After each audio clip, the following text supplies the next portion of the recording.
you reiterate, you kind of go and see how you tackle it the next time around. I mean, we had to do that so much in year one against the Sen. They were just so dominant in Europe, and it helped us become a better team, and it helped mold us into the team we are today. But round two, we're underway. Theory, one death away. Let's hope he doesn't get an assist and ruin it from being James Bond. 007. Theory.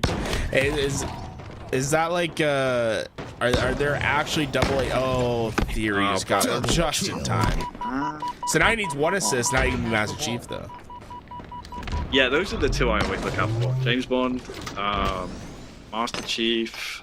I don't think there's any other ones. I'm trying to think. I don't think so. Samuel? It's a Spartan Samuel, bro. What is it, like 352 or something? Oh, you're one of those guys. Okay. Do not lump me in. Holy, dude, that felt more judgmental than anything else. Holy, Thug Nasty said 343. That's always the one to look out for, right? Yeah, 343 is kind of common though. Like, wait, I just realized Jukes is going for 200 ball time. He's going for the perfection. If he can get 100% of the OBJ time in this game, I'm giving him MVP. It's kind of a speed run right now, right? You're like putting on the timer, trying to do like the fastest best of 5 all time. I think this might be up there. I'm not gonna lie, they got a bit unlucky with the rounds by game type that there was a ball, but I mean they're going for it. You just like that's just the section, right? You got like whatever the best of 3 rotation is. It's like you got that section. For sure. If this was a more competitive game, I would be intrigued about how the teams would be playing around Snipe and Camo, because Sniper just came up and Camo is up in 10 seconds. So do you play Snipe first? Do you get Camo then Snipe? Like, which way do you go? But I mean, this one sadly seems to be a bit of a mismatch. I hope for Scary Season that they can use the learnings they get from this one to go further in the lower bracket, elimination bracket, and then take the learnings from that to the next cup and then to Salt Lake and really get their money's worth. But for now, it's been one team in this whole series. Enemy team nearing victory. Yeah, this one's over. This Big Papa's maybe gonna try to stall this one by finding some sort of push into the hill. No, I mean into the ball. That's not gonna happen. And we're gonna see Legion Gaming go on to our round 2, where their matches will start to be just a bit more competitive, and we're gonna see maybe a little triple. Oh, you can get the unofficial over to your left. Shoot. Oh no, nothing there. Perfect game. Perfect series. Perfect game. Really good series. GG's no matter what to Scary Season, guys. It's doesn't matter how close or how far apart the games are. The fact that these guys are still turning up and putting in performances and turning up to these cups, supporting Halo, supporting LVT. Without them, there's no stream. Think about it. So GG's all round. We'll see you in the elimination bracket. Hope you can make the run. But I'll say Legion, wow, they are closer to OpTic than any of you are closer to them in Twitch chat, because they're playing, right? If you're not competing week in, week out, it's like, hey, how you ever gonna beat the OpTic Gamings of the world? That's actually very deep and profound. That means that they're closer to OpTic than I am. Yeah. I mean, what are you doing? I mean, I honestly don't think you're committed enough. You guys should be moving to America. Maybe one day. But for now, bro, Europe is free money. You know what I'm saying? Like, come on, Europe, get your gunny up, get your money up, Europe. Whoa. Are you saying that you wouldn't qualify for travel? Is that what you're saying? You don't think in you NA? In NA? Come on, brother. Come on. So you don't want to have some real competition with some red-blooded Americans? Who's qualifying for travel in NA, Garrett? Who's qualifying? What, Complexity? Complexity, yeah. What happened to last November Complexity when we played them? Nothing good. Should we go to break, Garrett? I think we should go to break. Native. You guys, come on. I'm saying, bro. Yeah, wait, hang on. What happened to Native in London? I got a room over there. I'll find a house. We'll get you guys all situated. You'll be down the street. Listen, ITB. You name the team, brother. We've beaten them, apart from the top 4. Everyone outside the top 4, we've beaten them. But nah, you guys are actually scary to me because LVT had a team for a little bit, and well. Pretty sure they went 0-9 in maps against us. No, it was, when was it, brother? Hang on, let's do the math here. Fort Worth, they went 0-3. In the online before Worlds, they went 0-3, and then at Worlds, they were in our pool. What did they go, Garrett? What did LVT go against Navi? It was 0-3. Trust me, I said that. I was like, yo, these Navi guys are pretty good. They said we don't gotta worry about it. I was like, oh, okay, y'all got it. I love all those guys. I love all those guys. I hope to see them in Salt Lake, because I know they've obviously gone separate ways now, but they were really good players. We just hit our stride at the right time of the season, and yeah, look forward to competing in many wars against them in the future. But for now, don't come at me, Garrett. Okay, should go to break, because Louis in the background is sweating. We're gonna talk about it behind the screen, folks. We'll be right back. Round 2 starting soon. Don't go anywhere.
welcome back. We got Wonder Boy in quadrant green to my Come right. on, man. Yeah, I'm just saying. Louis V. Titan, get rid of this green screen, We're brother. not I doing put it. this up for you. Oh, whoa, Thank whoa, you. whoa, whoa. Now you're just uploading head. Can't be Got that doing kind of this. pull, man. What do you want from me? I'm sorry, you actually said Louis do this and he did it. I think I've asked Louis maybe 10 times when I have to do something.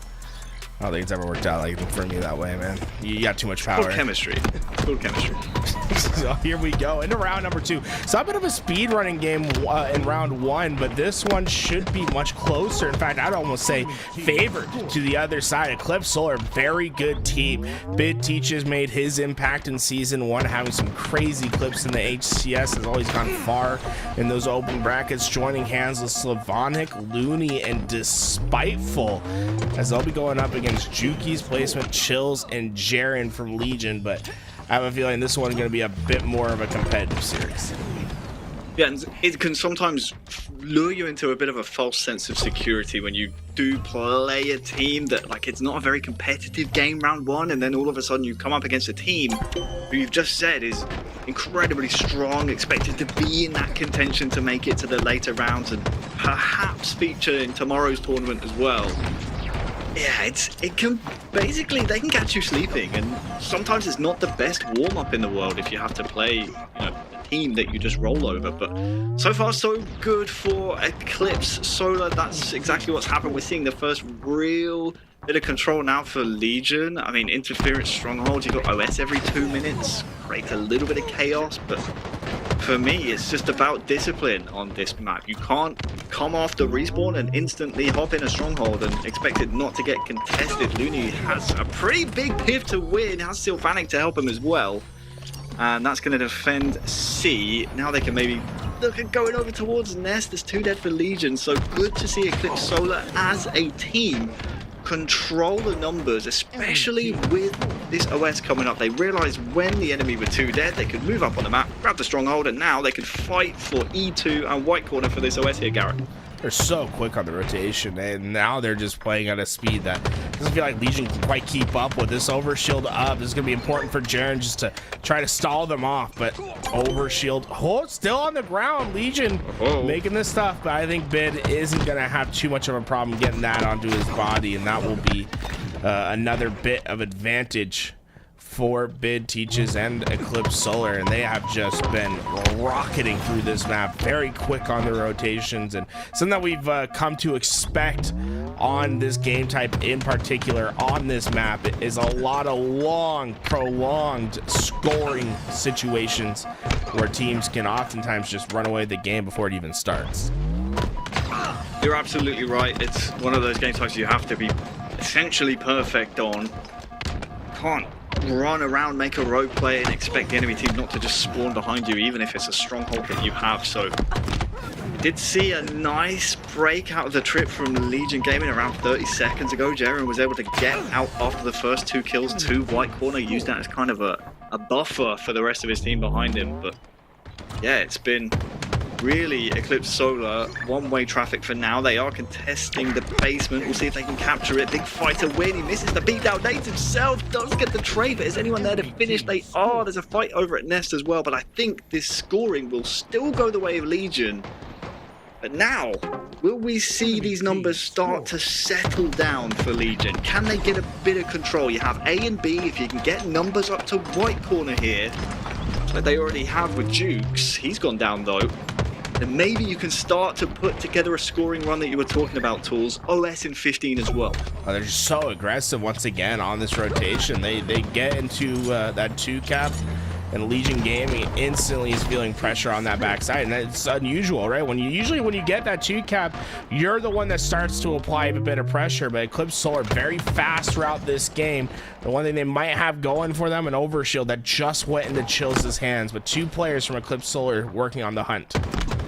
Yeah, that's big from Chills. Not often on this map will you see an overshield be grabbed from a low position. I thought Eclipse Solar did perfectly. They had white corner, they had E2, they had the height on the power up. But Chills, last alive, just jumps up, grabs the OS, and, well, it's going to turn into a trip cap here. Needs to be just careful of these bunker spawns. Has teammates with him, though, so that shouldn't happen. Now, How quick are you to pressure C? Are you disciplined? Do you want to give them C here and maybe try and retake it?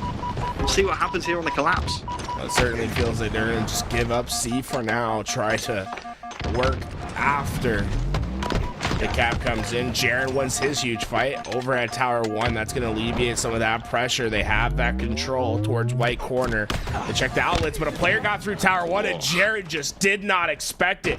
In the corner, Despiteful gets the kill, and tower control now in the hands of Eclipse Solar. I'm Jaren's coach. I'm saying maybe we move that FOV up a little bit, buddy. You could have seen that guy if you're on 120, but everyone can play like Wootem, I guess. Nice double from Looney. With numbers even about now. I'm trying to figure out exactly what Eclipse Solar want to do. It looks like they're trying to put pressure on the nest, but yeah, I did wonder what was happening on the tower side. They're able to get 2 kills, so A and C, the smart thing to do, play ends, and then it's easier to read which way the enemy team are leaning from B. Are they going towards E and A, or are they going towards Carbine over towards C? It's a messy map, Garrett. It's a messy map. Kills do you a world of good. 2 kills just then for Legion, especially with Overshield up in 10. Watch the kill feed here. Could be very telling. Nice skills to determine who will win the position for this Overshield. That's to come up. Jaren with the thrust. Not quite enough to get away from Slavonic. He'll get the kill, but the spawns, oh my, did you see that? Juke spawns right there, and Slavonic was ready. Killing spree for him. Triple cap in. Eclipse Solar working on their run now, and it really has been a game of runs thus far. We saw Eclipse Solar take a massive lead early on. Legion worked their way back through, but now with a trip cap in effect, this almost feels like if you don't win these next couple of slays, that this game could just be over. Trying to figure out if Sylvanic got a call or something from a teammate. He seemed fairly confident they would be over so towards confident, long. Right? It was so confident to know so that a bunker spawn was going to happen. I mean, well, after that, Garrett, he then positioned himself just fully exposed to bunker. It just allowed all of Legion to shoot him in the side. And, well, the control would probably still be in their favor. I mean, they are still scoring, but they just have to be a little bit careful with that type of communication. You have to be 100% sure where people are spawning on this map here on Interference, because these players, they don't have the names in the game like we do. We can't see exactly where the numbers are positioned, so you've got to be confident. Otherwise, sometimes it could be a detriment. Chills wins a 1 at bottom tower as well. That's something to, I feel like the coach, probably a big impact for teams on this map, where you know, I feel like some maps are more like, okay, we're gonna call out positions, we're gonna call out like players when we see them. Other maps are like, okay, we need to like slow our comms down and just focus on calling spots. 100%. Because Slayers and Ball for sure. Position yourself, right? It's like if you gotta extrapolate whatever information you get from the spawns and put it to work from there. But Legion game, every time you think that they're about to be out of the game, they start to make themselves a bit of a run. Now down just 30 ticks from Eclipse Solar, but they have firm control of the map. Overshield comes up now. They're going to be the team that gets away with that. Slavonic not able to find any of those kills, and suddenly they're at a big advantage. Lost the first blood as well. Duke's able to get another one, but Eclipse knew they weren't getting that Overshield. Good discipline from them. They were just playing back rail, getting the stickies, but I mean, you called it, Garrett. 4 dead for Eclipse Solar for just a second. And we're about to see the first lead change in about 8 minutes of play here. Legion Gaming into the lead now. 3 players trapped over at yellow corner. This is a fragile moment for Eclipse Solar. They know if they go first down that this game could just be over. But Bid teaches great nades, and it's a triple stacked push over at tower to try to get themselves into A. Successful at that. Placement will be the last alive. He has position to challenge, but no position to win. He goes down, and Legion Gaming, they were so close to winning in that situation, but Eclipse Solar now flipping the script once again, and this has been a very back and forth interference, something that we're not used to seeing.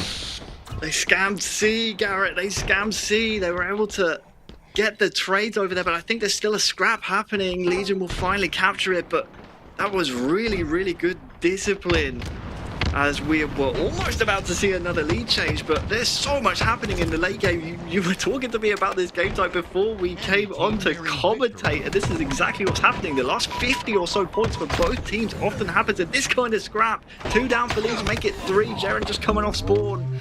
Or you have to get this set of rotations absolutely right, Legion, but do you even have the time to do so? You've got OS in 15, but the game could be over before then.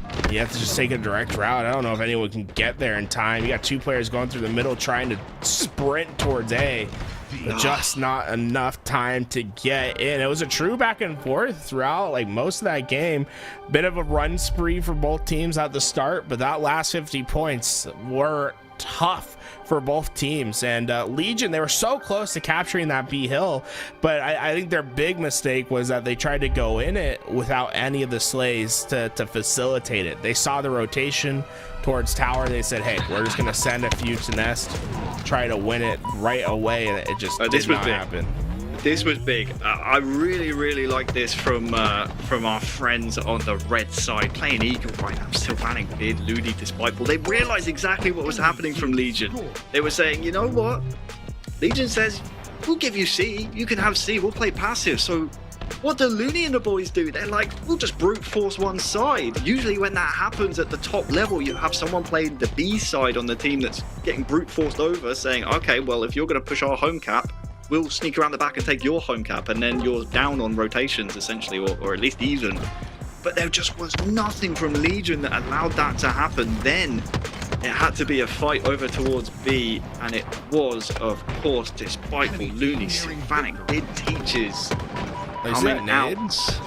Look, that nade did just so much making more. the stand. I didn't see that nade. Louis, can you rewind this a little bit? I mean, I didn't realize how much of an impact that nade would have, but look at them when they come through to this push out hallway, because Jaren's working on B, right? So pause it here. Jaren's close, but Jukes has great position to take down Slavonic here. If he commits out and gets this kill, this would help Jaren immensely in this fight. But then look at this nade that comes in. This pushes Jukes off this angle.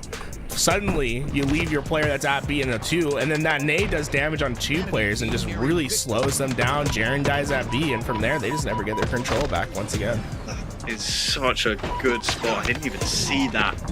The zoning really well played, especially from this position. We often make sure at the highest level someone is in this position, especially if you have AB, because if you have those stickies, you can at least guarantee yourself a trade. But to bounce it off the wall, you see the nade coming, and by that time you've denied the push long enough, you've done enough damage, and most importantly, Tools, as you say, you keep your pivot player in white corner who can essentially play all 3 strongholds alive.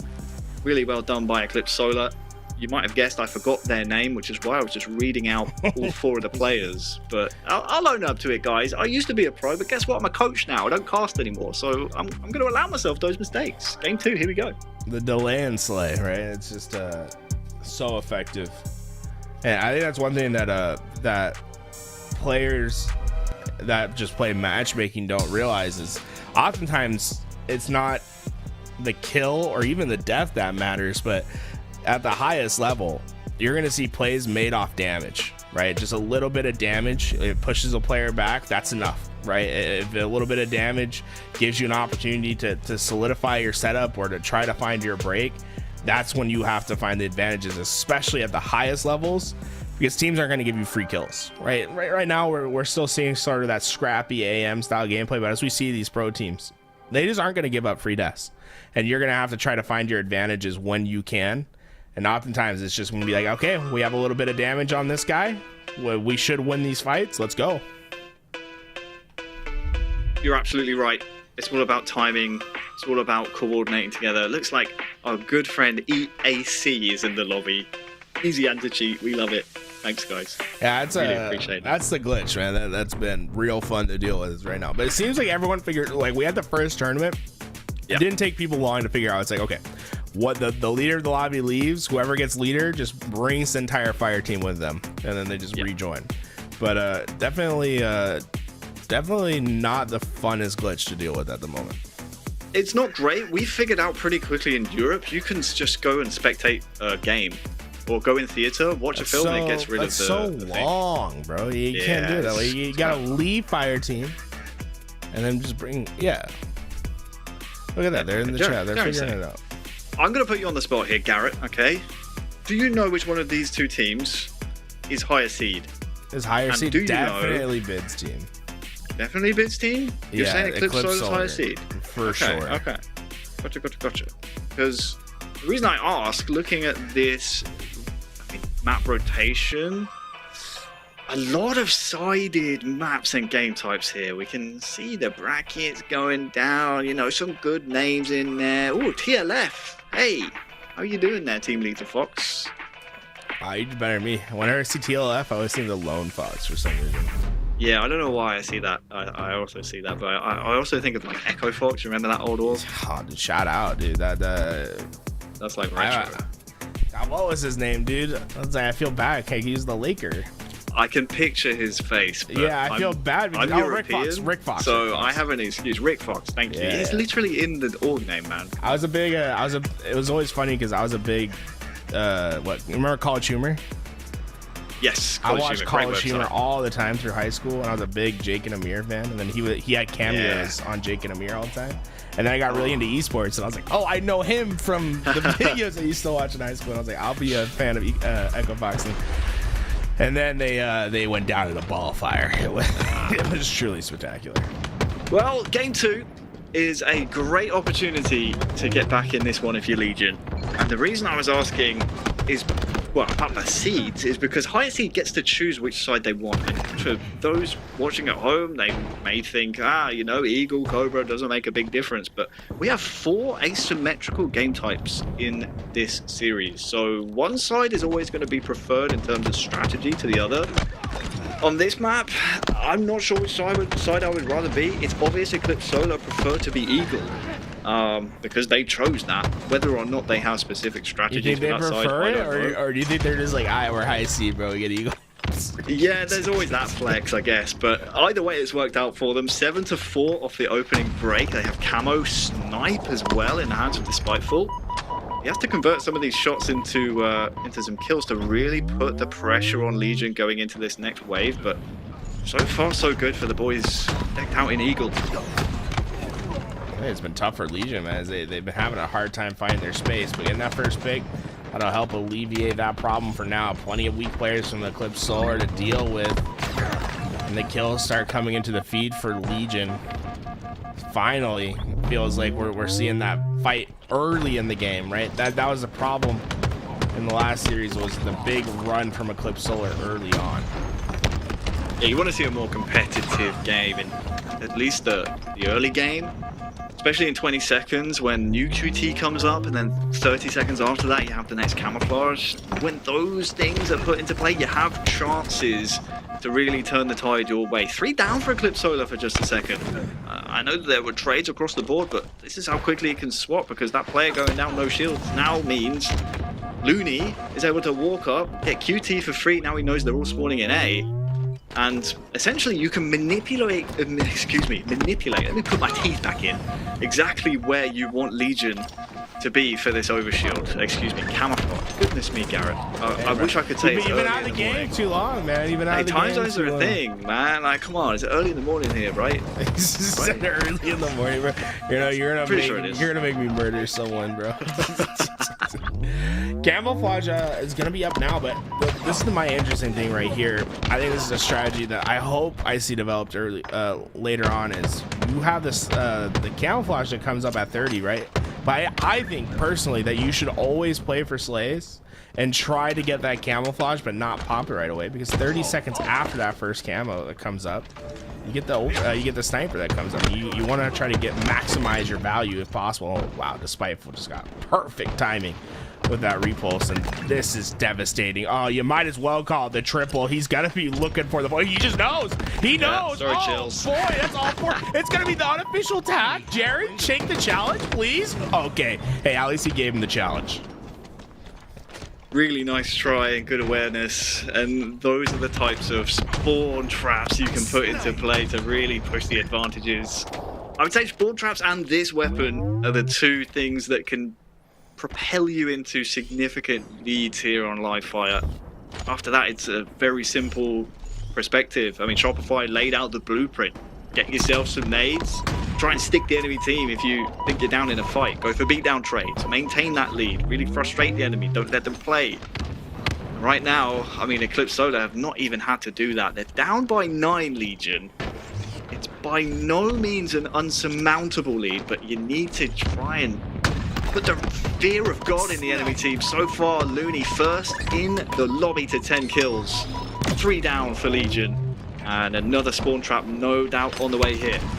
Surprised that Legion wasn't really looking for Looney in that spot. He stayed at green with the sniper for so long, got multiple kills from there, but players just kept funneling into his field of view, gave him kill after kill, and now the lead has grown to double digits as Looney and the rest of Eclipse Solar are starting to feel themselves, starting to play quicker, and while QT's back, gets with his teammate. I love the concept of using your QT to try to solidify a team push there.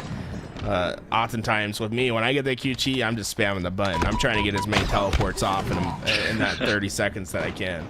I got a power up I can use as many times as I want, so I'm going to do it as many times as I can. When it works though, it looks so cool, you know. And that's the only thing that I'm really worried about in my gameplay. It's just like the look and feel. Not necessarily. You've got to be super careful here if you're Legion, because the longer this player milks, the longer those Eclipse Solar players are going to spawn over towards the camo that just popped. That should be a free camo for someone on Eclipse Solar. That's the problem when you do collapse on B with the wrong timing. I wonder which way the camo went, and yeah, look, it's Sylvanic.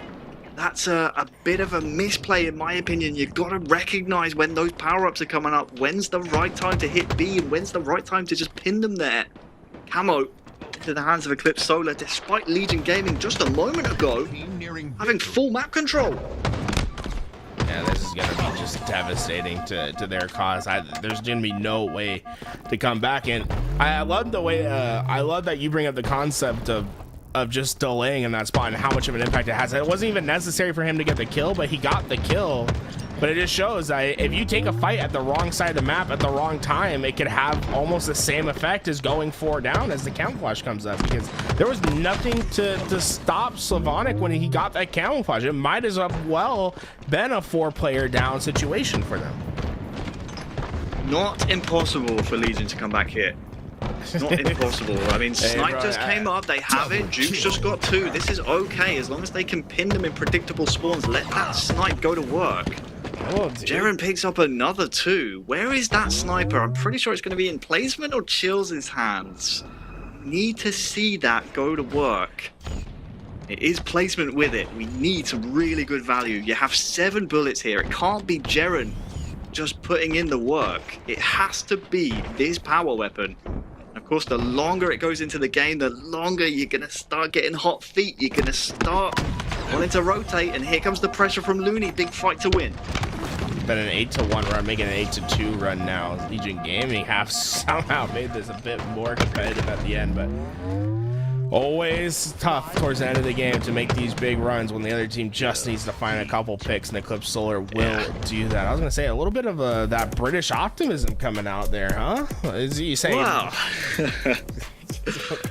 You saw it though. I mean, hey, they went on a hell of a run. That's like an oxymoron, man. That's an oxymoron for sure. British optimism, those two words never go together. Hey, I was surprised. You said they're not out of it. And then they start getting 8 kills in a row. I was like, okay, maybe they're not out of it. Brother. I believe, because I saw them just full wipe Eclipse Solar, and then I was looking for Snipe, which had just spawned. It had already gone, so obviously placement picked it up. Him, by the way, the man himself, 4.7k damage, leading the lobby on the losing team, damage-wise.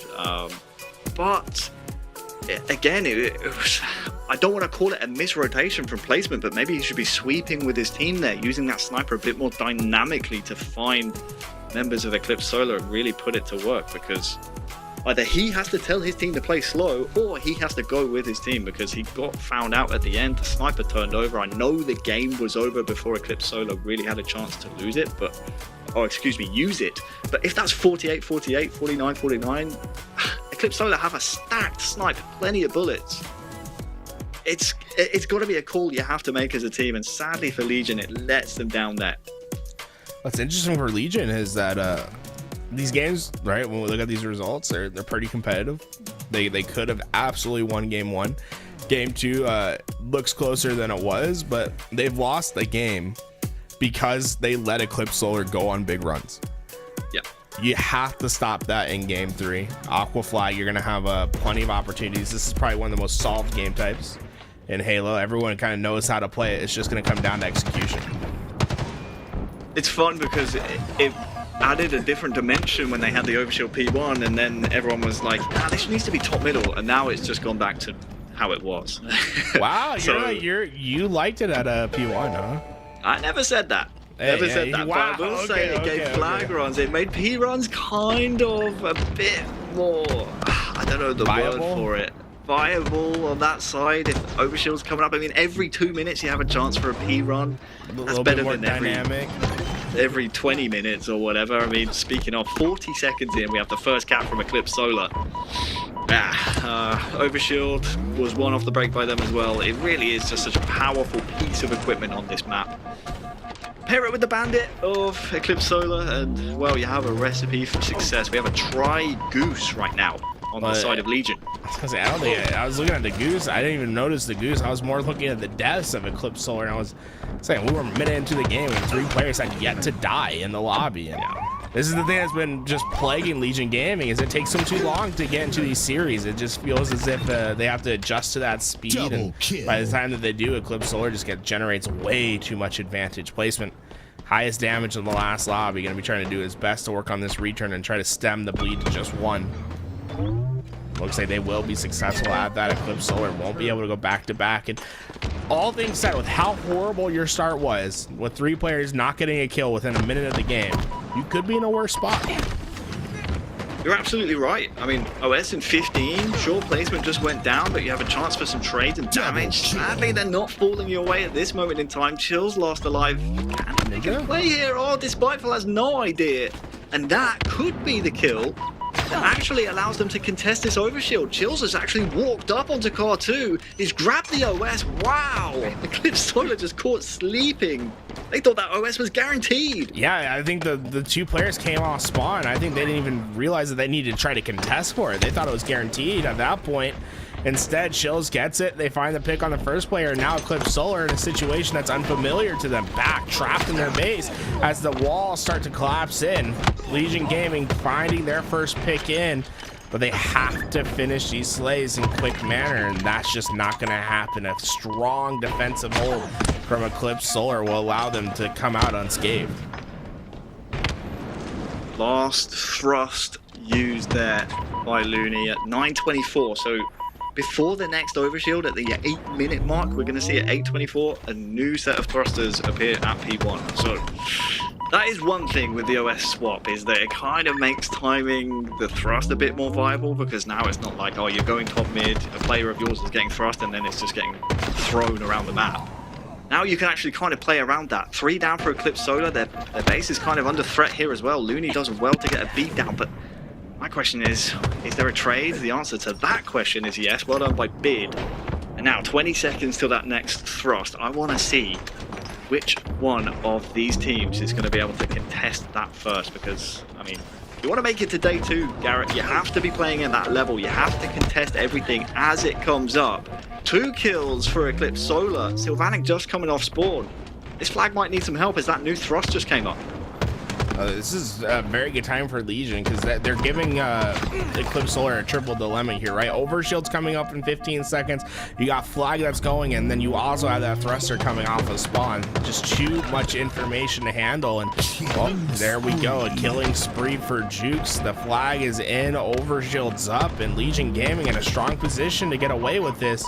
But you still have to ensure that you don't put the cart before the horse. Get your kills, make sure you're well positioned, and then grab this Overshield. But look at that, the left side of the map, they lose it. The car control goes over to Eclipse Solar, and this Overshield becomes much more contested. And somehow Eclipse Solar, with no map control, no utility control, were able to find the kills on the right side of the map, get those kills, get the Overshield, and then as they were getting those kills, we're pulling the flag at the same time. Hyper efficient from their back against the wall to suddenly being backed up 2-1 in this game. You called it perfectly. Sylvanic, well done. He knew his teammate had 2 players on his death cam on their P side. They were going to be worried about OS. So Sylvanik says, you know what? I'm just going to run through to their gen, pull the flag, and guarantee a cap if my team wins OS, which they do. So really good job by the backline winning the OS, but Sylvanik really was the star player in that situation. Just use the info, use the numbers, and that's why death cams are so important at this level. They're pulling a 3rd flag here as well, Garrett. We need like a ref that's like, okay, a little offside. It's offsides, right? I mean, you can't just go into the back line like that before the play even starts. Have you seen Semi-Pro where they do the alley-oop for the first time? It's like fouls. No, 2 fouls. But it really does feel like that. Sylvanik's he has this natural tendency to lurk deep into the opposing base, and a little bit like different from the tactical shooter where you're giving information to your team for them to make the play. It's like you can get that information for yourself and start to increase the timing on the next play yourself. And you'll notice that a lot from Sylvanik. He's just one of those players that likes to naturally drift towards the other side, likes to let players get past him and get deep into those lines to make their play. Really impressive. I was watching him on the death cam while we saw those 2 players on P. I mean, he started from behind the halfway line, was like, I know where the last 2 guys alive are. They're going to spawn over there as well. I mean, just run the flag. Really good. For now, though, they have PP. I'm pretty sure they got OS behind him as well, but Looney is last alive, and that plasma pistol is down. If I'm Looney, I forget this fight. I go forward, and I try and just milk in their flag as long as I can. Make the players from Legion Gaming come back and find him. That's exactly what he's doing. It's a miracle he survived this long. And it's honestly the difference between Eclipse Solar being spawn-killed in their own base and them having a chance to fight for map now. They're about to go 4 down. It was a bit frustrating for him because he was trying his best to stay alive, and he did get away, but the problem was right when his shields were about to come back, you take that little bit of damage, and then it becomes a dual-edged sword when you're trying to live, right? If you're living for a long period of time, but you're not getting your shields back and you're not going to get any value from that life, well, it can allow the other team to get in a position to start attacking while you go down. That's what's happened. But Eclipse Solar, they do a good job of being defensive. They don't try to throw away a life right away. They're able to withstand that push, and Legion Gaming getting pushed back into the mid map as Eclipse Solar gets much needed space. And look how they expand. I love that from them, Wonderboy. The way that you're seeing them fill in each lane off their spawn. I was just thinking that we haven't really seen it from Legion Gaming. They're very heavy on the car side. There's no one willing to take that risk, try and get out P and get behind their base. You can do that if they're all alive. Just run through their P door and backstab them while the team is dealing with them on the car side. But some rare pressure up the map here from Legion. We're going to see placement come back to P here. That's because the overshield is going to be up in 5 seconds. If I'm him, I leave this fridge. We're going to be spawning the enemy team in their flag with a line of sight on that OS. You need to leave this P side now, bro. He says, nah, I'm going to commit even more. Jaren won the overshield, and this only works because Jaren won the overshield. Now they're going to have that advantage. Jaren going to go right through the middle of those extra shields, and they still are winning the gunfights. If you had a nade, I'd say this is the one chance where you can do the nade hop, right? Throw yourself up into the top base, but no one's doing that, guy. No one is doing it. I'm just saying, wait 1 year. People, it'll come. Trust. But that was probably the best that we've seen Legion Gaming all series. That was a fantastic team collapse onto that base, and it resulted in one of the quickest flag caps we've seen. Yeah, really quick. Really quick, really well played, but sadly for them, they need to do that at least one more time because they're still down in this game. Their series life here in the winners bracket is very much on the line. If they can make a comeback happen, game 4 is King of the Hill Recharge, game 5 is Slayer Streets. Those are 2 very mixy game types that, in my opinion, from what I've seen from Legion Gaming, could play to their strengths. But first port of call is shutting down Bid Teachers. 20 kills from him. Now he's pulling a flag that would reinstate that 2-goal cushion. Big trade from Chills, but there's a man shadowing the flag. Placement has his flag back. Well, I don't know what it's like over here in NA, but if you take your flag back, you're essentially giving that flag to the enemy team. There's Bid Teachers there shadowing the flag. I think this is going to be cap number 4, and it is. Yeah, they're going to be very reliant on the counterplay. And with the slays going even to both sides, it feels as if this is going to be a tough opportunity for Legion to take advantage of. Overshield going to be coming up in 10 seconds. And I like that for mid. Just wrap immediately back. You know that they have already taken your base. Try to find those kills on the backside, and then you still have a decent position to fight for overshield. Just imagine the comms in that situation, Tools. I mean, I'm running flag, get the OS behind me, and then the guy's like, oh, there's a guy on my flag, and then we haven't dealt with him yet, he's still on the shroom stairs, and then they don't get OS because there's so much scrambled and panicked positioning and communication. Yeah, that one could be the dagger, because they had a chance to get that flag really far, and if they win the overshield, OS is able to relay it. Instead, Bid Teachers reminds us of why he is the leading slayer in the lobby right now. 26 and counting. Incredible plays to match the stats, and this could be cap number 5 on the way. He's really been unbelievable this game.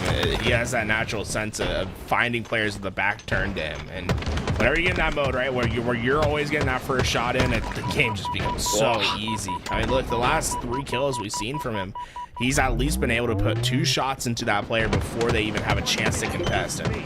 Well, that's just going to be easy as Bid Teaches leads the charge, 28 kills for his team. And Eclipse Solar, it's, you know, that was a competitive series. It just feels like Eclipse Solar is just that one step better. They're a little bit quicker with their executions. We saw them like make less mistakes throughout the games, and that'll lead them to a 3-0 victory.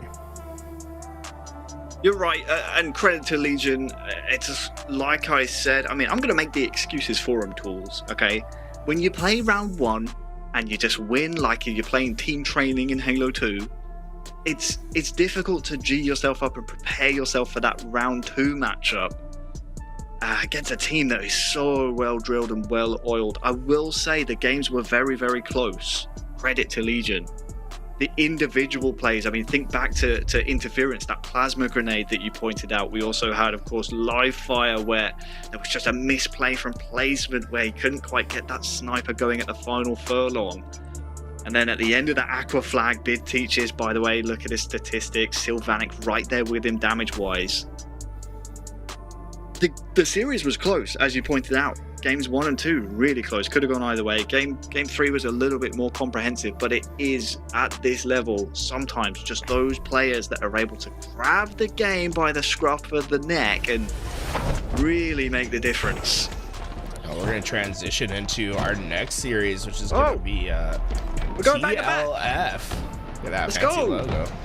Team Lethal Fox going up against Regulators. And this is also a winners round 2. And oh boy, I don't get the chance to talk about him too much on stream, but we saw Yaxon get that kill there, and I think Yaxon, to me, the up and coming player in my opinion. It's so hard to be like, is he like, I don't know if you can necessarily reference him as a rookie right now, and obviously Last Shot's having a hell of a rookie season. He's for sure going to be getting that Rookie of the Year, but I feel like for sure. Yeah, No. Come on. They got Sunday. For sure. They got Sunday. They got the Sunday. His first year gets the Sunday. Who else is in the conversation for Rookie of the Year? Come on. Rack your brain. I'm sure you can figure it out. I know what you're saying. I'm just saying. Where was it? Where did he place? London? What's the strategy? You know what I'm saying? Wait, no, sorry. Arlington, where did he place? Remind me. Genuine conversation. Top 6, no? Top 6. What team was he on? What team? Oh, okay. No, seriously, genuine conversation, because I'm trying to think, like, if we're talking placement-wise, if he was top 6 Arlington, then yeah, maybe that puts him ahead of Wooten slightly. But Wooten, no. mouse and keyboard? I'm top saying 6s? Wooten got top 6 at Arlington. You're saying the placement of Last Shot. I just feel like the Sunday's a big deal, man. Like, it was a huge run for them. And they beat very good teams. Have you guys beat FaZe yet? No. I feel like strength of schedule matters as well, you know? Yeah, you're right. You're right about that. But hey, there's still 2 tournaments. There's still 2 tournaments. If you ask me, there should be joint Rookie of the Year, in my opinion. But because it's just because they both blazed a trail in 2 different categories, so it's kind of like, I don't know if you give an honorable mention to one or the other, or you just give it joint to both, you know? That's a good point. I do think I had recency bias there. Now that you bring it up, though, because it's like before Atlanta, it was definitely not a conversation, right? It was like it was Woodham all the way, but now it's like after Atlanta, I was secure on my thinking. It's kind of tricky because he's just so good. He's so good. No, I mean they're both incredible, but the way Last Shot has risen to the occasion on that team, I mean, obviously it's a big risk knowing the roster problems that team has had just making it to events in the first place, but I mean, Last Shot has been unbelievable. But then you look, you almost forget, because he's placed top 4, that Woodham, his first ever major, was in the top 6. Yeah, but I thought the top 16 hurts, right? For sure it does, for sure. But that's just like the classic Navi tiebreaker situation. I mean, I don't know if you guys necessarily earned a top 16 there. They should rename that the Navi rule at this point, because come on, man. Like 4 times that's happened. 4! Hey, you just gotta win a series, bro. just You're not wrong. Stop You're not winning wrong. game This 5. is what I've been saying this whole time. Double Yeah, kill. but we're gonna expect Team Lethal Fox to run away with this game. So part of the conversation. But if we go back to the reason why we started this conversation, because there's some very talented rookies, in my opinion, that are getting overshadowed by the immense talent that we're seeing from players like Woodham and Lashon. I don't know if you can consider Cherish a rookie still, but he's also joining in. That I think Yaxon's been largely overshadowed, and he's a player that the more I watch him play, the more I'm just more impressed with him and like the plays that he makes, and it feels like he's got that it factor. I'm very excited to see how he finishes off his season in Salt Lake City. Yeah, me too, and hopefully it's not the end of the season for him, because of course that's the qualifier for Worlds. I know definitely it's the last major for a lot of and the majority of the competitive base, but I mean, Jackson has the potential to be playing at the World Championships. So one to keep an eye on, that's for sure. Forgive me if I'm wrong, because I know Haynes and Common were on the team that came into our pool at Atlanta. Was Jackson also on that roster? So so it's actually the opposite. I believe Common and Jackson were okay. So Jackson was on Carolina. Did you guys play against Carolina? Let me get the wiki up. So Jackson was on Carolina. Ramy and Haynes were on TLF, which was with King J and Piggy. Gotcha. But then King J couldn't go to Salt Lake City, so then they decide to split half the roster up. Piggy goes, and I believe he's teaming with Envoy now. It's crazy the roster mania that happens in just like a week's worth of time. But then they pick up Yaxon and Common and join them. My question is, I don't believe Common was teaming with Yaxon at Atlanta, because Yaxon was teaming with Mortally's team. Mortally, yes, you're right. It was Mortally, Envoy, Yaxon, yeah. Because I remember them. They were giving us some really close games until an unfortunate restart situation. I mean, Wootham's microphone wasn't working after game 1. And it was an immediate reset. We gave him a 2-0 lead, even though we flagged it after the first hill went in, but it's whatever at that point. But that can really break your momentum, and Jackson was definitely a player that stood out. I'm excited to see the development of this TLF team, because around World season, you often see a team that you maybe don't anticipate making it to Worlds kind of sneak in at the last hurdle. Do you remember Team War and J-Lings in year 1? Oh yeah, I mean, big. I don't think anyone really had them down, and they had a really solid placement, if I remember correctly. I think J-Lings placed top 12, and actually I think they beat War to get that placement. But either way, like, those are names that maybe weren't anticipated to be there ahead of some bigger names. So TLF, in my opinion, is a sleeper team. I'm going to be keeping my eye on them and seeing how they develop throughout the open bracket. And of course, we have the last chance qualifier, which I haven't figured out how that works yet. I need to do some reading and really, I don't know, have some, what is it, brain food? It's like fish, right? I'll have like a 3-course fish dinner and then figure out the LCQ rules, because I don't know how that works now. Yeah, it's a little complicated, but it'll be interesting to see all those matches happen at once that Saturday night. It's going to be interesting for teams to be knocked out on Saturday and for their tournament not to be done, and to know that they have one more match, and that match is going to determine What's whether they crazy, qualify or Souls? not. There's permutations where you could get knocked out in the open bracket on Friday and still play in the LCQ. I'm pretty sure. I could be wrong about that, but I think there's ways for that to happen. Way for that. If that does happen, I think we gotta change. I think Hyatt's gotta change the rules. I don't think we're gonna let that happen. I think there's a way. Like I said, I don't know the rules. I'm saying things for the drama and the entertainment. You know. Who's your dark horse for the team that sneaks into Worlds? Really good question. Really good question. I got mine. I'm curious whether you're thinking the same way. Again, without knowing, because I know the top 8 in Salt Lake auto qualifies straight to Worlds, and then I think it's the next 4 in global major points, something like that, which I think we're in that category. So even if we don't place top 8, I could be wrong. Like I said, I don't know the rules, guys. I'm making this up as I go. Probably, I mean, TLF are in that conversation. You obviously have Liquid. I'm honestly kind of, I'm hesitating calling them Liquid because I don't know for sure if Liquid are actually involved in this situation, but I think Liquid are in there. I don't think Complexity are a lock for top 8, so they might have to play through an LCQ. We have a false start here on the stream. But I feel like I expect those teams to get through that. I think there's a team that's shouldn't be expected to get through, but I think will. For sure. And I think maybe not a North American team. I'm looking over at Mind Freak over in Australia. Ooh, good point. Very good point. They would have to make sure they have a solid open bracket performance because they made pools in Arlington. They got auto pools, right? Not at Arlington. They made pools at London, and they got auto pools as well. They got a top 12 at London. So you have to think about major points, which are different from regional points. I think. Again, guys, I don't know the rules. Hypothetically, let's imagine I'm correct.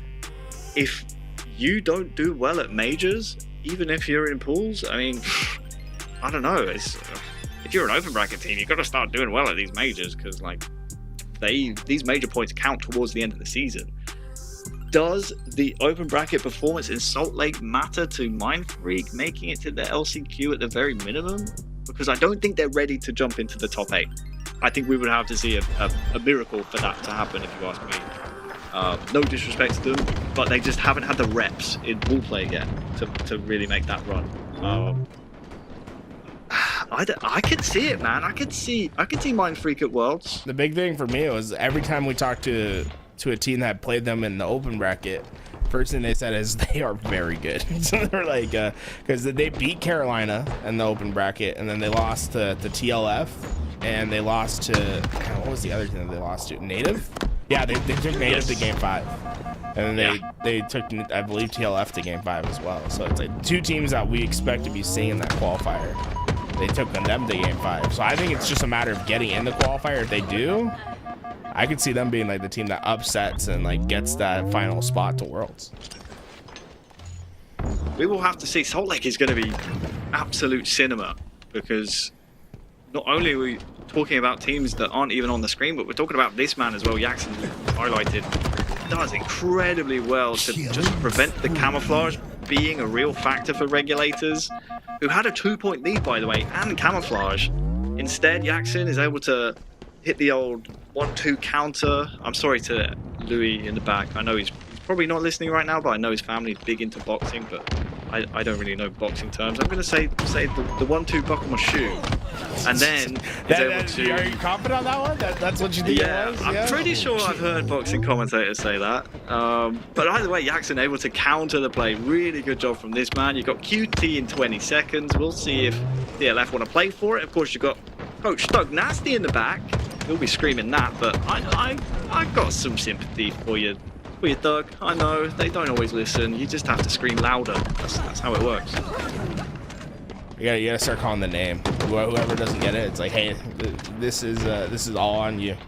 You didn't get it. Jim tells me to tap him on the shoulder when rockets are coming up. I'm like, brother, you're in a tournament. You're playing for top 4 right now. I'm not touching you. That is unhinged. To be yo, just punch me. The second the sun. And it is funny though to be hey, it's the one thing that people don't do, right? Physical cues. Just couple taps here and there, it could give some information. You know, try to cue up your other senses. I would say it is hard to, when you got 4 people common and then you put that coach in there giving you big info on the outset, stuff gets lost, right? So maybe physical touch is the way to go. I mean, I'm not down for that. I'm pretty sure You guys don't being get signed to an intimate? organization, I'm pretty sure that's a breach of like human resources would be involved, that's for sure. But we got camo in the hands of Rami, or in the chest of Rami. You got snipe up in 3 seconds. He's smartly not sacrificing the camouflage just to fight for it. It's looking pretty different. Was that a team kill? No. Okay. What happened? We're good, It was even more unhinged than that.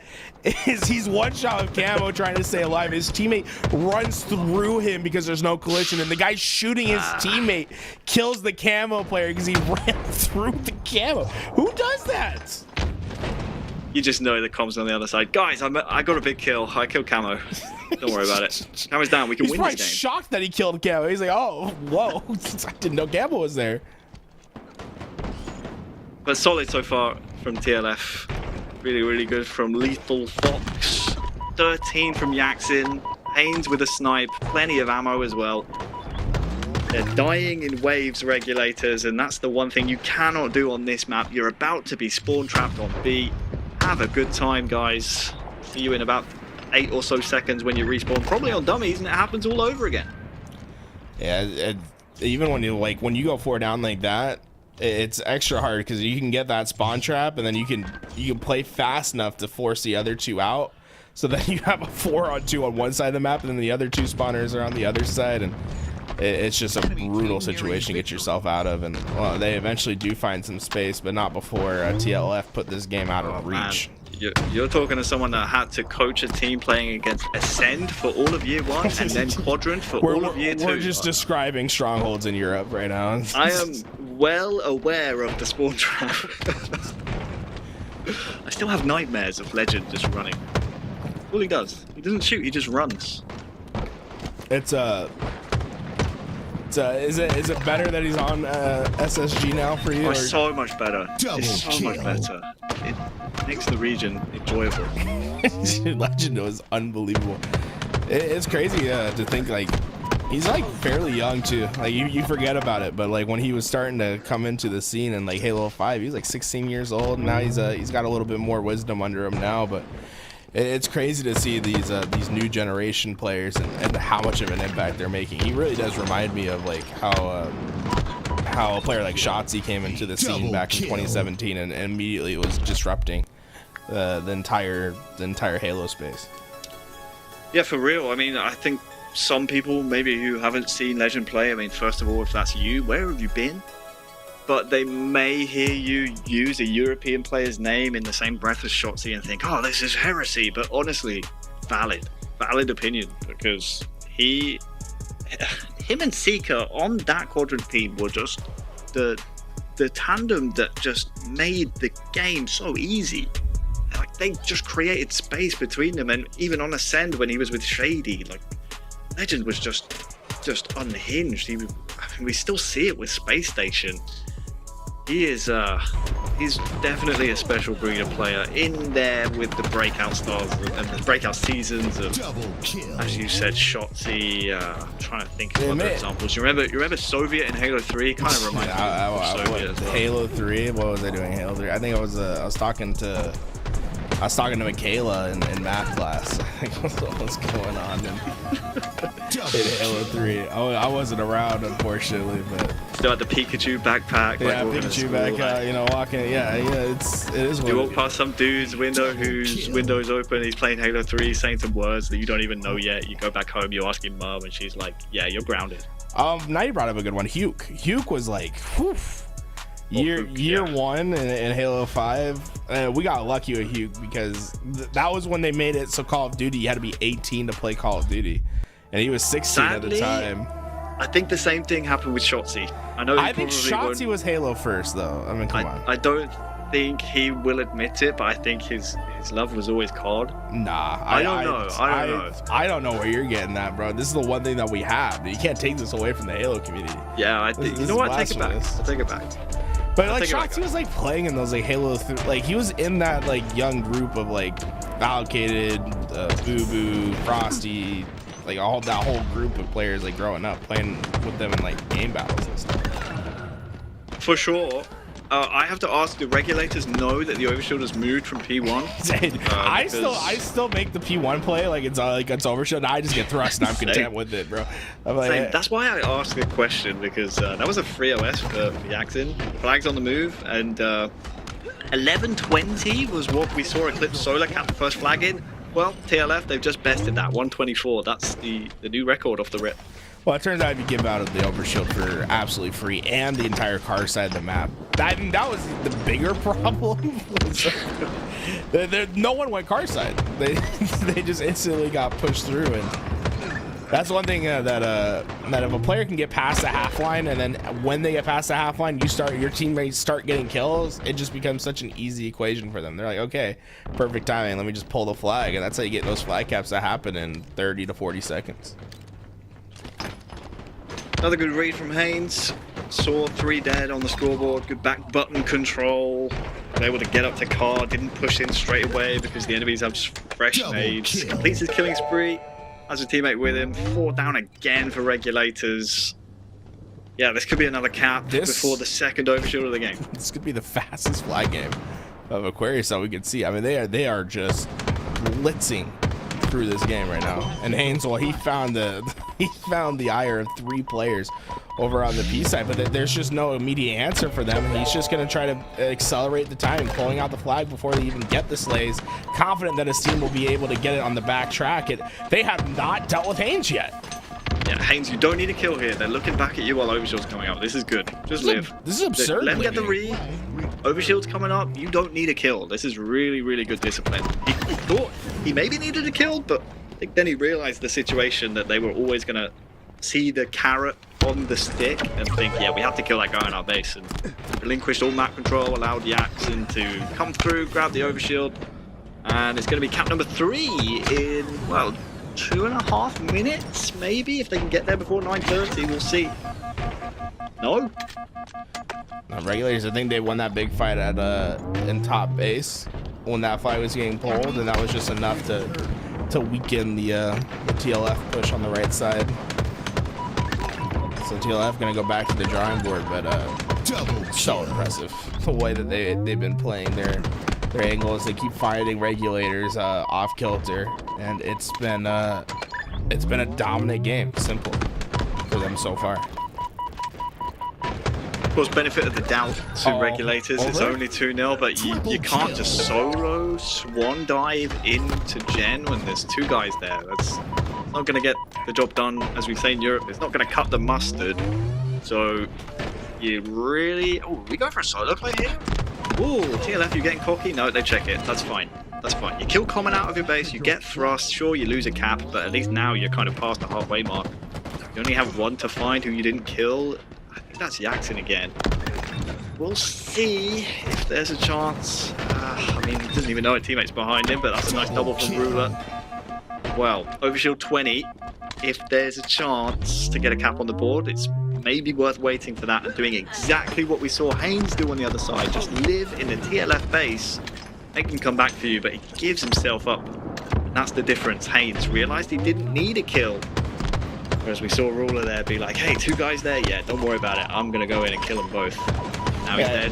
Now the Overshield's going to TLF, no doubt. I think regulators, they had a good play there, right? Macro-wise, getting into that base. They're going to set up for the Overshield, but where you're seeing the big difference between these 2 teams is just in the execution, right? The execution from Haynes' play when he was in that back base was flawless, right? Staying alive for as long as he did, was able to get that pull. It didn't result in that flag cap, but he certainly gave them the best opportunity for it. And we see it once again for TLF. Once they're back against the wall, what do? They execute their slays, they get themselves out. They start pushing towards a flag. What do? They execute on the slay, push it out. It's just been supreme execution from them. I think the world record is gone for quickest flag game. We did actually see someone, I can't for the life of me remember who it was. Maybe it was Common? I think he tweeted out a forbidden flag game that was like, quickest tournament game ever. And ever since, I think it was a forbidden flag. ITB have been trying to beat that record every single round one we get in Europe. But the problem is, Tools, every single tournament we get a bye because we're like a top 2 seed every week. So there's no way that we can get a game that isn't at least a little bit competitive because we're already in round 2. So well, I think maybe it's this week more impressive what who was on board. So whose team was it that said it? It's a good question. It was either Envoy or Common who tweeted. Yeah. I'm sure if my laptop wasn't on fire right now being in the stream, was I would that go and check. they did that against a pro team. They I don't think it was a pro team. It was complexity. Did you not look at the game? Was it? I don't yeah, think it was complexity. It was like the first week that God, why can't I remember his name right now? You're gonna make me. Seattle Rain was back. It was the first week that he was back, and then so they lost the series 3-1. By the way, that was the other part of that equation. Well, why is he tweeting it there? It was unbelievable. That's why. Hey, shout out to the European Halo guys, giving us a big old raid of 536. Hope the 2v2 tournament went well for you. If you guys are watching for the first time, what we have here today, the HCS Open Series, and what we have coming up to your screen soon. Complexity going up against SWAT Lat AM. TLF just punched their ticket further into the tournament. We'll be keeping an eye on their thread as well. I'm Tools. Joined with me is Wonder Boy. Yo. Bringing you guys the action. I'm sure everyone over at European Halo very familiar with what you do for the scene, but we're going to be doing some North American action this time, as you had the day off because Europe, they don't play till tomorrow. So we get blessed with Wonder Boy over here. We're going to take a quick break. When we come back, Complexity, SWAT Lat AM will be on your screen.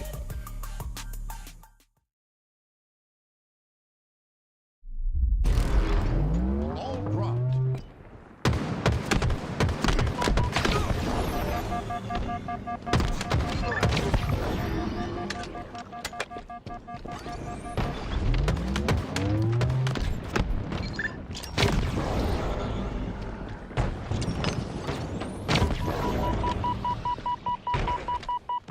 Enemy has the ball.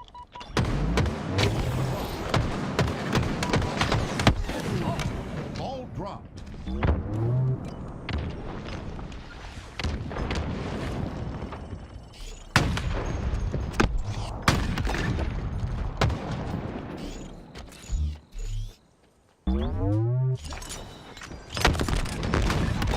has the ball.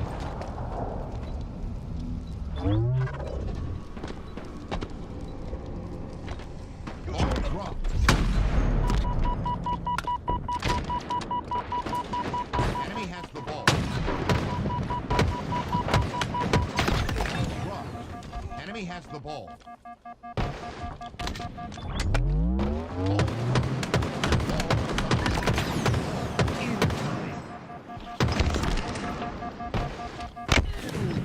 You missed us?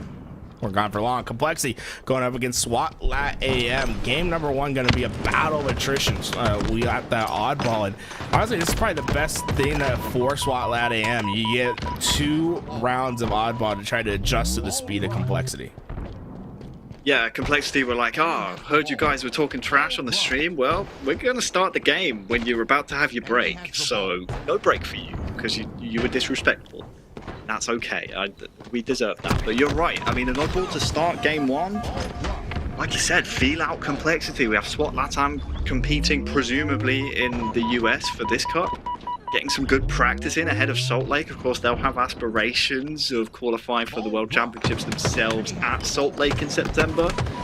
You're going to have to beat a team of the caliber of Complexity, I assume, to make it there. So I think this is a really smart choice from SWAT LATAM to compete in this cup and, as you say, start feeling out the opposition. And we're going to see a camo go their way here as well to start off the map. Complexity, though, a big lead to start this one off. Some people might be looking at this series and saying, okay, look, I believe this is the North American Open Series. And no. Looks like we had, unfortunately, a crash with our observer. But players over at SWAT Lat AM. Come on. Guys, make sure you use your Twitch primes to get Nighty Night a new PC, okay? He's still got the old Commodore 64 looking thing from, the high school days.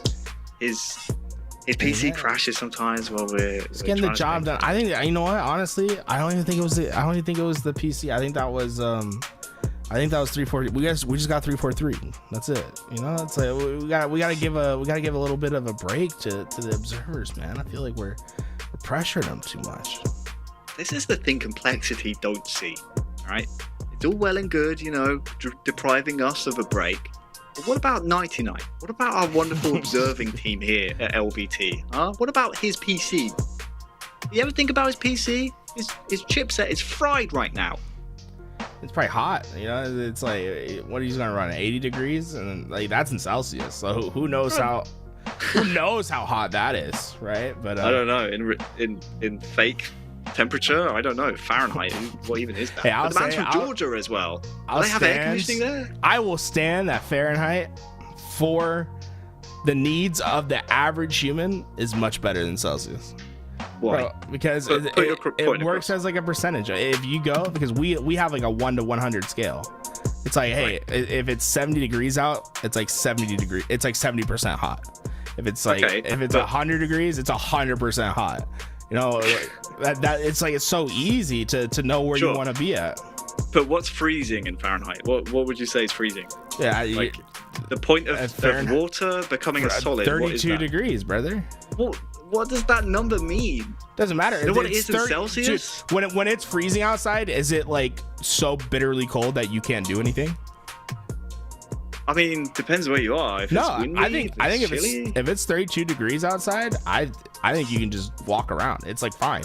If it's 0 degrees Fahrenheit outside, that is 0%. That is 100% cold, bro. You can't walk around in 0 degrees. 0 degrees. You're not going to convince me that 32 is a correct number to define something as freezing. You can't convince that of me. I'm sorry. I'm just saying for what it needs to be used for. It doesn't need to be used for to describe how cold like water is to freeze. All it needs to be used for is to describe the temperature that we are experiencing in terms that are easy to understand. So science is a joke to you? Is that what you're saying? No, I'm just saying, no, Celsius is great. Let's use Celsius for science. I'm just saying most people aren't scientists. You know what I'm saying? We're just out here being people. I think that's the problem with culture right now. Hey, we could use more scientists and less tools. Hey, bro, we're in a whoa, hey, yo. We'll be back. You were almost gonna skim right past it. We'll be back after this quick commercial break. Make sure you go check your temperature outside right now, and where I'm at, it's 96 degrees hot. Very, very warm outside. I wonder where it is everywhere. Tell me how hot it is where you are right now. It's 24. It's 24. Bro, that is freezing cold. We'll be back after this break.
welcome back. Well, you know, hey, we lost one series, but we'll get blessed with another one. This one going to be our main feature of this round. TLF going up against Team Liquid? Question mark? What?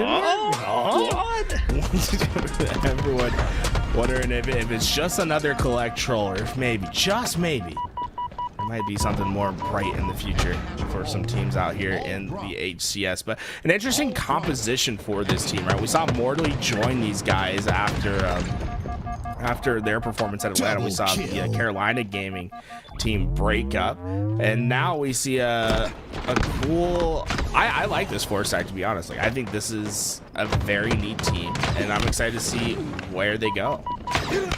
Yeah, me too. I think the composition is really nice. Manny has always been one of those players that kind of always the bridesmaid, never the bride on every roster he's been on, but for me he's been one of the strongest players around since Halo 5. Mortally, another kind of similar player where he's been struggling to break and shake off kind of the open bracket tag that he's had. He'd love to find himself on a pool play team, because he's been coming out of open bracket since, I mean, I can't even remember the last time he was on a pool play team.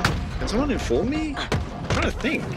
On complexity at any point? I can't even remember, but Collect, King Nick, they're a strong backbone. Everyone says Collect, very fast, very fun to watch, but fundamentally understands the plays and the spawns that he should and shouldn't make and hit at the same time. So yeah, it's a good comp. It's a good comp. I really like it. Hopefully this is the roster for Mortally to show that he deserves to be in pool play on a regular basis. Yeah, I feel like Mortally's had so much talent. It's just like has always been on that precipice of having that consistency in Halo, and it has to be just so tough to be a competitor and to always be just there, and to have to rebound and try to figure it out with a new roster here and there. But he did make it to that first World Championships playing playing with Ace under that TSS, right? Yeah, the Strong TSS. Survive back in season 1, and he's been a fixture in the Halo scene since, and I'm hoping that he finds himself maybe a home here with Manny Collect and King Nick. This is a roster that has a lot of upside, but also can feel like they have a bit of a low floor. That'll be like the thing that they need to overcome with this roster, is not having performances against the top teams where it just doesn't feel as if they were competing in the first place. And a lot of that comes down to attitude. I assume that's probably why changes have been made, both in Mortally's old team as well as the team he's joining. We'll call them Liquid for now because that's what's on the screen. But I tell you what, if Louis V Titan does not put the Team Liquid logo on the screen, I don't believe it's Team Liquid, because Louis V Titan is the be-all and end-all. In my opinion, it's the holy grail of Halo. Twitch Prime, by the way, it's free. So if you have it and you're watching on Twitch, please go right ahead. So what you're saying is if Louis puts on the horse, right? The horse joins in. That's it. Exactly. Like, it's confirmed, exactly 100%. Right. So keep an eye out for that. If that appears at any point, then it's 100% HLTV confirmed. But do you remember what the horse is called? Do you know what the horse is called for Team Liquid? Nah. No, I have a life. Yeah, I was about to say that's. Whoa, Yaxon. Anyway, that is incredible plays from Yaxon, staying alive. I have a problem with the match we've chosen here because I love all 8 players in this lobby and I can't decide who I would like to win. I know I'm supposed to be unbiased, but both play very good brands of Halo. We're seeing it in how tight the game is. It's going to be about who can execute, who has the coach behind them, who is able to be on the same page. As I often say in commentary, even though I don't commentate that much, you have to be on the same page. If you're all on different pages, this game type, it's not going to work. It's going to be a 2-0 to the other team. He's trying to do his best, but he's just surrounded by 3 players, and unfortunately not much he can do there with TLF going 3 down. It's going to be a great hold for Liquid. Now, what I'm curious about is how aggressive King Nick decides to get here. He has 1 sniper bullet left, and he is going to find these spawners at green. And look how aggressive. Ooh, they are being, period. Team Liquid just collapses in. TLF go 3 down again, and Manny acting as that back pivot foot, just giving them information about what's to come next. Well done, Liquid. You had a choice to make there because you were all staring at B and only 2 of them spawned. So you had a chance to either hit them on splits, which is what they did, or just roll the dice, see if they all spawned there and kind of risk them spawning into your setup, essentially. Camo in 15, if I'm Liquid, I don't play for it. I take the ball, I take the time, and I forget about the power up. It does no good for us. But yeah, Manny's thinking just that. Hey, come over to B, guys. Forget about camouflage. You need to kill me with the ball. Otherwise, this round's going to be over. Ball out of bounds. And now TLF hanging on by a thread in this first round. They'll have to win their start here, and well, King Nick being the last alive, this is an opportunity for them to get away with that ball. It's going to be Common that takes the trek, and Jackson, the player responsible to keep him alive. The nade, not enough to get that pick, but certainly enough to keep them down. Collect, though, countering with a nade of his own, and look at how fast this Team Liquid team has been on these collapses. Once again, they're able to get the 3 down, the last player's position's known, and Team Liquid breaks it like it's nothing. Heads up play from Nick there. He finally goes down. I thought, how did he survive bottom middle with that camouflage? Must have picked up Repulsor and just scooted his way to top middle. That was really, really vital he did so, because they were left scratching their heads. They had to contest on their break to TLF with the camouflage player. They just went 4 down. That's round 1 in the books. Team Liquid, 1 to the good. Yeah, it was a strong performance from them. When we look at it, look at the slays. They just clearly outslayed. That was a dominant round from Liquid. They were so fast on their collapses. They're super efficient, and the big thing is it feels like they're playing at a higher pace than Lethal Fox is at the moment, and that's what needs to change for Team Lethal Fox. I think they're gonna have to try to keep up with this speed. Yeah, oftentimes when you find yourself mismatched speed-wise, you have to either steer into the skid, or you just have to let yourself play and match their pace. I mean, if they're playing super fast, all right, you can play fast. We're just going to lay traps. But right now, I think you're right. It feels like Lethal Fox just caught in between the 2 paces, and it's perfect for Liquid. It's exactly where they want to be with Collect.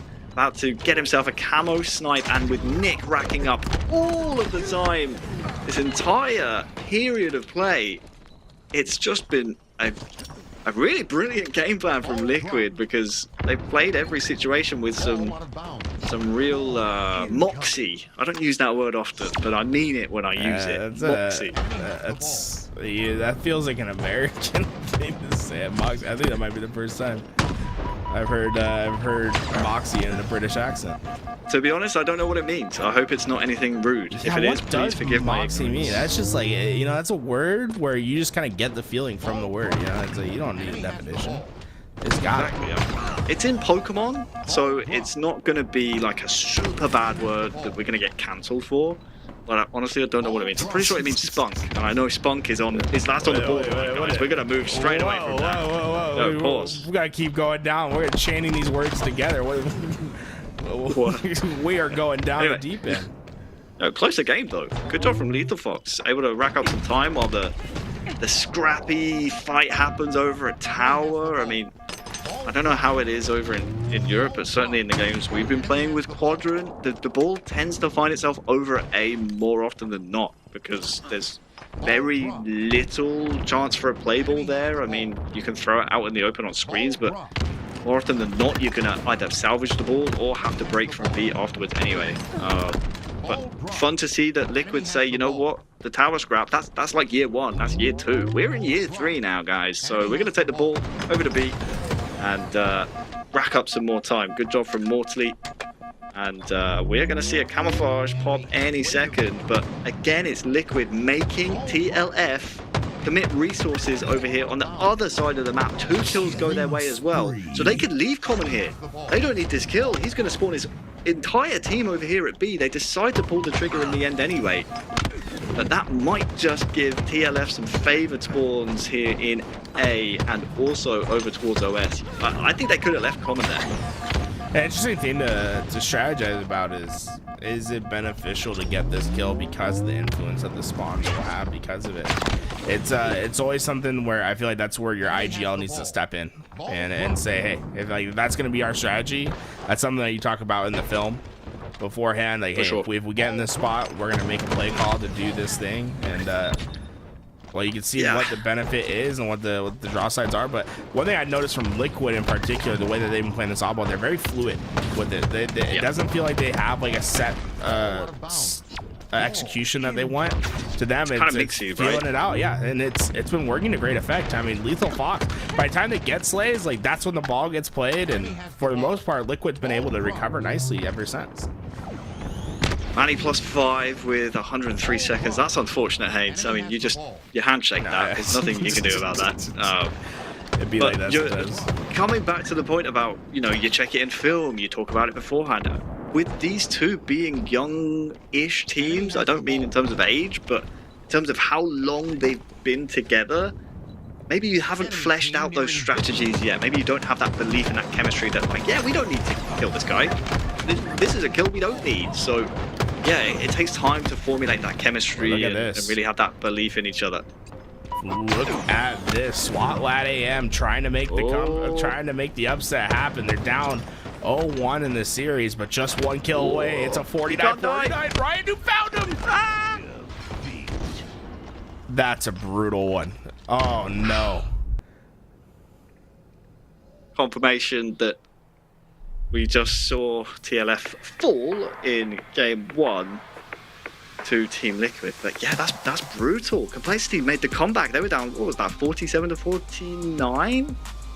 I'll have to go back and see that one, how that transpired, because yeah, I mean, I don't want to look at the stats, but I did see like, someone, I think it was Juan, going just absolutely almost triple neg there in that series. So yeah, difficult one to swallow. You got to move on.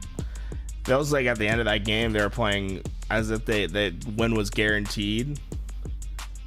I don't know how to describe it. Like they weren't trying to force that last kill. Like they were going to let the kill come to them. And I felt like you just need to send 2 players out and get your trade. Yeah, look at this 47-49 comeback from Cole. I mean, they see Anthrax in blue. Who else dies here? We see someone engaging over at Nest. Is that a snipe lift kill they get? I think so. Yeah, that's the ones that one-on-one. Once that one-on-one's one, then you have a 2v1 here. Yeah. You know Ryan's screaming at this point. Don't worry, I'm behind him. Just live. And obviously without the British accent. Maybe some curls in the way as well. But yeah, really good job. Good ice from Complexity, because 1-1 in a series against SWAT LATAM. I mean, they're a team that can really push the pace against you. You're feeling much better about that being 2-0 going into game 3. So well done from Complexity. SWAT LATAM, they'll be ruining that one. As we go into game 2 of our other series, Team Liquid versus Team Lethal Fox, we saw Liquid have a pretty dominant display in game 1. Though things can change rapidly in the Slayer, right? A little bit more freedom for players to move around the map. No objective to keep them oriented. Could be the opportunity that Lethal Fox has been looking for. Especially with Coach Doug in the back. You know, repulse, thrust, every a minute after you use the last one, you know he's going to be tracking those. You got camo every 2 minutes, snipe every 3. Sorry, short rifle. We call it snipe. You guys know what I mean. You guys play the game. But camo and snipe, sorry, shot. If you put them in the hands of the same player, it'd be a deadly combo. That's what the doctor That's a ordered. breakdown. 4 down, not 1 kill traded out. They'll get the camouflage and they will know the spawns right away. It's a split spawn from Liquid, 2 at blue, 2 at the lift, and Collect, there's just nothing he can do. He'll try to get the damage necessary for the trade, mortally cleaning that up, but Liquid trying to stem the bleeding for now. It's just going to be such a tough spot for them to work out of. Yeah, good job from TLF not committing to Ranmi's death there, because camo, a 1-for-1 trade. I mean, on paper, not great, but you still have info from where the rest are. Unfortunate, Haynes finds himself in no man's land. Collect cannot connect on the beatdown. And he's 0-3 to start this one off. Might need to change his pacing. Get on the same page with the rest of Liquid, but yeah, that could have been much, much worse for the team playing as Cobra here.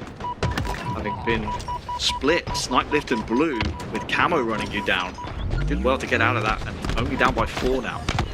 Goodness, yeah, wow, what a reversal. 4 players going down for Lethal Fox, and Liquid suddenly get their control. They're going to spawn trap Lethal Fox at blue, and well, it looks like TLF going to decide to fight through the middle of the map. Now they changed their mind. They're deciding going 4 wide into that doorway. 2 players get through first. Collect's able to get the trade out on the first, but space won by Lethal Fox. But at the cost of their numbers, Team Liquid instantly neutralized that early start from TLF. Not bad though, not a bad result from TLF. Yeah, you lose a 3-for-4 trade, I think it was, but or something along those lines. You lose your lead, but you do get out. You make it mixy with that camouflage coming up. You're over at glass. I mean, they got 2 kills now, so it's not terrible.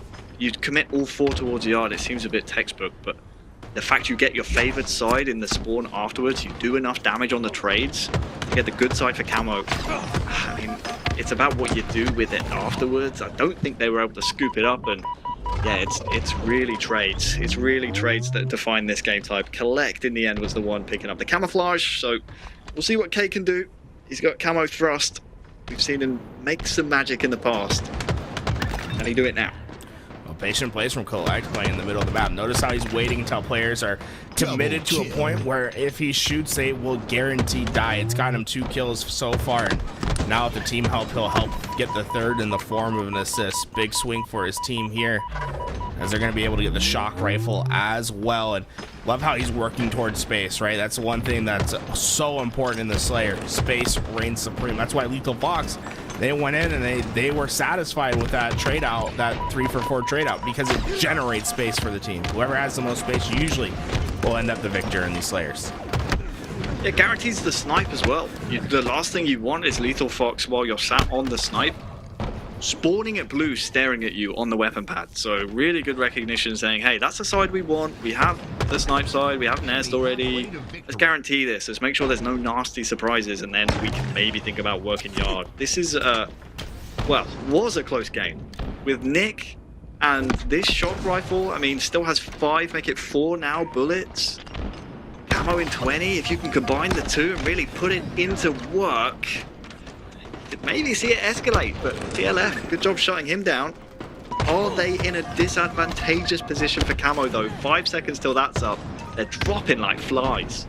Common, you gotta remember, whenever the opposing team has a shock rifle, you gotta keep your feet on the ground. No making big jumps into the open air. It just makes the shot just a bit too easy. And I think Nick was able to get some value out of his life before he went down. But with camouflage back up, Lethal Fox this time has the better position for it. The nades will not be enough. Oh no! Morley delayed his last nade, catches him right before he drops down, and that's a huge reprieve for Team Lethal Fox. They will be able to have much more confidence in the way that they can play with knowing that camo not going to be playing an impact here. Wow, I mean, he's just gone down on our screen, but 3 big kills from Mortally in a row. That nade and then the 2 afterwards really frustrates Lethal Fox, because now you have to fight to chip away at this 4-kill lead, and you still have another minute and 10 seconds until any kind of power play on the map comes up. So now you just have to make sure you're manipulating Liquid and collapsing on them with damage efficiently before that time comes, and you can start to maybe slingshot yourself past Liquid.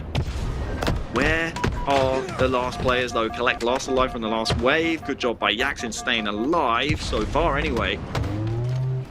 How's his teammate to come through and help him out? And now, well, tools. This is getting very messy here in the late game. We're approaching the 40-point mark. 35 seconds still separate these players from the next set of power weapons. And Manny, well, he's just locking down Nest. I like this play.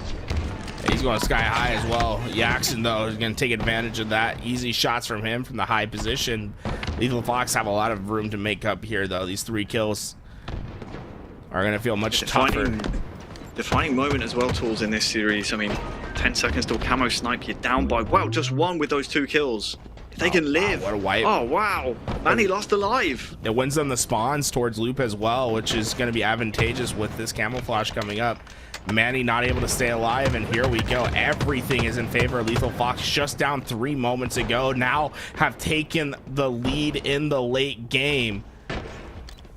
And now the thing that's dangerous for Liquid here is they're going to be split on the map. 2 players towards your lift side, and then 2 players towards Loop. If Lethal Fox can identify this quick enough and try to overwhelm players on the other side, they could try to put this out of reach, but Liquid respond quickly. They take the lead back, and with Collect having shock, This could be the GG they've been looking for. Will be. Good job by Lethal Fox recognizing our last wave is over a loop. We spawned at Snipe Lift. This is it. You have to live in this team fight. They get the first 2 kills. It's 48-48. Oh my god, they're in the lead. 1 kill to go. Collect last alive. He has to survive. Rami has shot the game in his hands. They're trapped. This is the difference between 1-1 and 2-0 down. Commons coming in on the flank. A shock rifle looks Rami. Shuts it down. Lethal Fox down late in that game. Make a hell of a run. And the collapses were so well executed. Let me tell you, Tools. That map 6-minute mark is the defining moment. What were we talking about? There was a chance, an opportunity, could be a defining point in the series between Lethal Fox going down 2-0 or tying up 1-1 and slingshotting past the lead. They 4-dead them and they correctly spawn trapped them in blue. I want to know who this is S4. I think it's Haynes, who's able to just make sure they don't cross into yard. If they're able to brute force quick enough towards Rami, maybe he gets taken down. But that is really good execution at the 6-minute mark. I mean, shout out Coach Doug in the back. He would have been screaming that for sure. Coaches love, baby. The execution from top to bottom on that play was incredible, and it all started with the bombardment, right? We saw 8 nades come into that LR hall. They neutralized the shock rifle first. That makes it so that you have not only a numbers advantage, but you don't have to worry about the big stick, right? The equalizer in that shock rifle, and then execution on just staying alive, right? If one player gets traded out there, it's a 49-49, and it's going to drastically change the way that you play that end game. Instead, they have that confidence just to get that shock rifle where it needs to be and win it. But SWAT Lat AM is keeping up with complexity at the moment, and they're trying to find themselves an upset in this series. So far, down 2-0, but don't let that scoreline confuse you. These games have been tight as hell. It was a 50-49 with a massive comeback from complexity in game 2 that allowed them to go up 2-0 in the series. And oh no! Yeah, I think that's done. I did wonder if there was a chance we would see the repeat of game 2, and well, breaking shot, that's an exclamation point. You've got 10 seconds now to push another one, and B's not even guaranteed. Reigns died first, that's unfortunate, but he's living long enough here. Breaking shot, does he have the recognition and situational awareness? Yes, he does. Of course he does. Wow, that was a play. And we're on the same map again. The chain reaction was absurd. It has to deflate you so much. But SWAT Lat AM, I think they can take some pride with how well they played against complexity. The end game execution obviously going to be on their front of mind when it comes to film later on in this week, figuring out how to adapt and play just that little bit better. Liquid, Lethal Fox tied at 1 apiece as we go into this swing game on Strongholds. Yeah, just confirmation, of course, complexity getting that 3-0 over SWAT LATAM. It's a shame because I did want to touch on the fact that the LATAM region incredibly good at strongholds. Really, really good. Honestly, you come up against them, it's really difficult. They play a very suffocating, precious style of game. So it's not surprising for me to see them be that close with complexity on an objective, but sadly, as you say, they'll be back to the film room. They still have an elimination bracket run potentially to make, but anyway, Lethal Fox Liquid tied up at 1. Camo coming up and scores near enough even. Slight edge at the moment to Liquid. Camo's trying to hunt anything down. Nick's going to get away. Oh, did he get? No, that Camo's still on the ground. Looks like Collect's going to be the player that searches for it. He goes incognito, but Common's still at the spot, but not enough. The damage doesn't come through. Collect stays alive with the camouflage. Reinstalled the HD texture pack. Hope you see Camo. I instantly crashed. I didn't realize. Don't do that. Don't do that. I'm trolling. This is not the play. I can't believe that thing still exists. It makes you crash so much. Also, if you shoot the golden warthog sign on headlong, it will actually spawn the golden warthog. Oh, that's a fight that Elect didn't want to lose. Fortunately, he did so. But good control for Liquid. C and B, honestly, Not a bad setup to have. I know people call it the poor man setup, but realistically, you pin them in A, they've only got 2 ways to go. They can go left or they can go right. And all you have to do is shoot them whichever way they go. And Liquid know that. As long as you don't die first, like, well, they actually have in some trades, then it really suffocates the enemy team in A. But a really good job by Lethal Fox. And now, essentially, they can do the same thing on the other side here on Recharge from A. Looking over at C as well. Oh no, they're going trips. Okay. This is a bold strategy. Wonder, see how it works out. You see the I like it. I love it. The Action's getting real aggressive on these players. Supreme Execution gives them the double kill. And if you can get this kill on Mortally quick enough, you can really start to force the spawns that you want and put them in that chokehold. I like it all. I like the double from Yaxin. I like the quote from Dodgeball, from U-Tools. I like the trip. It's a good decision. And now I love this from Haynes. Run down long haul. You got camo coming up. You want eyes on that thing. Be an impact for your team. Just make sure you milk as long as you can. Your death here is not a problem. Oh, it is though if your 2 teammates go down. Time to live now. 3 down for Lethal Fox. Yeah, this could be a trip going the other way momentarily. Things could change on a dime. Liquid has the trip cap in for at least a few seconds as C's trying to transfer hands, but Collect playing faster than White. He's going to be able to try to get to his teammates' help at C. The return does come in. C back into the secured hands of Liquid. Lethal Fox with their spawn out will be able to get themselves a home, but scoring in the favor of Liquid, and Rami's being awfully aggressive throughout the White here. He's got a teammate to his back, and they're going to be able to win it clean as Yaxin getting the double kill to help Rami, and that was impressive from Lethal Fox how fast they're able to break their situation. Great break. Really quick, clean, efficient. Again, you can see with how young and green these 2 teams are, there's that lack of understanding at this moment in time in terms of, okay, who's holding our home right now? Who's holding A? Because when you're tripping, the last thing you want is to surrender the most powerful stronghold on the map to them, which is A. You do want to be over there. And if you leave it, you have to tell your team. You can tell there's just not quite that understanding from either side, which is why these triple caps we're seeing not really lasting that long, because, well, the A guys are running to C and then they're spawning at A, and then the C guys are running to A, and then, you know, the spawns are just crazy. You have so much control if you just have that one guy standing still. That will come with time for these rosters, but for now, it's very sporadic. There's control swapping either side, and you have camo entering the fray. So all of these kills you see now, all of these numbers count towards that power up. Yeah, Yaxin has a high position on White, but looks like the play is going to come towards the pit. He gets ready to help his teammate. Collect goes down, but that should be enough for Liquid to get away with the camouflage. Mortally will put it on his body, and with 4 players down from Lethal Fox, Mortally can find some big slays here to help his team secure this victory. Again, another lack of understanding. I mean, 2 of them spawn there. You have to make the decision. Do you go, or do you let them all spawn there? Instead, they kind of did half. The camo guy isn't really impactful. Then they spawn at C, and then now you're getting tripped. It's difficult. It's difficult to watch from these 2 young rosters at this moment in time. We'll see if this 2-man push onto King Nick plays as it should, and it does. But now you have to handshake C. You can't get there in time. Unless Rami hits a nice shot. That frees up tower, and in fact, it's Haynes who gets over there, kills Manny, and gets the reset. Rami left A to get a better position. Now White to watch into batteries.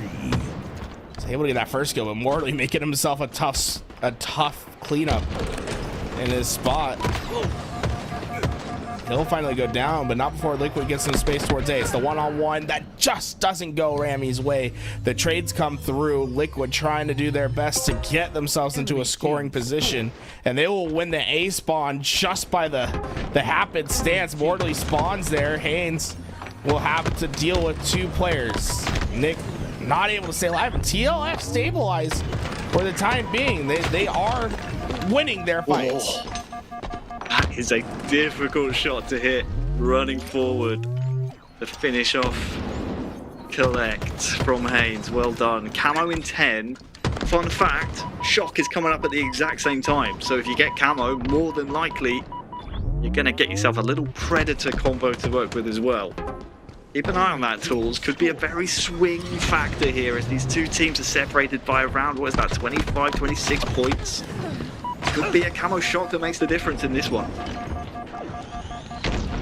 It's been a surprisingly long game of strongholds. A lot of mixiness, right? A lot of players contesting, making the score stop, but Team Liquid just at the final moments. They're past that 200-point threshold. One big trip cap can do it from here, and Mortally with that shock rifle was able to get the first pick.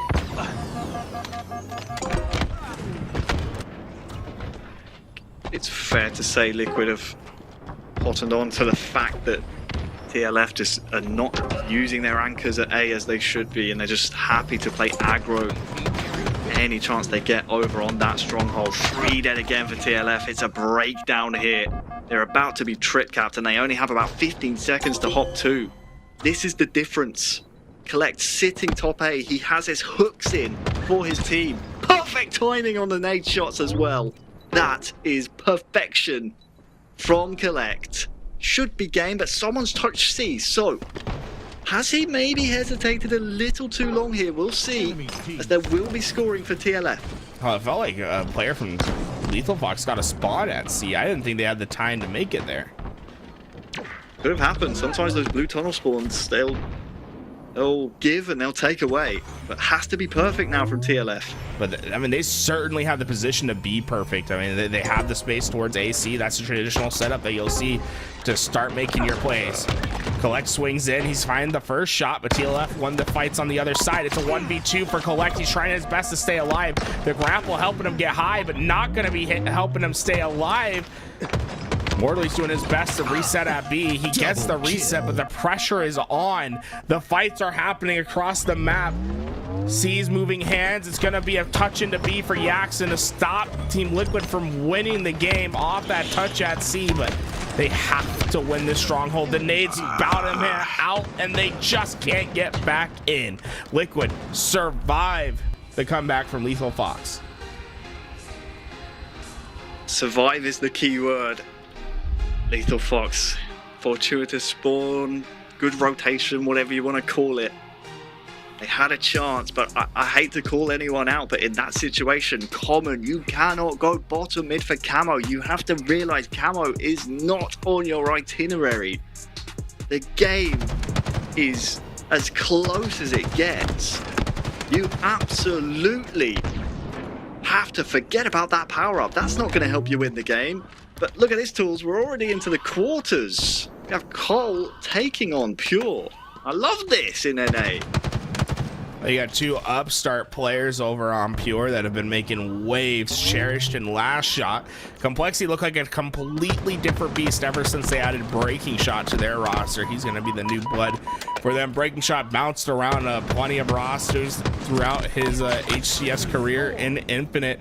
Got his name started in a conversation of top-level Halo players in year 1 Orlando on that Proton Gaming roster, but was never quite able to find any solid foundation to build his roster on. That has changed with Complexity. He's been a cornerstone for them.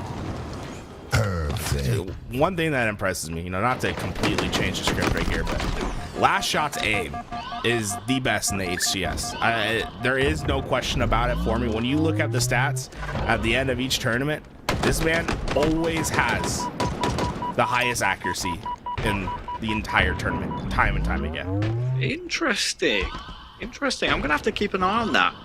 It's not really one I've had. He doesn't pre-fire a lot. Opportunity to watch quite a lot. When I think of really nice aimers, I mean, Formal has a beautiful aim.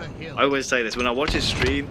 The way he aims, I swear, it just looks completely different to any other player I've coached or watched or casted. It's just a very specific type of aim, but good break from Colt as we're talking.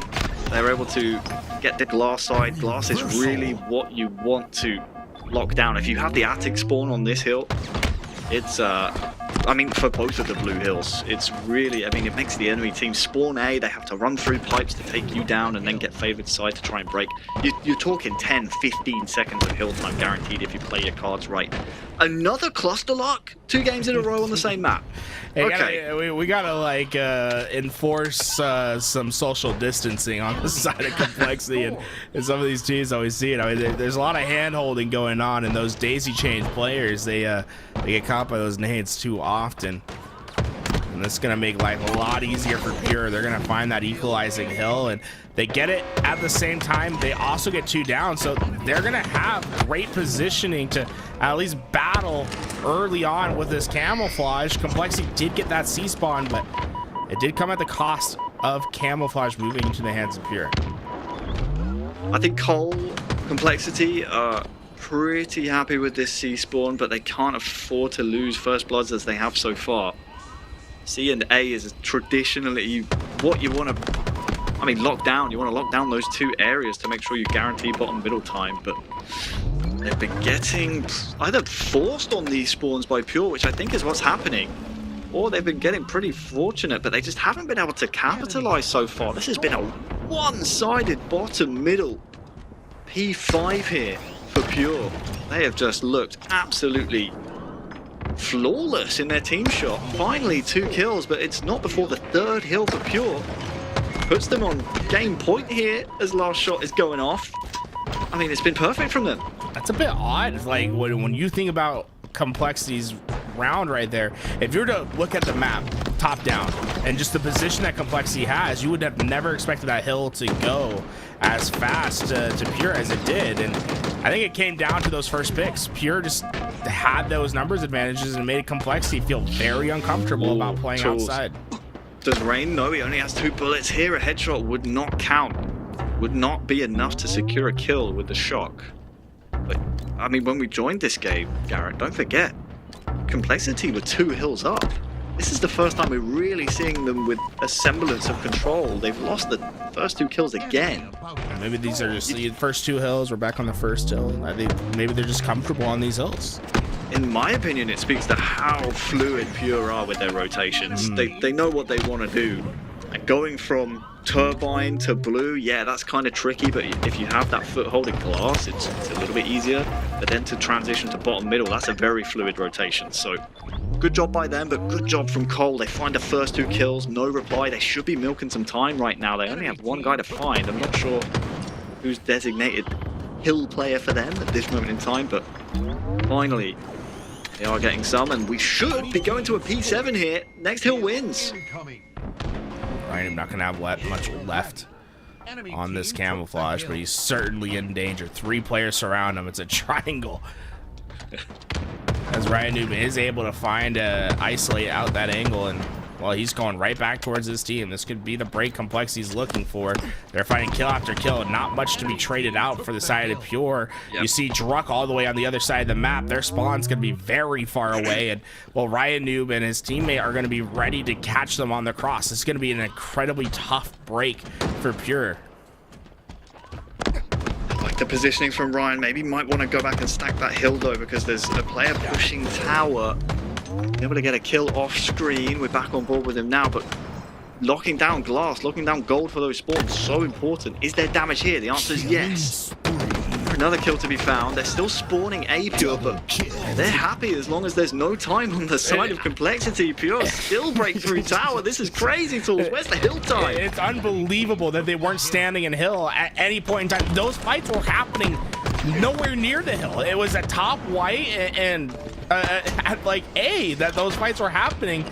Complexity just were very focused on ensuring that they had their numbers together and that they were going to team shot their way out of that situation. On the other side, Pure, they're not going to be afraid to get into this hill. So if they are able to find that break at any point in time, expect them to jump right in. Complexity, though, at the final half of this hill, these next slays is going to be vital for them. Absolutely right. This next kill really has to go the way of Pure, and it does. Husk gets back smacked, but they need a contest here really soon. Nice trade. Will it be enough? Have they stacked the hill, Cole? They haven't. Or if they have, they've all gone down. Ryan last alive. Oh, this went fast. And from last break territory for Pure, it's now flipped on its head. Cole, they have to brute force tower here. 10 seconds till Pure cap. They have to go fast. At this They have to point, go. they're being too slow. They're going to get caught. All of them committing in. They get into the hill. Is it enough? The Slay, it comes in. Trying to stay alive. It's all up to Huss, but he has 3 players surrounding him. Pure have done it. Complexity. Do not get the final hill. The clutch plays from Pure were enough, but it all comes back to the beginning of that hill and thinking, what did we give away? Complexity were winning the slays. They had the position, they had the spawns, but they did not get any time for at least 30 seconds, and they lose by just margins of a hill. Long way to go in that series. Potentially not quite as long to go in this one. You have Lethal Fox down 2-1. All tied up on Argyle, but would have loved to have heard those team comms from Complexity, what the decisions being made were, whether there was... I mean, Ryan was probably screaming, hey guys, I'm literally killing them all, please stand in the hill. But either way, they were worried about certain aspects of the breaks that they had to be wary of. King Nick with a nice snipe, but his flag is past the halfway mark. He has to hit this shot now in order to stop this flag, otherwise it's Lethal Fox going up. Oh, he hits the shot! And now this becomes a little bit sporadic. He's getting good pressure, though, by a Lethal Fox member. Rami, last alive, puts the flag home. Is there a counter opportunity for Liquid here, Tools? Here we go, Rami. Manny's so fast on that play, and they are just daisy chain that flag through the middle of the map. It's one player to the next. And now grapple for Manny. He can zoom his way towards this flag to try to make his own play. Common, if he gets this kill, after he gets this kill, needs to stay alive. Needs to stay alive. Has the flag tossed up? It has. That's unfortunate. What a counter. I mean, it's so fast, right? And efficient is the thing that comes to my mind. 3 different players had their chance to touch that flag on his way home, and well, they instantly found their answer. Now it's a neutral game in the middle of the map. Whoever wins is going to have their next opportunity, and Liquid are flying to the point of attack.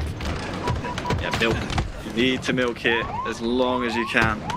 Try and allow your back base spawners some chance of reprieve, but there have been some players overextending through E, but Haynes, he needs to get a bit of a wiggle on here. He needs to get his running shoes on because he's about to lose this series. 3-2, the game ends. Liquid advance into the winners' quarters. TLF down to the elimination bracket. Oh, teams are dropping like flies here, Tools. They are dropping like flies. Dominant back-to-back flag runs from them.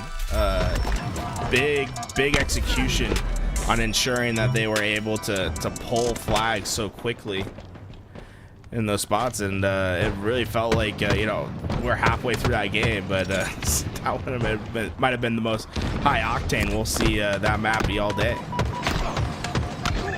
They're coming back to this one. Pure 1 up on Complexity after that slobber knocker of a recharged King. Went all the way to P7. Speaking of 7s, it's a 7-point lead for Pure as the second camo of the game is coming up. Looks like Complexity with first blood able to secure that one, were they? Actually, it looks like maybe it was a Pure member who scooted away. Was it Talek? Was it Druk? Well, I'm not too sure. Ah, looks like we got someone joined it. Squilly, leave the lobby, bro. This is a live match. Oh, bro, Squilly, you can't be doing this. Squilly, you gotta leave, dude. Squilly got easy anti-cheat error. He said, let me just join up on one of my buds. I got the matchmaking glitch. I'm locked into a lobby that's never gonna start. I'm just gonna join this lobby and it's a live match. Well, at least he's fast to get out, but that is if you're trying to dodge the easy anti-cheat, you gotta find someone that's not in an 8 out of 8 lobby, take a look before you try to join. We got observers in here too, bro. Come on. It's like at least 9 people in here. Maybe that's why they gave him a false sense of security. He's like 9 people. Oh, okay, we're good. Like that's not a custom game. So with the GAs, this map's changed a fair amount. Oh, Mando from Cherish able to. That's legal, by the way, guys. We can use the Mando, which has an incredible rate of fire. Honestly, why? Come on. This is bandits only, please. Preaching to the choir, guys. Preaching to the choir, they really are. But 45 seconds till the next camo. That's essentially the thing you're playing for most of the time. For some reason, Stalker Rifle not GA'd. That's in the hands of Complexity at the moment. Need to see that really put into practice. 2-for-1 trades constantly from Pure. They're so good when they're in the lead. They're very similar to how Shopify plays Slayers. They grab stickies, they get annoying trades when they feel they're in disadvantageous spawns, if they don't have weaponry, if they're ever in a position they don't like, they get a sticky, they get a trade, or even just then getting a beat down, trusting that your teammate's going to come in and get that trade it's so impactful, and it's the reason we haven't seen Complexity claw away at this deficit. Camo coming up, they need a win here, Complexity, to keep this even competitive. Ryan makes the risky play by sliding out to the middle, trying to get that camo away, but at this point in time, you have to make the risky play. Breaking Shot's got the red gun as well, so the utility on the side of Complexity, but still a lot of ground to make up, though. Find that quickly on street. So easy to get your spawn traps and to keep players on cycles. They'll be able to find that first pick. Huss able to find Druck. Cherish isolated on the right side. He has 3 players to worry about. The cavalry's trying to come in from the left side, but last shot batted down right away. Cherish has done his best to stay alive, and Cherish in the 1v3 situation somehow got his trade out. The teammates come in to help collapse on the rest of Complexity, and Complexity find themselves negative on the exchange. How on earth we've just seen a Ryanu camo start with an 11-point lead for Pure, turn into an 11-point lead for Pure. That's so crazy. When obviously we see it from Ryan's POV, we're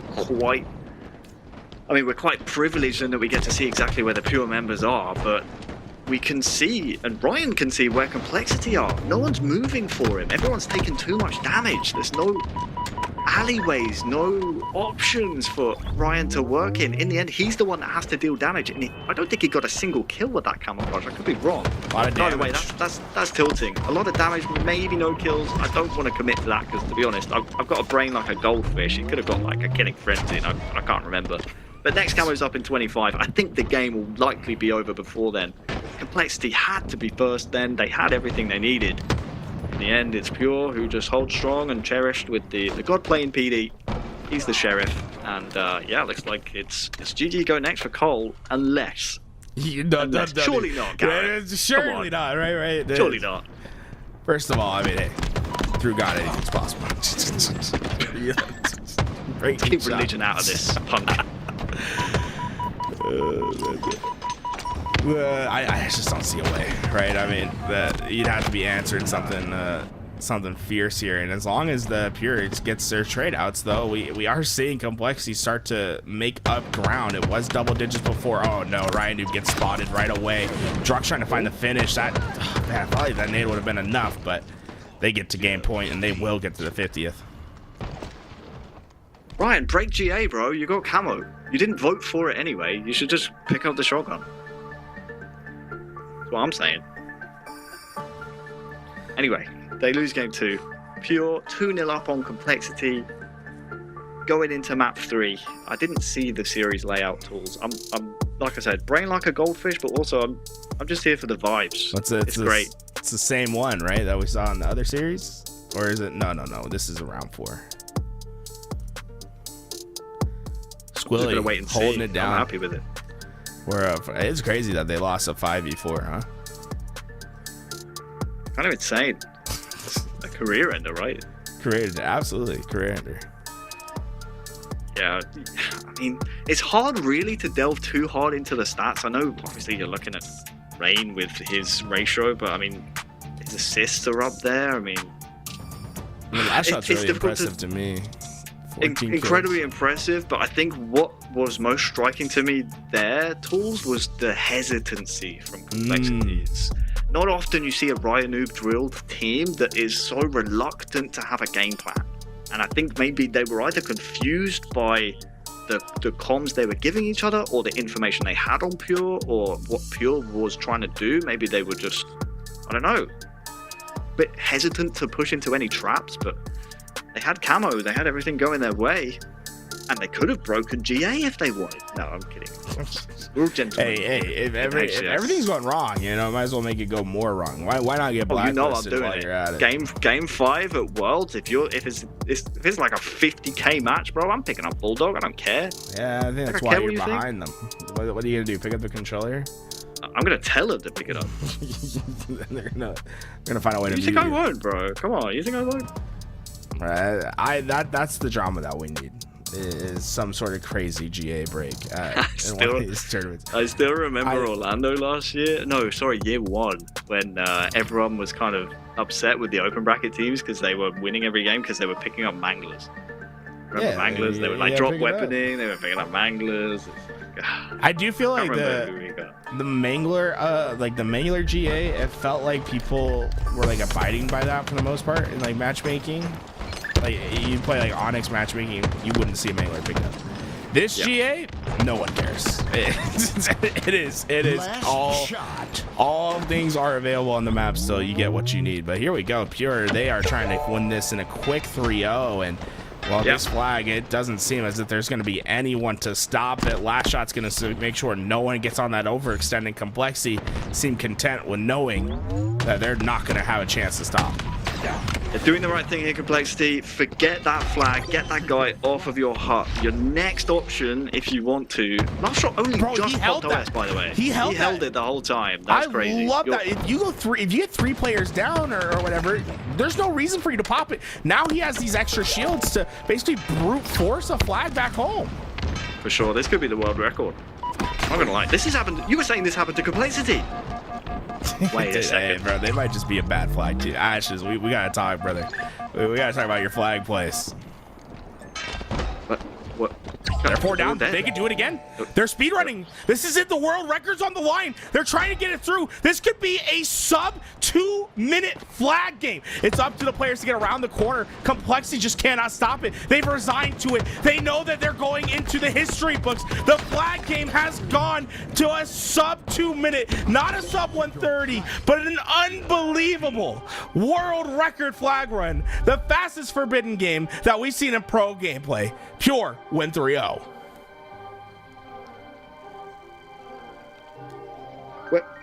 Where do we go from here? I feel uncomfortable. Well, my pants are wet. I don't know how that happened. That happened somewhere in the melee. Things are all tight. I remember is last shot. Last shot was holding an OS when it was like 45 seconds into the map, and then the game was over. Unbelievable. A 132. A 132. Whatever Pure is smoking, eating, drinking, whatever they got, I need some of it. Bottle that and sell it. You'll be millionaires. We'll be seeing you tomorrow, Pure. Well done. You've earned my respect. Their day is over as they will continue on into day 2. Complexity drops into the lower bracket. They will, I believe their day is also done, if I'm correct, but they'll be starting their day over in the lower bracket. Unbelievable game from Pure. And it just shows you the power of holding the overshield. And that's something that I feel like we've seen more in year 3, especially towards the later half, is players picking up utility and realizing, is it advantageous for me to pop this right now? Like, if I have an overshield and we have numbers advantage, it's okay for me to be the back player, slow the game down, and just ensure that we're gonna have the overshield for the follow-up play. And you can see how that can have a cascading effect into a game where suddenly one play, like having that advantage into the next play, just makes things so much easier for your team. For sure. I will say it's obviously so risky when you play against a team that is perhaps arguably a bit more coordinated than Complexity were on that particular occasion. You know what's sad? At this point, they were doing the right thing. They got cherished off their own hut. Now I'm thinking, okay, you go across top mid, you take your own plat back, and then you go to their hut to go on the offensive. But last shot said, nah, you're not going to do that. I've still got overshoot. You fool.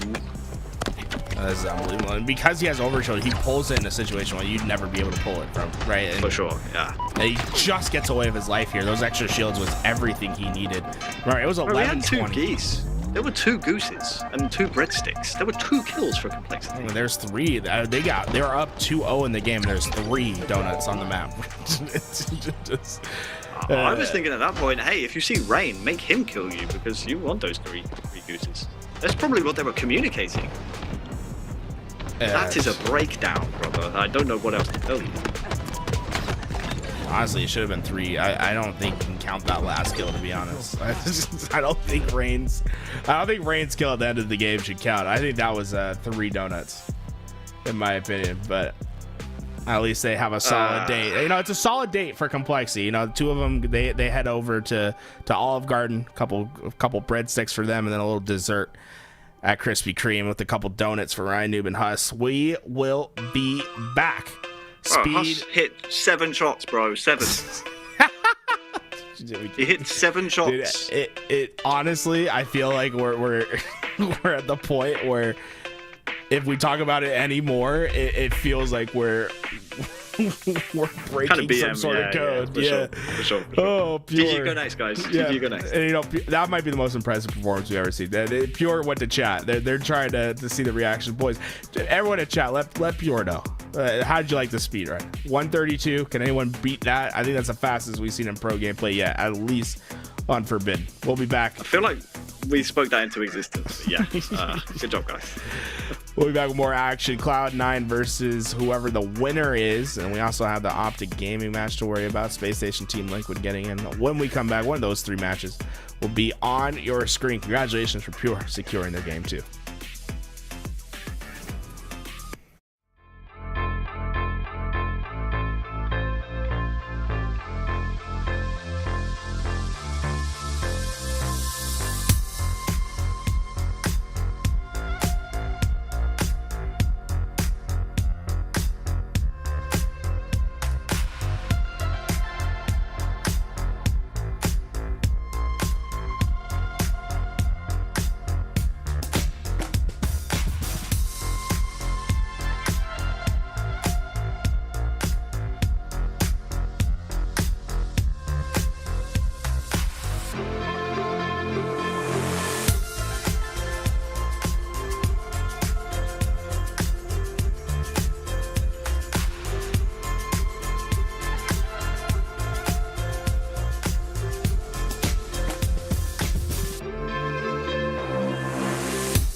welcome back. And we have another quarterfinal ready for you. Sentinels, Cloud9, going to be duking it out here on LVT Halo. I'm Tool, joined with me, Harry, aka Wonder Boy, the coach of ITB Into the Breach. Welcome to the show. Thank you. Thank you. Such a kind welcome, and thank you for not putting any rogue logos behind me. I know I have a green screen. The day is not over yet. Yeah, I trust LVT as everyone else should, but there's one that I earmarked when I saw the bracket, and I thought, you know what, these two could give us a really good game. Sentinels and Cloud9, two teams that I fully anticipated to be in the conversation of winning the qualifier. I'm going to be looking forward to that because I feel like this could be a little bit of a preview for one of those high-stakes matches, and it's next Sunday, right? So, well, next Saturday. I forget you guys get 2-day tournaments, but either way, we're starting things off. Oh, is it Wednesday? Next Wednesday, we go again on Wednesday. Oh, yeah, that's right. You guys never sleep. LVT, I forget. That's why they're the GOATs. But anyway, Sen, C9, what I'm trying to say is, it's a mouth-watering affair. It's one I pinpointed as a match I want to see. Because either of these two could fall into our pool with Shopify in Salt Lake, which would be a real pool of death. I'm looking forward to it. Yeah, that'd be brutal.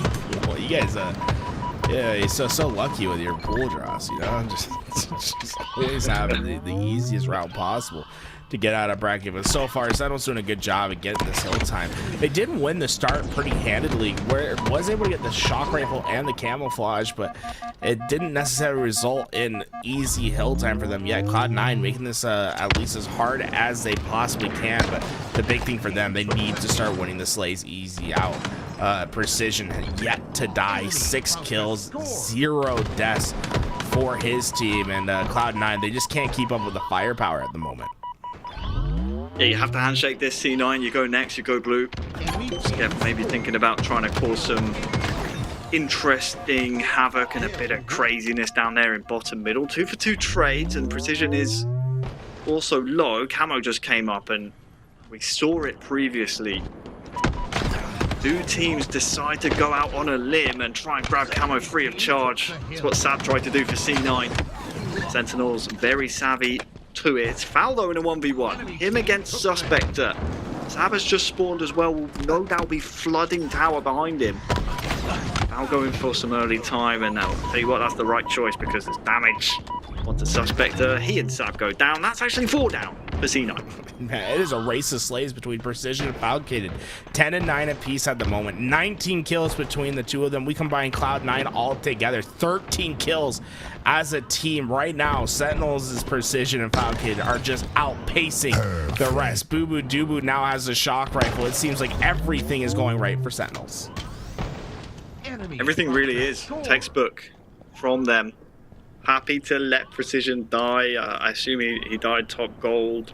They let Cloud9 rotate around the long side of the map over at top gold. They were able to get a pick as well with Boo Boo, who grabbed the shock off the respawn. Good timing from Coach Chig in the back. But now we're seeing C9 having to defend the back of blue. This is tricky to do because there's plenty of milk spots, and you have to keep your head on a swivel. This is the right thing to do. Push through this shroud, try and get yourself a trade, and it's C9 who actually win out the trades. Boo Boo now tries to sneak tower. He gets taken down. And yeah, sure, you have Precision here back blue to worry about C9, but you're getting plenty of time and you're forcing his hand here. Great patience from Precision. Never got caught up on trying to ensure he got that kill too fast. They eventually secured the hill, and honestly, I don't even know if you're too angry about that death because all 4 players of Cloud9 went down. Lethal had won the rotation already, and Cloud9 spawns are far away. Camouflage is up, and Boo Boo, I think, is going to be the one that's going to reposition. He's going to try to grapple this away before anyone from Cloud9 can get there, and this has just been brilliant teamwork from Sentinels since the start. And oh boy, talk about filthy. Sab somehow, some way found his way to the right spot, right time. Camo not going to be playing impact. Trades everywhere we look here. Most importantly for Sentinels, Falcated has that anchor spot in A.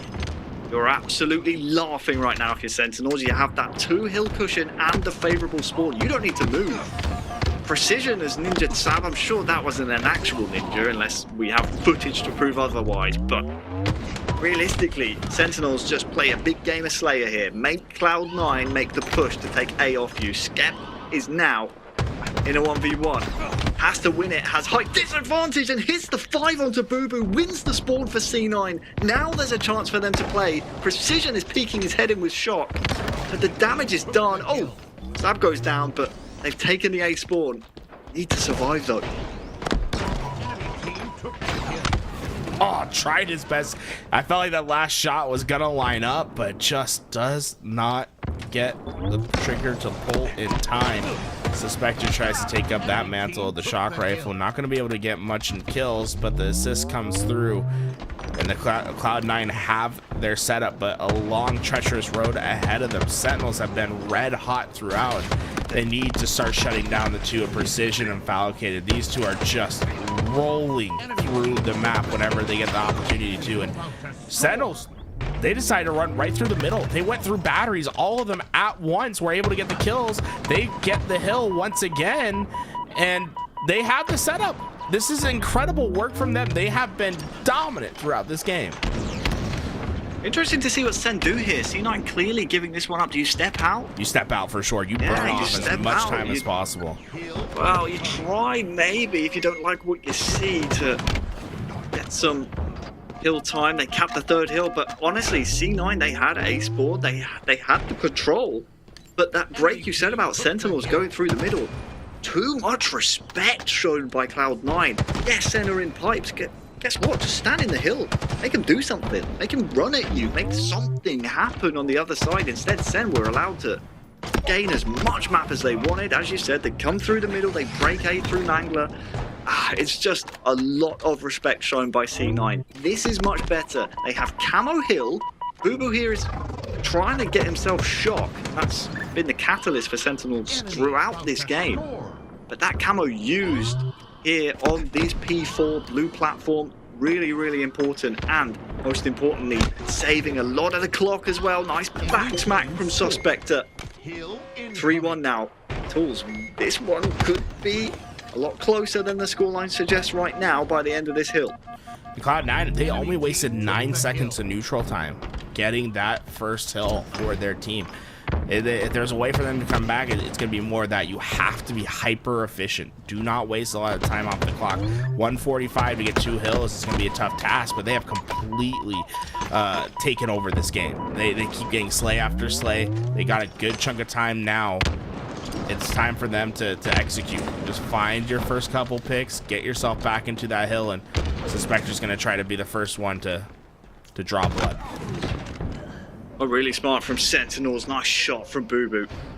That's 3 down for C9. Sentinels know they do not have to act until C9 touch that hill. C9 were looking for that first blood, but shock in the hands of Boo Boo with Precision sitting currently on 22. It's always going to be difficult to find that, and now you have Camo Shock to contend with. If you step in the hill, yeah, you stop that neutral clock, but guess what? You're basically telegraphing Boo Boo Doo Boo your location. You're pinpointing it to him on a map, saying, hey, come and snipe me in the head. Boo Boo's making life easy for his team. Shock rifle camo. Couldn't ask for a better combination. He also got that spawn for Septify. He knows he's here. He's going to give that info to his team. Waits until it's an easy kill, picks it up, and now with 2 players down for Cloud9, life becomes so much harder for them. Remember, neutral time also ticking off the clock as well. Just over 30 seconds of time pool available for Cloud9 not to be in the hill and to make this comeback. It's going to be a tough road for them at this point in time. Fantastic hold from Sentinels in the last minute. Not too bad. Not too bad at all. Sentinels doing the right thing here. Just waiting to try and get 4 alive. There's kills going down either way. It's C9 on the losing side of trades. They just need feet in the hill for about maybe half a second, which is why you're seeing Precision stay close. He gets the kill, but not before the hill's guaranteed. So 23 seconds. for Sentinels to try and hold. For C9, the objective is survive these fresh spawners nades. Boo is the one that gets the killing blow, but you have to get hill time to stop the neutral clock, as you say, Tools, but also you have to defend tower because that's an easy nade spot. But let's not put the cart before the horse. Let's make sure we get toes in the hills, stop the clock, give your spawners some opportunities. Sab with the back smack, Boo caught sleeping, 3 seconds left. Surely not. Surely not. I mean, this is it would be an absurd comeback to make. One of these nades that Sentinels are going to have off a spawn, I think are going to be the difference maker, right? Every time these guys come off spawn, they can just throw nades in hill, and that's exactly what takes out Sab. 3-2 win for Sentinels. I think they still could have. I think that third hill that they captured, they surely could have jumped out of that a bit earlier and milked off some of that clock and made life a bit easier for them. But either way, a pretty dominant win when you look at everything put together, and it really came down to their 2 slayers, Precision and Falcated, that made life easy for them in the first half of the game. I mean, you smattered that with some boo-boo-doo-boo camo shock action. I mean, it really was Sentinels that had shock control for 90% of that game. And you're right, I think often the favored play is to try and either, when you're stepping out of hill, milk some of that neutral time down, or maybe see if you can get a pick on some of the more lengthy rotations. I mean, you don't see it often on recharge. The hills I think of are P2 to P3, where it's, you know, blue tunnel, but you have to go all the way over to turbine. I think you're right, maybe they could have afforded to, but if I remember correctly, Sab got the first pick, and when you lose a first blood and you're playing kind of tippy toes in the hill like that, yeah, you kind of just have to say, you know what, let's guarantee it, let's make sure there's no shenanigans, no scamming happening here, let's make sure we get the point on the board. Good showing from C9 in the latter half of the game, but they just gave themselves too much to do in the final furlong. This map is going to be very interesting for me. Sentinels, they're not a bad Slayer team, but they have a tendency to go down in Slayers. Sentinels usually play best when it's 4-on-4 neutral game. If they're able to get those conditions met and not be first player down, I think they're going to have great success here. Cloud9 on the other side, I think is a fairly proficient Slayer team. Septify in particular, watch out for him. He comes to life in the Slayers. When you look at the stats for this Cloud9 team, Septify by far leads the KD count in Slayer. But on the other side, usually is at the bottom of their KDs for objectives. He is really one of the best Slayer players in the game. Boo with Stalker. He's trying to play with a full deck here. If he can get away with camo, he would have camo repulse Stalker, but that's sneaking camo away for C9. That's a bit unfortunate, giving Boo-Boo's damage so far. I think it was Suspector that's burned and traded away. Traded away, I should say. And having seen Boo-Boo's damage in game 1 with the shock, he's now 4-0 with the Stalker. Finally put to rest. That's a key point to victory for C9. Get yourself those weapons. Sure, we've GA'd them, half of them out of the game, but make sure we're on top of those commandos. Make sure we're getting Stalker. We know the timing of it.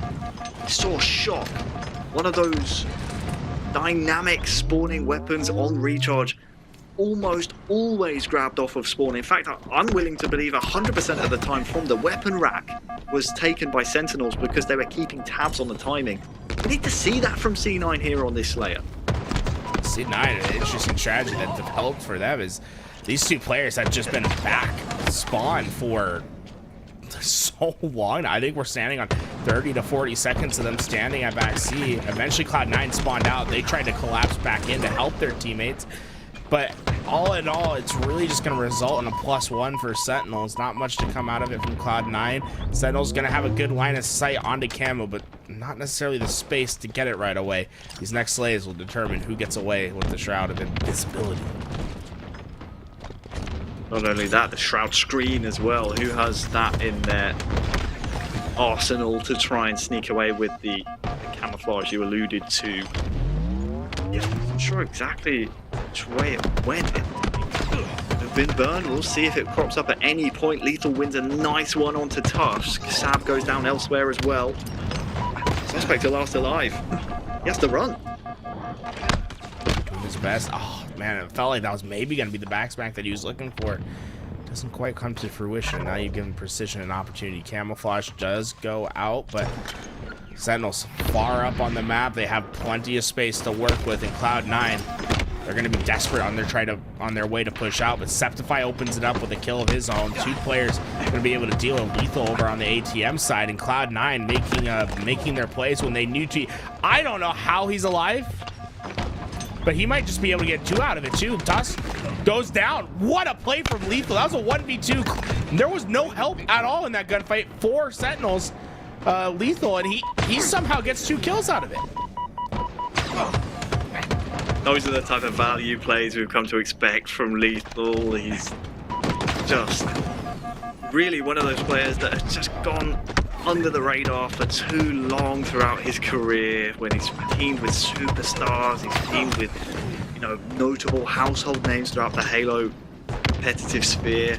Val, by the way, yet to get a kill. His team are up by 2, but that gap has been closing slowly but surely. Finally able to put not 1 but 2 on the board with that double. But Camo in 10. Can you pin C9 in an area that you're happy with? Looks like the splits right now will be Cafe and Red for them. Bubu's already taken down Tusk, but where's the Camo going? It's incredible how consistent this 3-kill deficit has been. We've seen 4 team fights now that have all resulted in the same thing. 4 players going down for both sides. There has been no change in this lead since the early game. Will the change happen now, Tools? You have a C9 player with Camo, but it's that HD texture pack, buddy. Let me tell you. Reinstall it. Reinstall it. A little cheeky crash here or there. Who cares? You get to see the Camo, but it's incredible to watch the kill feed. Like, every time a kill comes in the favor of Cloud9, Sentinels has the answer right away. The 3-kill deficit remains. It's been so hard for Cloud9 to try to make up this ground, and here it is. A trade comes in once again. Bubu Dubu extends the lead to 4, and Sab's in trouble. Oh no, Bubu, the triple kill. The lead that was 3 extends to 6, and Bubu's putting pressure on the spawners right away. Incredible work from him, so quick into the action. Yeah, splits coming, so had to sweep through to Soda, made sure he wasn't going to get flanked by these players. Spawning Red, no doubt trying to link up with those 2 that were absolutely doomed from that Cafe spawn. And it's a shame because I was teeing myself up to maybe look a little bit prophetic, but this collapse from Sentinels and the collapse in the scoreline from C9 has just absolutely escalated way too quickly to make this a competition. I was gonna throw back 2 Tools. Remember earlier we saw, who was it, Liquid against what was it, Lethal Fox? Yeah, TLF, thank you. And it's like, hey, this could be a turning point. This could be a pivot point in this series. You could springboard past them into a lead and tie up 1-1. Sentinels want no shenanigans. They don't want any funny business. Well, remember, just a few moments ago, it was 33-30. We're gonna end this game 50-38. An unbelievable run from Sentinels. It all started with Bubu Dubu. I was so impressed with how quick he was able to identify splits. He gets that triple kill from top B stairs. He instantly transverses up into heaven. But then you noted it, the way that he plays off of heaven, right? He jumps over towards A because, as you said, that the red room spawns was the next likely spawn. So it was incredible to see that heads up awareness from him to not only maximize damage, but minimize damage taken. And that's the difference between a cohesive team that we're seeing in Sentinels to perhaps maybe the teams we saw earlier on the broadcast, in the bracket. You have to be on the same page. You need to. And Sentinels, one of the best teams in the league at being on the same page. We said before the game, keys to victory for C9. Hey, let's get some of the candy in our hand. Bubu just put on a clinic with Camo's shock on recharge. Maybe we try and keep the Stalker out of his hands. He leads the entire lobby in damage. No doubt thanks to the Stalker control and that timing from his team and from Coach Chig in the back. Yeah, that was impressive. Very impressive. You guys can see the OpTic series starting to populate as well. So as we go into game 3, as Sentinels wins this 3-0, we'll transition quickly over to OpTic versus Native. We have both these series available to us to watch as we start to conclude what's happening over in the quarterfinals. So far, the only thing that we know, Pure have made it their ticket into tomorrow, and we saw Complexity drop into the lower side. Forbidden Flag gonna be the game type up next. Last time we saw this map, what was it, a minute 32 seconds was how quick the series was? I think so. Liquid 2-1 up against Space Station. Big upset potential over there. I think they probably went up 2-0 then, right? It's like, I feel like whenever I see Space Station down in the series, it's like, yeah, they went down 2-0 and like they're gonna reverse sweep, and it's always assured. Interesting. I would be interested to see which of the maps they lost, because obviously they're playing the same rotation we're seeing here. So King Recharge, Slayer Streets, Forbidden Flag. Following that is Live Fire Strongholds. That is a game type Space Station are very good at. So don't be surprised to see a game 5 there. Overshield up in the center of the map. No one decided to go get that thing right away, which is a bit surprising. You know, we've seen that popularized on this map. You can get quick routes, but instead it's going to be a sniper duel that's going to determine it. Oh, Boo Boo Doo cracks the head of Suspector as he tries to make the cheeky play. Septify on the other side, trying to equalize the numbers. Boo Boo goes down, and the overshield win eventually goes to Sab, but at the cost of the sniper. Precision got behind enemy lines. How? Tusk, that was your job. Defend your snipe, defend that side. How did he get through? Was there a breakdown? Did he run all the way through runway maybe? I'm not sure how that happens, but Precision is doing exactly what he needs to. Take down and pressure the enemy team's sniper and heart. Well done. My opinion, would love another player to run this flag, let Precision go off, but hey, one bullet of snipe left tools, that's not going to be the difference between you capping a flag and not capping a flag, so why not run the flag? I think that surprised me. It was like a little bit of how slow Precision was to get to that flag, a little bit inefficient on the route, but as long as he gets around that corner, that's all you can really ask for. He's got that one bullet. Not going to be quite able to hit, but a little bit inefficient on this route. It's going to give Cloud9 an opportunity to get the stop. Hey, flag's not in tools, and that is actually 4 down for Sen. And also, look where the flag is. You have to come from a weird angle to get that exactly where you need to. The flag's read. That's a huge goal line stand from C9. OS in 20 as well. Where are the plat controls? In American football, you know, if a wide receiver drops a pass, it's they have to drop and give them 10 push-ups right away. That's what they do in practice. I feel like we got to do something similar with these flag runs, man. You gotta be able to be efficient with them. You can see at the highest level. Oh my god! Those little slip-ups make the big difference. Tusk able to stay alive at the top, and not gonna be able to get the overshield. Falcade, it's just a turret at the top of the map. Sap, extra shields. C9 win 2 perfect pivs. One on their own platform, one on Sentinel's platform, and then they do the hard part, winning those pivs, and then Tusk just doesn't take that extra half second, get his full shields to go and grab that overshield. Almost turns into a calamitous error. But really, really nice pivs won by C9. Sentinels, though, they have Val all the way up the map and 3 dead for C9. Bit of a fumble, that might just give the slight window to C9 to try and break up to their platform, but you have to brute force it. They're able to trade that player off. Is there enough time to stop this flag here, Tools? They've done it once before. Falcated this time, he's not going to make the same mistakes Precision made earlier. That flag will go in. And the big thing so far, Cloud9 feels a little bit more reactionary in their play, right? They've had great plays, but they haven't been the one creating the plays. Yeah, totally agree. We're starting to see a bit more of the meta game plan from Skep, but I mean, he's just clearing out his own heart. Sentinels are pressuring the snipe heart. This is textbook forbidden, guys. You have to pressure the enemy sniper. Huge shot threading the needle by Sab to defend his own, but again, where is it on the flip side? It's all well and good defending your own hut. They've done so successfully. You now have to go and pressure their platform, go and pressure on their snipe hut, spawn them back base, and make them make a play, especially with his overshield coming up here in 13 seconds. Sab on a bit of a heater right now. Yeah, he's so fast with those shots, but you can see the dual sniper action. Suspector had one on the right side, Sab had the other. But both those players going down. This run, it might just be dead for Cloud9. Sab died. Sab died on OS. This is now kind of mixy. I don't know who's going to win this OS. Oh, great awareness from Septify to reposition. Try to hold off those players coming from the right side, but Sentinels might have just done enough. Tusk is doing his best to hold off Boo Boo on the other side. Sab's going for the grab. Boo Boo, though.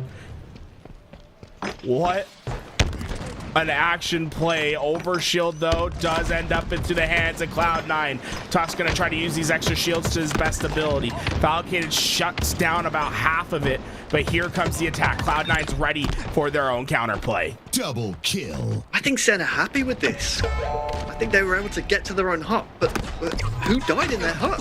They got their own hut back. They was happy with Tusk running with OS to their own platform, but someone was able to stop the flag. I believe it's Falcated we're on board with. Just no hut pressure. We saw Tusk run from the side he should have been at to the place he shouldn't have been at just to grab the overshield. He had his teammate, I think it was Suspector, coming from his own street. Oh, maybe you let the OS taken by Suspector there, supplement the hut control, and then bring your spawners into it. Oh, I don't know. It's a lot of theory crafted here, too. Harry, look at the back pocket. What did Lethal just grab? Oh, come on. Come on, pull it out. Pull it out. You want to. He looked for the pistol. You can't beat down with it either. You can't beat down. Is that breaking the GA? You think that's breaking the GA? Yeah. Because you get quicker beatdowns with the pistol. So if you're not using Disruptor, that includes beatdowns. Do it. Do it. That's a team kill. Double kill. Yeah, it seemed like it, right? Kill. Oh, shot one. Dude, that's tough. That is so tough, Jules. Let me tell you why. Because 6-minute mark, OS and both snipes coming up. Oh, that team kill could be absolutely curtains here for C9. If they get their own snipe or OS, if they can scam it some way or another, that would be huge. But there's too much damage. OS to Sentinels. It just seems to be a lack of forethought at this moment in time, and some unfortunate plays not going their way. C9 are laughing to the bank.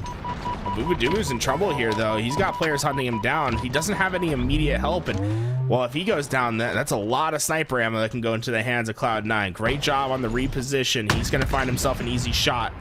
Oh, the wall hacks just make it so easy, man. Boobadooboo. This is when they made their first big play. It was because of the player at plat that got them kill after kill, but this time Cloud9 seems to be weathering the storm. This return is secured, but certainly not their base. Boobadooboo is holding things down. I know you guys are going to be sick of me saying this by this point, but we need to see some pressure onto this side from C9. They need to, from their own hut, go and pressure Sentinel's platform at the top of ramp, where basically exactly where Boo Boo is right now on the other side of the map, and then run across top mid. Let's scrape precision of Boo Boo off of their own platform, and from there let's go to the Sentinel's hut. We need to get some snipe control to get a flag run going, but there's just hesitance. Either they don't know how to do it, they're just constantly dealing with Sentinel's players in their own base. Now you can do what you want. 4 dead for Sen.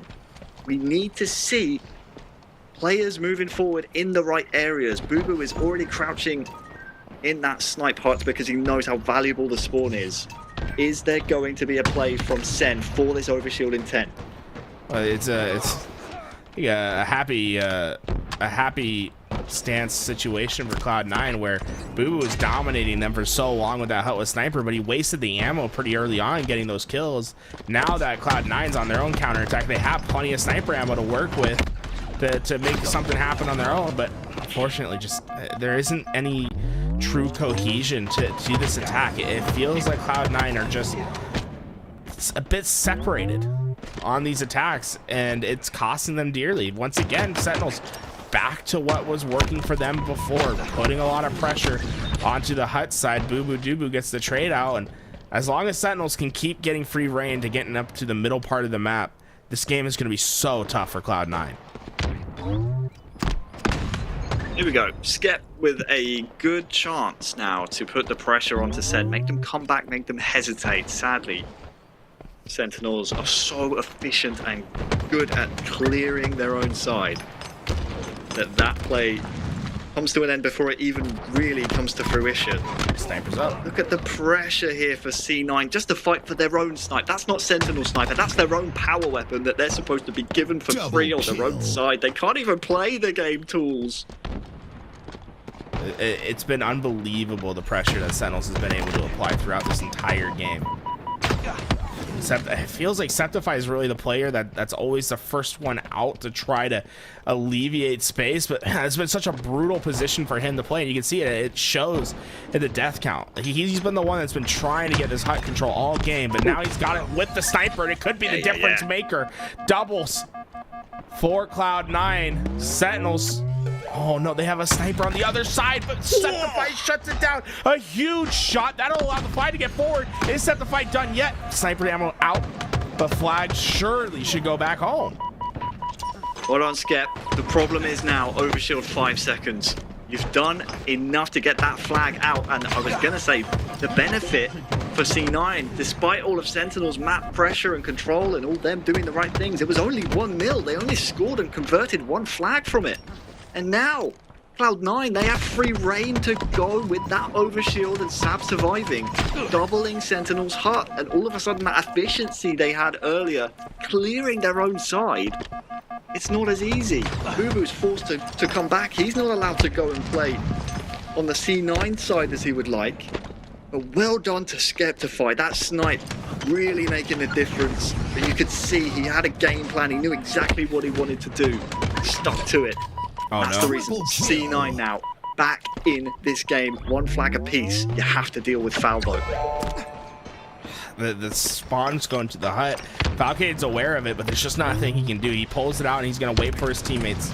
Try to make the play happen. Septify goes down first. Falcade been able to stay alive and the teammates are there. He decides to opt for the run instead, trying to accelerate the timing for his team. But these slays are hard to come by. Cloud9 making it tough.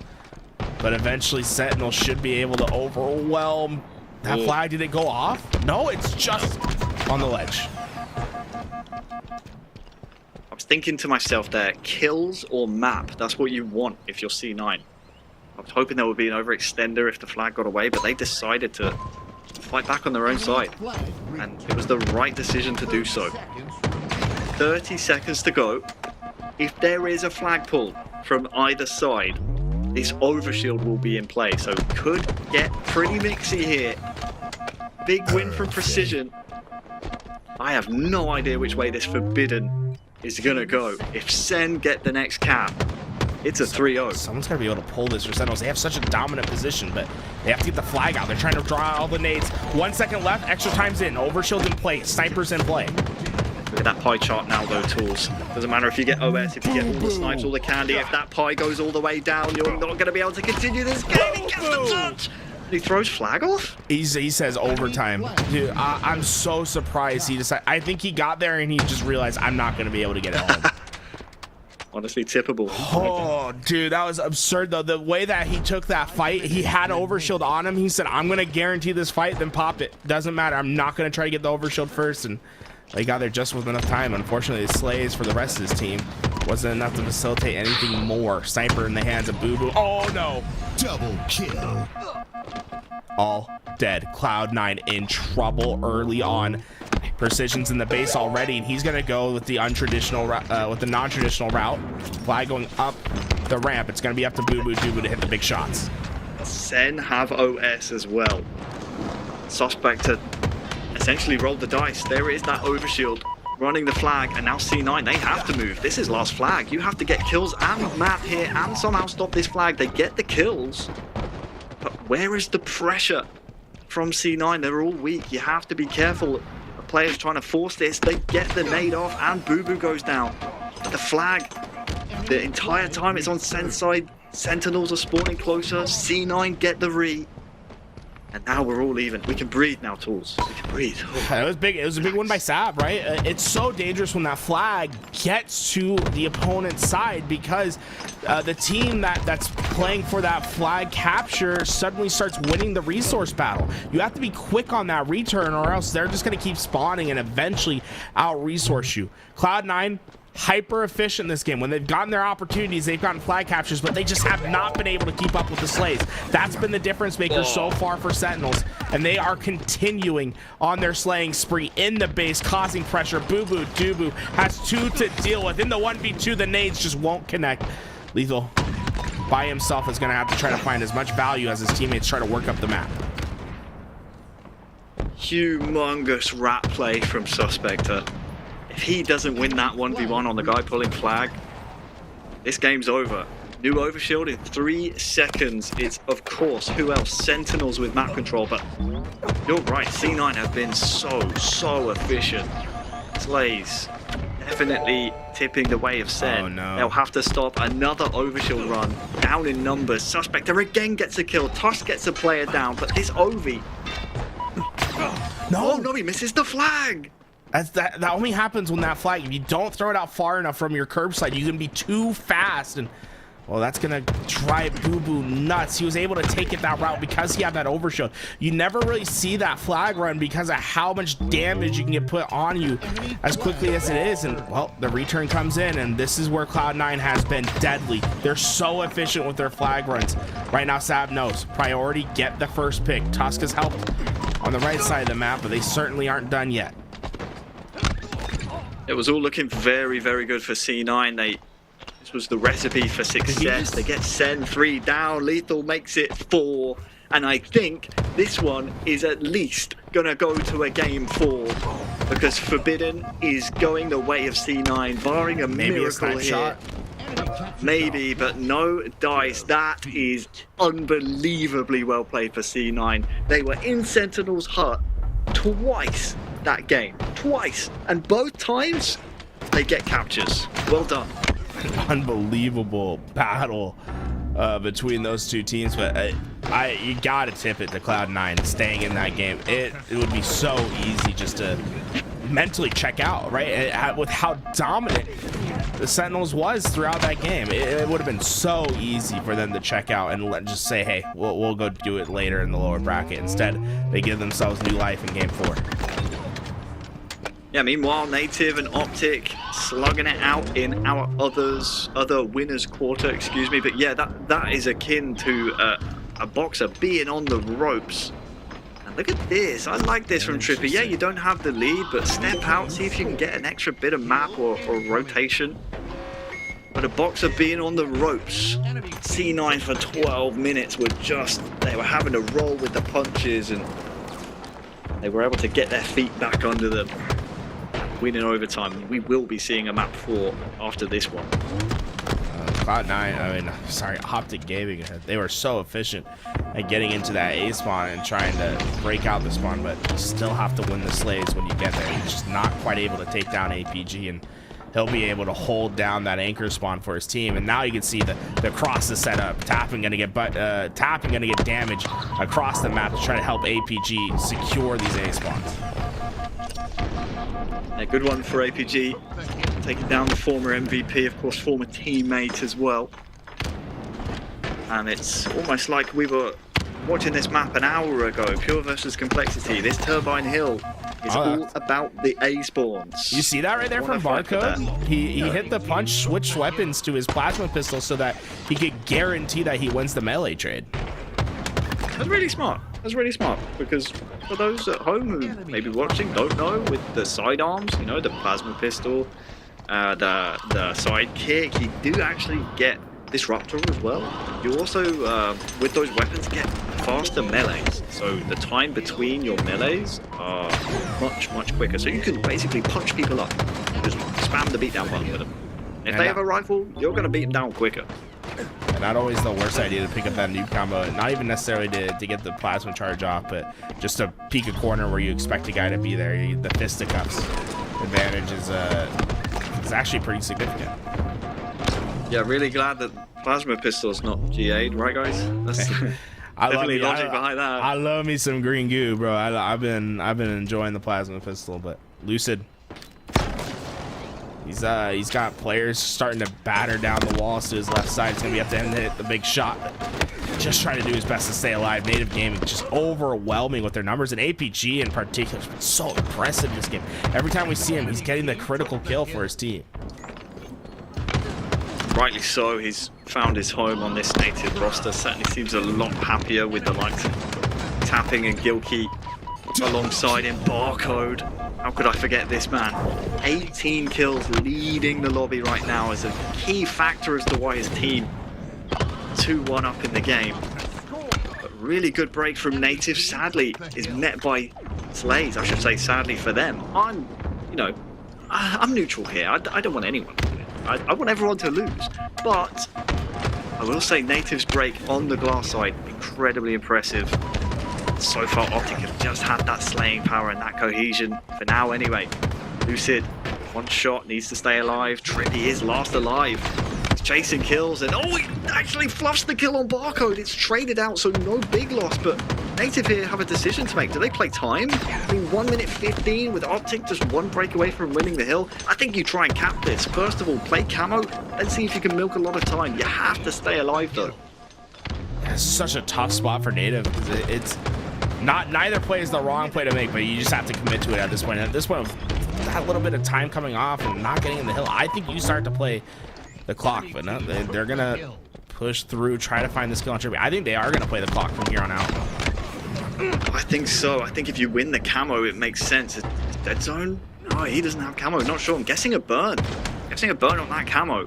Because the only way really to guarantee time on this hill is to have camouflage there or to get the slays. Native clearly not too confident, but that's ticked all the way down from 1:15 to 30 seconds left. Really well done keeping this scrappy by Native, but this is the pivotal moment. You have to survive now and survive this next wave from OpTic Gaming. APG wins the pit. Formal goes down at the back tower, and OpTic Gaming's last push is here and now. Trippy's trying to take down APG, but Gilkey's in the back, ready to support it. But oh no, Trippy wins the fight. Dead Zone has the C stairs, and OpTic Gaming are well positioned to get into this hill, but they still have to find the slays. Only 10 seconds to do so. Formal's fast to go through the pit to get the help. Trippy wins another one from back C, but they have to get into the hill. Native Gaming throw themselves into the batteries, and there's nothing OpTic can do.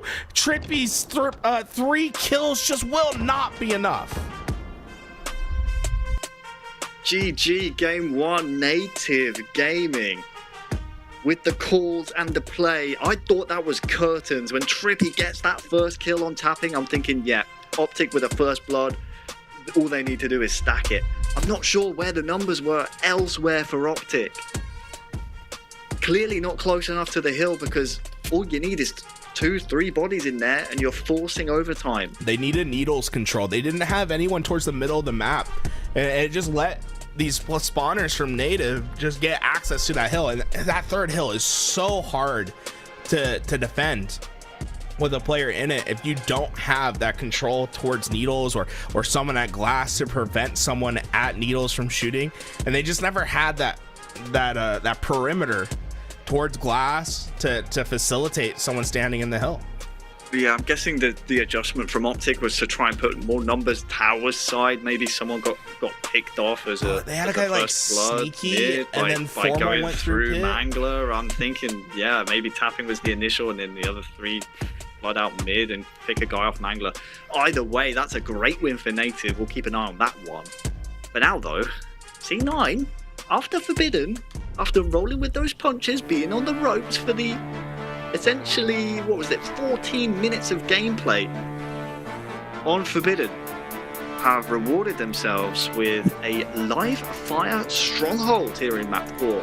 All tools. It's been a great day, buddy. Thanks so much for having me. It's been great. Hey, we might not be done soon. Let me tell you what. We got Native Gaming going toe-to-toe with OpTic. We got Cloud9 forcing a game 4 here. I mean, hey, we can have back-to-back game 5s. Let's see if it can happen. Boo Boo Doo Boo.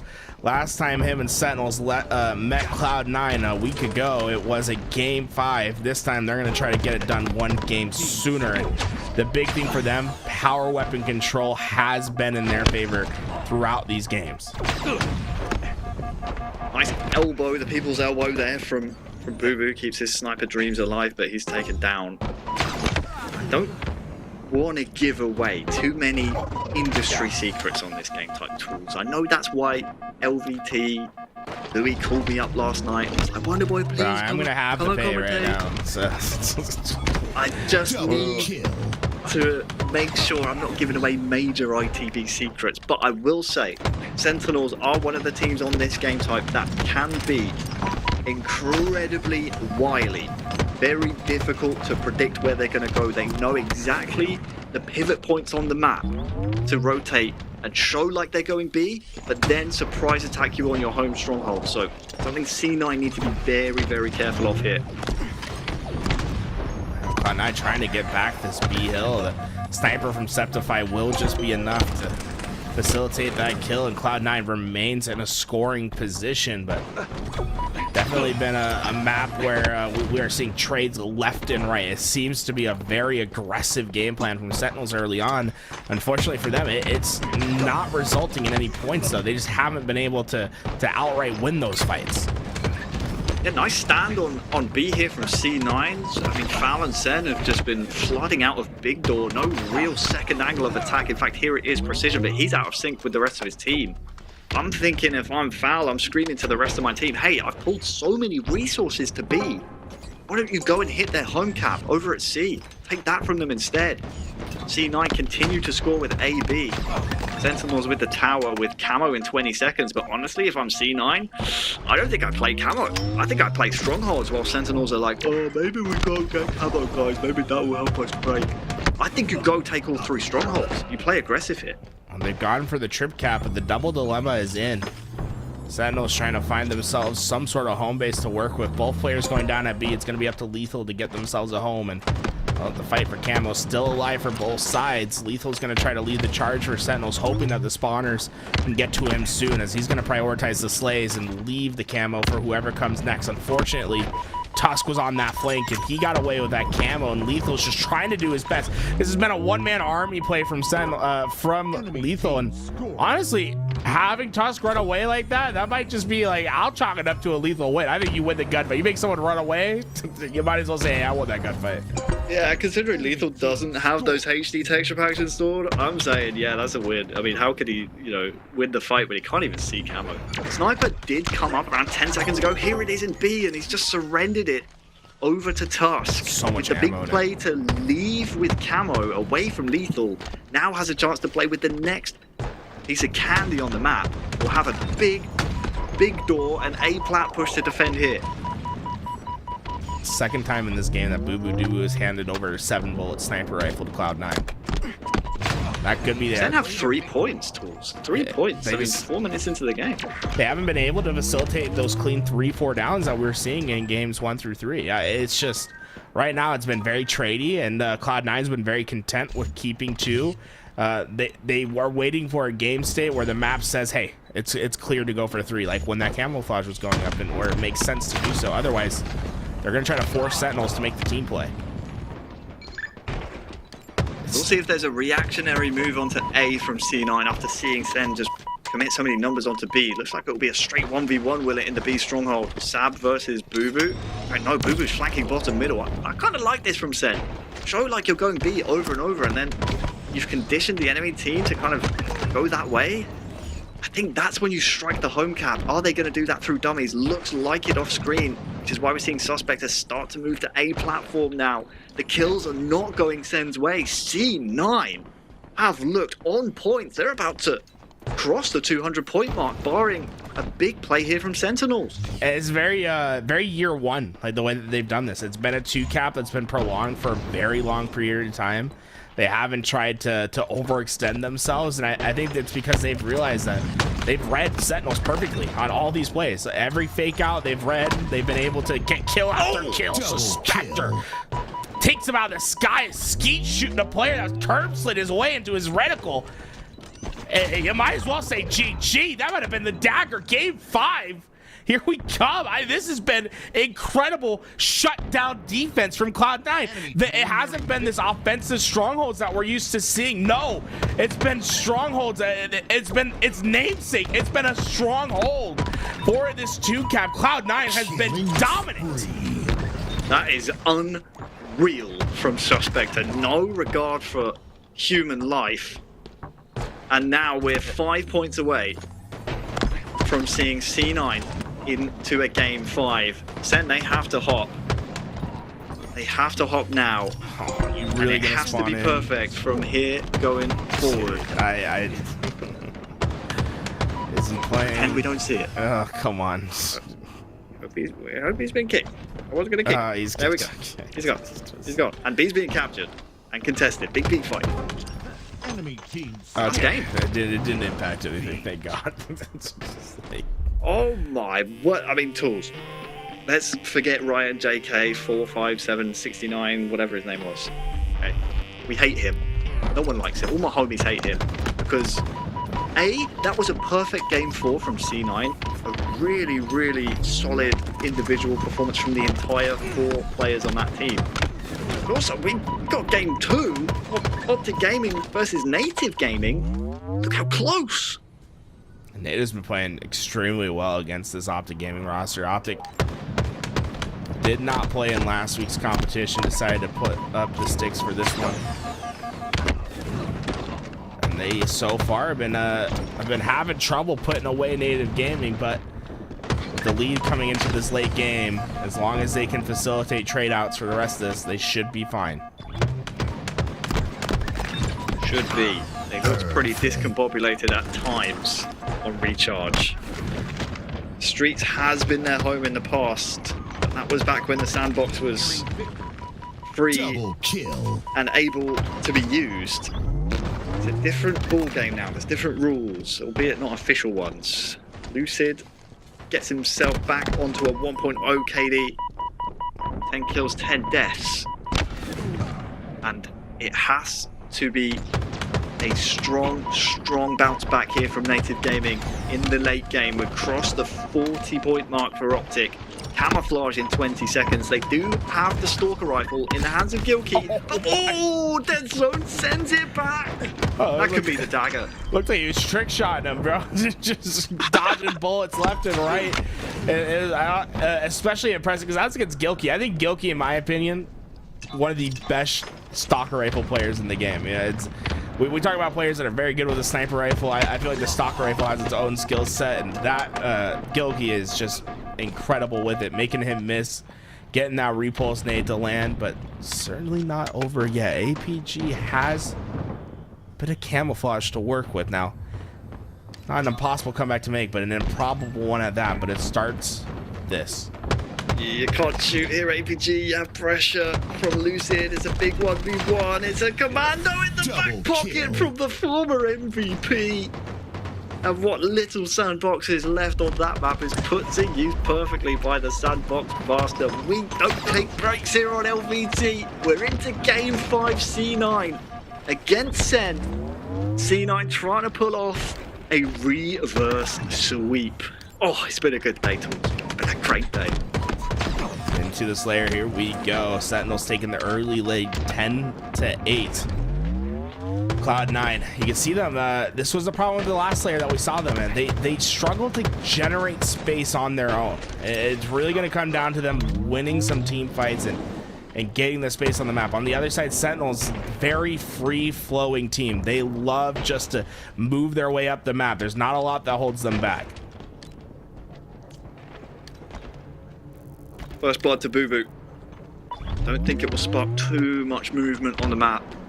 Both teams kind of waiting and surviving as best they can. All that overshield in 5 seconds. Suspector with the first blood in theory for this wave, but it's traded everywhere. We got a plasma pistol in the back. That's another trade you're seeing on your screen. Now it's Foul trying to move forward in this wave, but Sab is able to sneak away with the overshield. Plasma pistols down as well, so now Sen, they have to group up. They have to move as a team. Try and melt this overshield. Sab has no OS left, and he's back smacked! OS put to absolutely no use at all. And Sen, with the counterplay, survived the scare, up by 4. It's tough timing to away with, but a 2-kill lead for Sentinels has remained consistent throughout this game. Falcon, he's done such a masterful job of just playing over on this P tower and patrolling left, right. He never gets stuck on an individual player, and it's not every kill for him, but certainly a ton of assists that start to trickle through. And now, because they got those kills all at once, look at the spawns of Cloud9. They're trapped. Wait for nades. Wait for nades. Here we go. Yeah, leave. This is good. You have to wait for the fresh spawners nades. This is so smart by Sentinels, but they've taken too much damage. They tried baiting them out. You can see the intention. Ideally, you want the enemy team all spawning Fridge, but I think it was Boo Boo running down P2, forcing that base spawn. But they get enough trades to extend the lead now to 7. So I think we'll forgive whether or not it was a misplay. I'm not sure, but forgive Boo Boo for running down and joining the party, because Sen look in a really strong position here in game 5 to deny a reverse sweep. Okay, moving up quickly, trying to clean up these kills. Look, a lot of damage put down by his teammates, and Valkyrie will get there in time to clean up at least the first. Players from Cloud9 not going to be able to have any sort of free reign. Overshield coming up in just a couple seconds. Right on top of that thrust. It's important. It's obviously some communication coming in from the coach to let him know about the utility coming up, but Cloud9 won the critical fight when they needed it. Thrust going to go in their possession as well as Overshield. The comeback's going to start. It's here and now. Yeah, down by 7. They are now down by just 3. So the 4-kill swing makes this very, very doable in favor of C9. Not too worried for Skep here. Yeah, there's fresh nades from the Sentinel spawners, but look at what little map Sen have. They're trapped at the back.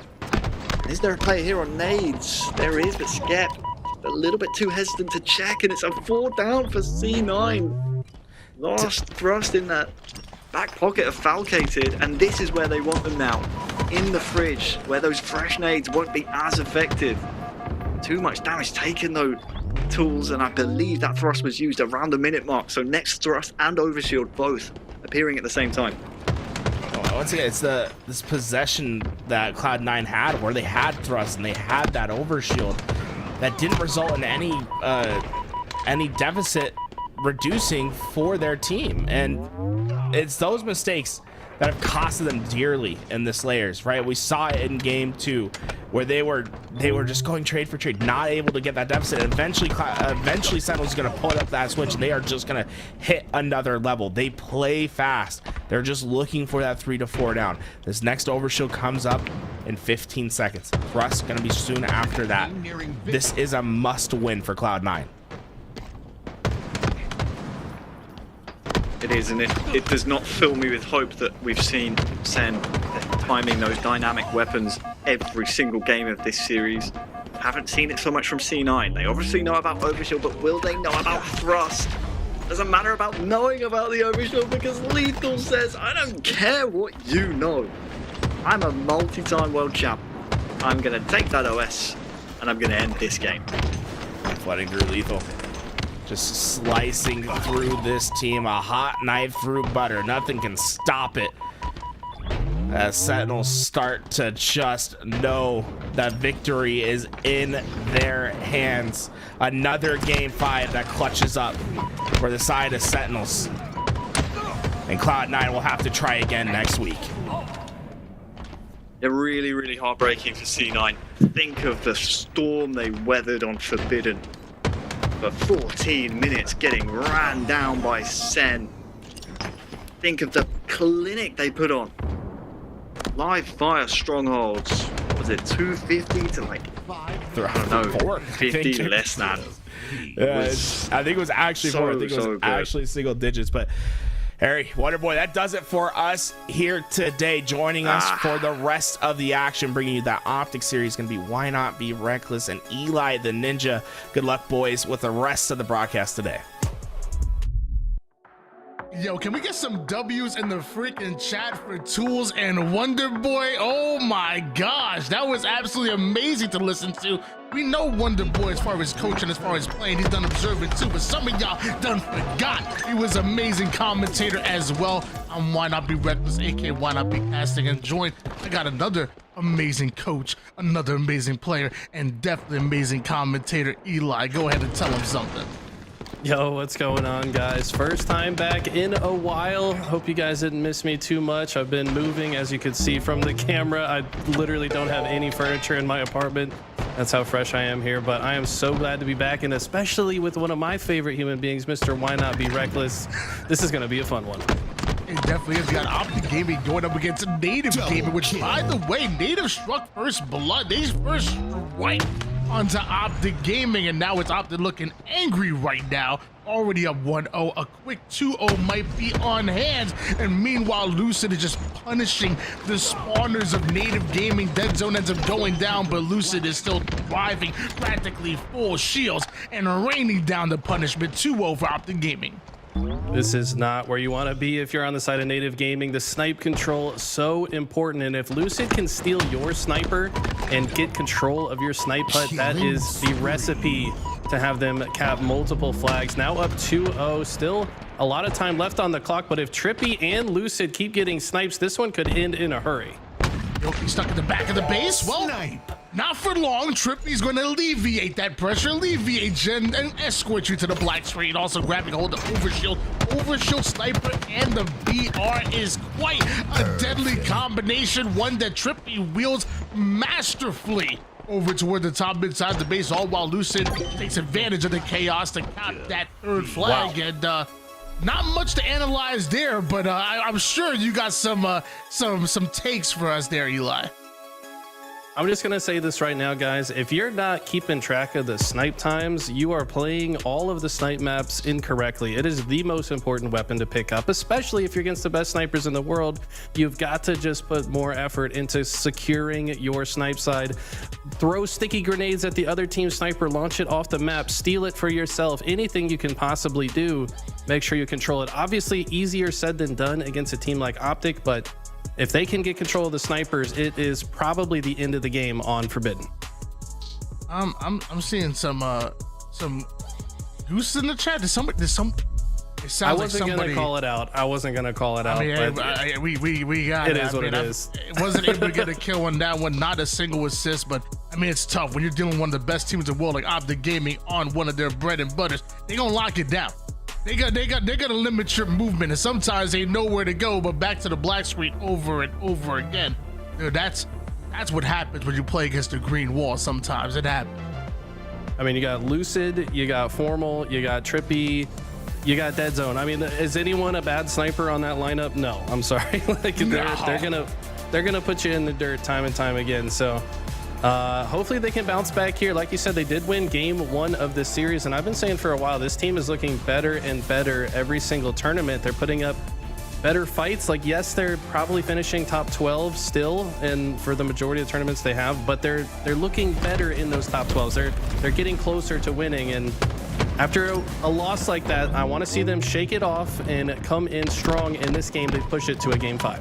It was going to be really tough because I sit there and say, you know, Forbidden is one of OpTic's better maps. You know, the stats will lean toward that. But how many times did we talk about during all of Season 2 them being the best live fire team in the league? Well, here we are again for a potential closeout game number 4 where OpTic are up 2-1. Native have an uphill battle to climb right now, especially when you have Formal with, once again, the difference maker, the S7. If you're on the side of Native, you've got to play to OpTic's speed here. I think that the problem that Native can fall into is just not playing at the same speed as OpTic. They've got to not play too cautious. They've got to play a bit riskier. Of course, they got to win some 1v1 pivs along the way, but I feel like if OpTic can get control early and continue to aggress and push these spawns all parts of the map, it's going to be very difficult for Native to get themselves back into it. Well, maybe down to 1 shot right now. However, he's still feeling confident enough to look for another victim. With him having S7, that's exactly what you will be if he hits a no-scope. As he pushes up toward the mid-side, influencing those spawns. Barcode. Woo. Sorry, buddy. Here comes Formal, and this is what he does. A double out of Formal leads to a 3-down for Native Gaming. They did get 2 dead in the process, though, on the side of Native, and Tapping's going to get the sniper rifle and control of C. At the same time, though, OpTic spawning in A, so when they flip that, Native are in the position. Do they go for A or B? Looks like the call has been made to go for B. I agree with this decision, but look at the pressure from OpTic. 2 sandbags, 1 big door. If they're all shooting targets at the same time, they fight out of that position beautifully. And now they can honestly just stand where they are or push the next set of spawns. Looks like Lucid wants to apply pressure to the spawners in the next cycle. It was a momentary forward down for Native Gaming, but they do have the opportunity to fight off of their spawn and make their presence known. Lucid was forced out of the elbow side, but it looks like Trippy was there to get those cleanup kills. And with that, the sidekick is out, looking like the main character for Lucid, but a backsmack out of Barcode will change the tide just a bit. Formal, I've noticed, likes these bottom middle routes. I feel like people just don't expect him to be there. He can kind of show up at the right place, right time quite often, but Tapping has the camo for now, but after so many grenades come down, will he actually get out alive? Somehow does, weather the storm, gets 1 kill, but look at the pressure from OpTic. So they purposefully ahead of time get to both sides of the camo to give themselves a better chance to get it. But on top of that, if the other team gets it, they're in perfect position to shut down the camo. So how do you play against that? Native have to figure that out. As right now, OpTic seems to lock down every single angle on the map. However, Lucid does get caught while one shot, and maybe that's the slay that can start things for Native Gaming. See APG getting aggressive toward the top mid side, runs into 2 members of OpTic. Barcode's there to clean up both players. Now Barcode gets aggressive onto the third. Lucid off of the spawn is attacked immediately, but somehow turns lemons to lemonades, taking out 2 members of Native Gaming. Enemy team. That is something you just cannot let happen. If Barcode lands that headshot, that whole situation plays out differently. He's still alive, but it's Gilkey. He's got the tool in his hands that could potentially turn this around. 4 dead for OpTic. That's massive. And now it looks like they're aware of the next set of spawns as well. So Gilkey content to just hold down this C side, but doesn't look like they're aware that OpTic have spawned behind them. I love that multitask out of Gilkey, turning and going for that no scope while also thinking 1 step ahead to get that sniper off the map. Love to see that out of Gilkey there, making sure the OpTic don't get any more resources. We saw what they do with snipers on Forbidden. Now we get to see what Native do here on a live fire. The collapse onto the B show with another double kill, putting him in the double digits. Only player here from Native Gaming, and Barcode is just starting to heat up. That's a nade, that's a killing spree, and that's Native not only taking the lead, but looking to double the score line of OpTic Gaming to stay alive in the series. When Gilkey died on that previous play, I was worried Native would not get as much value out of that 4 dead as they could have, but they've been rolling ever since. Despite Gilkey losing the sniper, they have kept OpTic on this staggered blended spawn. They're not spawning with each other or at the same time. So OpTic forced to try to desperate the cap on A. They do capture it, but how do they get out from here? The rest of Native are swarming. The collapse comes through. They do get 2 kills on Native though, so this could be how OpTic start the turnaround. They're cycling OpTic at the moment here as Native have been able to take away Alpha and Charlie, but now Bravo being attacked in the same for Alpha. Barcode slowing things down just a bit, winning another pivotal battle. Perfect shot, says Jeff Steitzer onto Lucid. Sadly not able to stay alive, but APG takes advantage of that. He's gonna get Bravo. Native have been doing exactly what I said at the start. They're not playing too shy. They're playing fast and aggressive. That's what they have to do against OpTic.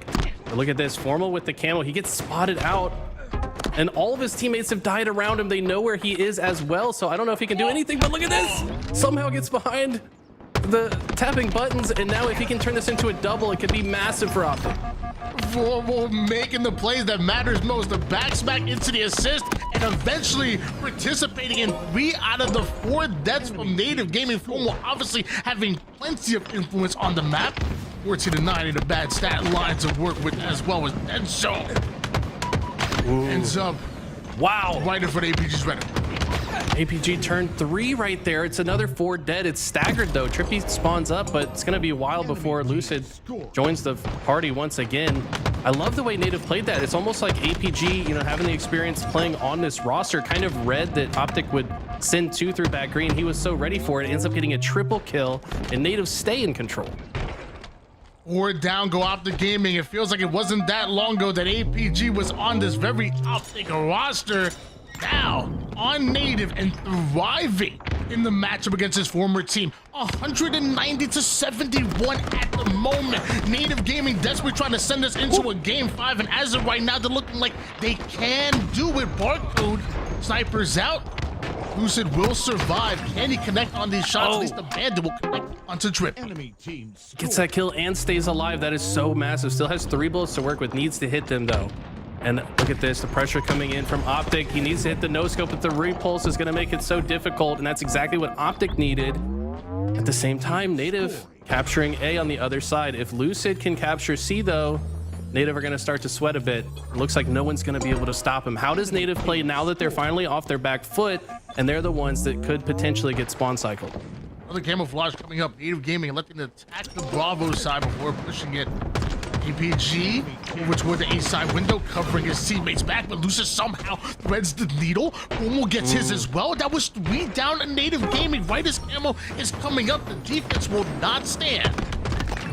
This is getting scary for Native. They have to play very disciplined in this moment, and looks like so far they have. They do get 2 dead. They know one member is isolated over at C, and I love the aggression from Barcode. Don't let Formal get his shields back. That is never a good recipe for success, because you know what he's going to do if he can get into a 1v1 pit. They shut him down, and Barcode's aggression is what's keeping them alive. 19 and 9 already is Barcode. I don't think we see the commander look so good, let me tell you. Barcode really feeling himself, and that was, I didn't even know that was a stick. The 20th kill here from Barcode, 202 points for Native. That could have been really cool. It could have been cool, you know? It looked cool, but hey, still 3 down for OpTic. Eventually the 4th one falls as well, so Native Gaming still in control. It really feels like the way Native is playing this, they know what OpTic are going to go for, and they're just putting themselves in positions to counter it over and over again. That's exactly what you got to do against these top teams. And look at this, they know Trippy's likely to come big door. At the same time, they're keeping in mind that other rotations are coming around the other parts of the map. Those are also being watched. I love what I'm seeing out of Native right now. Spam toads for Barcode in the chat. Let me, if you got the emos, let them out, because right now Barcode is absolutely running a live fire. 21 and 10 at the moment, and willing to take any piff against anybody on the map. There is no fear in this man's heart, as the plasma pistol is out, and so is Dead Zone removed from the map. 2v2 situation, next play gonna be important. Tapping Bunch, wasting some of that ammo as OpTic end up going 3 down. Alpha and Charlie belong to Native Gaming, and if they play their cards right, they might get Bravo as well. They are so close, they can taste it. Oh, that's such a good time to hit the jump. This player's still looking for him. He wrapped through back tower.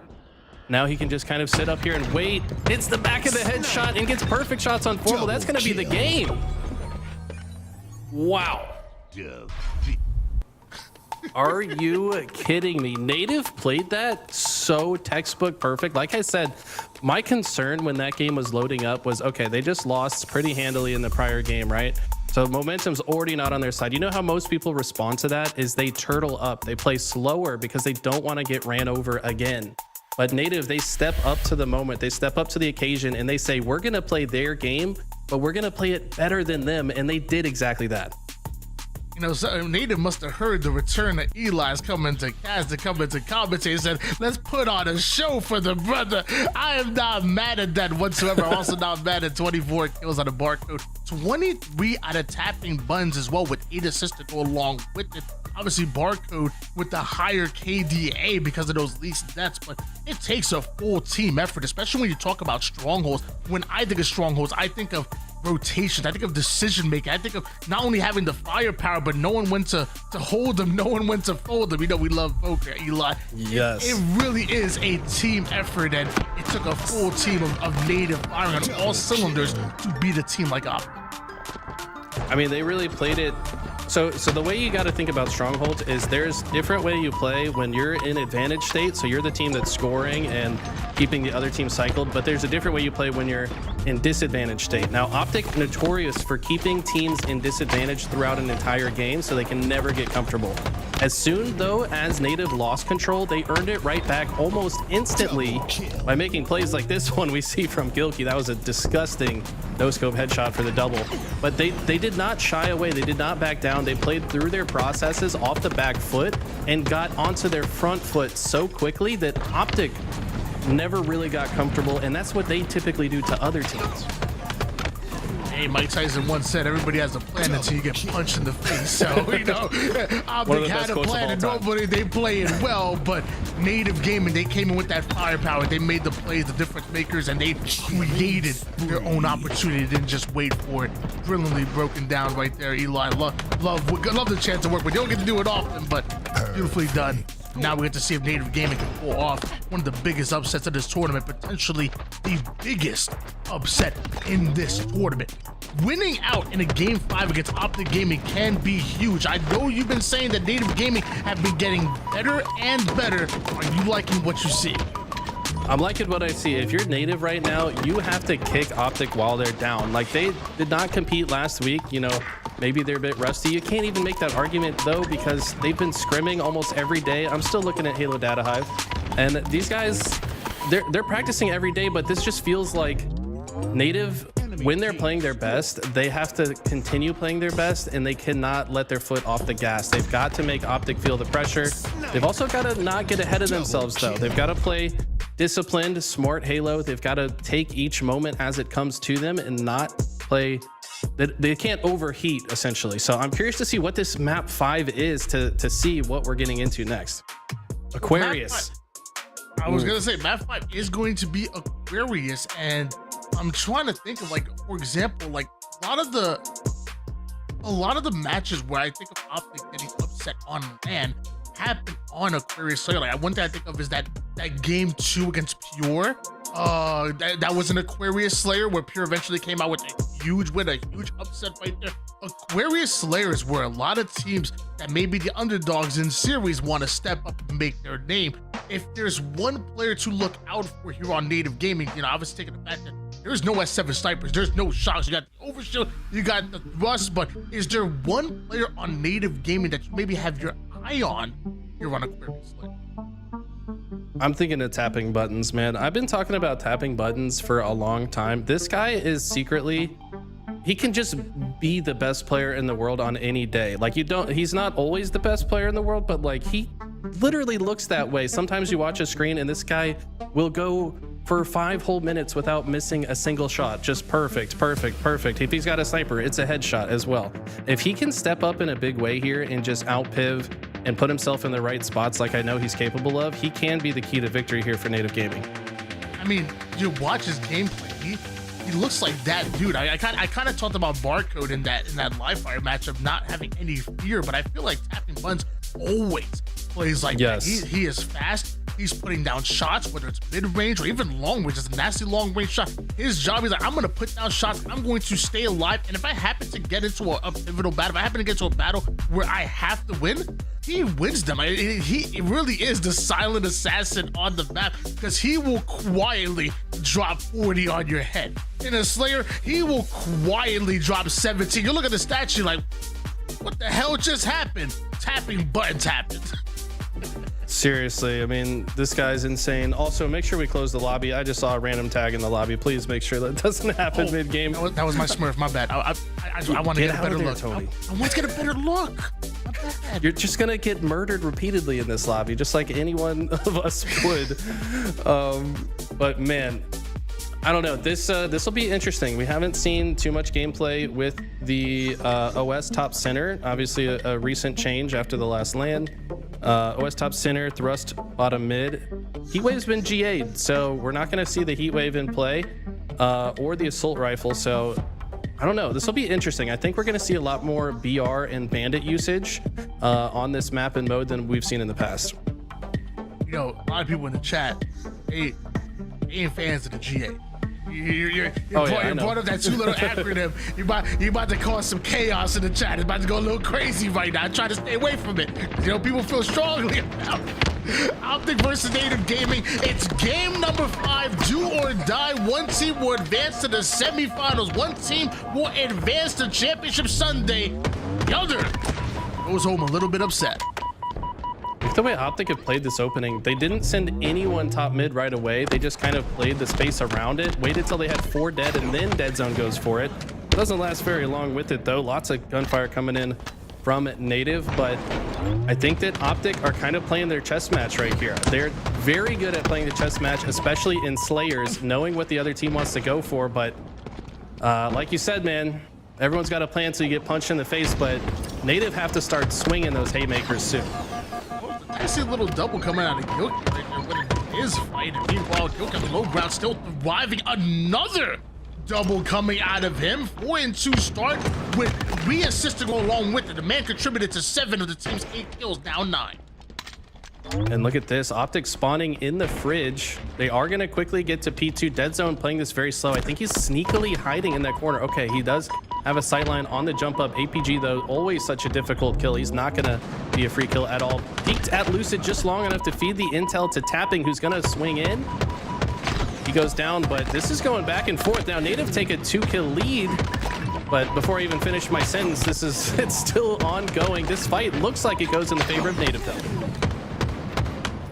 Barcode really tough to deal with over toward the mid-map there, but eventually they do end up falling. An APG momentarily left by himself, so Tapping Butts comes off the spot and laid down the lot of men's Tapping Butts for sure. As OpTic Gaming find out the hard way, Native Gaming are not going to roll over. They are not going to give up. They're going to fight tooth and nail to the very end, and that includes fighting for this overshield. Love the way OpTic just played that. We had Formal in an awkward position, but able to rain down fire on the players that are trying to get up to the overshield. Ultimately, Lucid does go down, but Formal shows up at the right place, right time to make sure Native cannot get this easily. They're going to have to take him down if they want that OS, but no, it's going to be Dead Zone who grabs it. That's crucial right now in the mid game. You can only imagine if you're Native Gaming, the last thing you want to do is give any resources away to OpTic. You're already at control. You currently have the lead, but not for long when OpTic are controlling the map now. Dead Zone chasing down multiple members of Native Gaming. Gilky was able to take down Lucid off of the screen, but Native, they got some control of their own. They have Barcode over toward the P2 side. This is where he wants to be. Top control, so important on this map, but you can't neglect the bottom of the map at the same time. All the sight lines are important. Looks like heavy fights going down on P side time and time again. OpTic now take the lead by 1, and Native are coming off spawn. So how quickly can OpTic get into position to keep Native pinned in their spawn? They're very good at this. They do locate the first set of spawners, and I bet you they do not have any room to get out of that car side. Gotta give a shout out to Lunchbox right there. You know he was letting them know the times, and Trippy was right there staring down that thrust, waiting for it to come up. And again, this is when we talk about resources, whether it's as important as the overshield or a mid-tier resource like the thrust. It is all important. It is all in the hands of OpTic Gaming. We're still down by 1 kill at the moment. Trippy doesn't want to push a base. He wants that 50% control. Looks like him and Formal going to shred the utility side, create a gap, create an opening, and just run right through it. I think Native's plan there was to send resources to Car initially and then overtake P2. They knew they had to make a move to get top control before this OS comes up, but it ends up being thwarted by the pressure from OpTic. They're unable to get that top control that they wanted, and it should be OpTic with this overshield, but not going for it just yet. This is very patient play out of OpTic. They have not dropped a single OS. They've gotten every single one so far, and if you're Native, the only way you turn this game around is if you get that next OS, but will they even have a chance to? Only 18 kills left for OpTic. The squad spawns came in for Native Gaming toward the blue utility side. OpTic were able to identify it and then able to collapse from multiple sides, and that is really tough for Native Gaming to deal with. It was a close game. Now it's kind of blown out of nowhere into a 6-kill advantage here for OpTic Gaming, and as the damage goes down for Native, Dead Zone wants to take advantage. He's not gonna be able to do it. Quickly 3 down. Go OpTic. That's such a big time to get 3 dead. It looked like OpTic had the entire control of the map. They do get a trade here, and OpTic are coming off spawn on this fridge side. If Barcode can maintain his shields in this fight as he did for long, look at the damage output. This guy knows his limits. so well. Knew exactly how long he could stay in that fight to output max damage for his team. Barcode is on a heater right now. I mean, this is what Dean pays this man for. This is what Native Gaming pays this man. They didn't bring him over from Australia over to the US to give up. They didn't, for him to be average. They came in and said, we want you to match up against the best in the world and go toe to toe with them. And he did that in game number 2, and he's doing, I'm sorry, excuse me, game number 4, excuse me, and he's doing that right now here in game number 5. 13-8, 4 assists, and a large reason why Native Gaming are tied up right now at 37, excuse me, now making 38 apiece is because of that man Barcode. This is insane. OpTic have had every single OS and somehow Native have it tied. If Native play this well and get an OS, you have to imagine that's a recipe for success. Anything could happen though in the end game. We're tied 40 all. No member of Native in position to grab the OS just yet, but they get 3 dead. Barcode gets away with it. The first OS in the hands of Native. Can it get any value? How important do we talk about that overshield being for OpTic Gaming? It was the second overshield on the map, one that they took back control. Now Native Gaming taking the most important overshield of the game. Barcode still with 13 kills. Playing a little bit slower here. That's because he must have knew that Trippy, there's one straggler. It looks like the Insta-Splode isn't going to connect, but Trippy's down to 1 shot, and Barcode would not allow him to escape. Who would have knew Toads were the ultimate hunters? They've got to keep the pressure up. They can't slow down now. They only need 3 kills. OpTic are 2 dead. They need to keep the pressure up. Don't let these players come off spawn and be able to fight with their teammates. You want the fight to be unfair as long as possible. But as I say that, OpTic have all respawned. It's Native trapped in this util. I don't like this positioning. But look at the bait. Can they at least get the trades to close the game?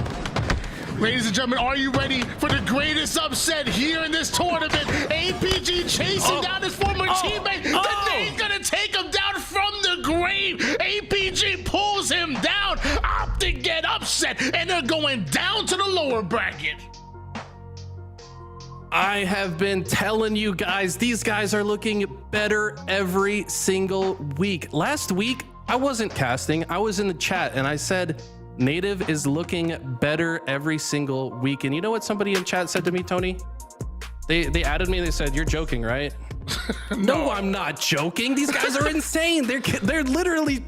Are you paying attention? You're obviously not paying attention if you don't think Native have the goods, because wow, that was insane. They played that so well. The only overshield they even got was the last one, which is kind of evidence that they could have played it better. But despite having less resources, they come out on top. That's insane. Ayo, Twitch chat, let me tell you something real quick. Okay, if you leave here with nothing, let me leave here with 3 lessons. Number 1, you don't go against Big Daddy Eli, okay? If he tells you something, you listen. Number 2, Barcode is that dude.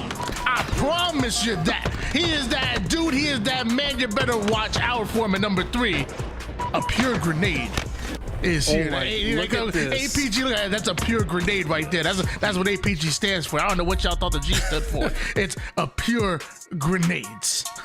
I feel like if that's a movie scene, it's like from Formal's POV and the grenade's just bouncing in slow motion, and there's just a look on his face like, oh.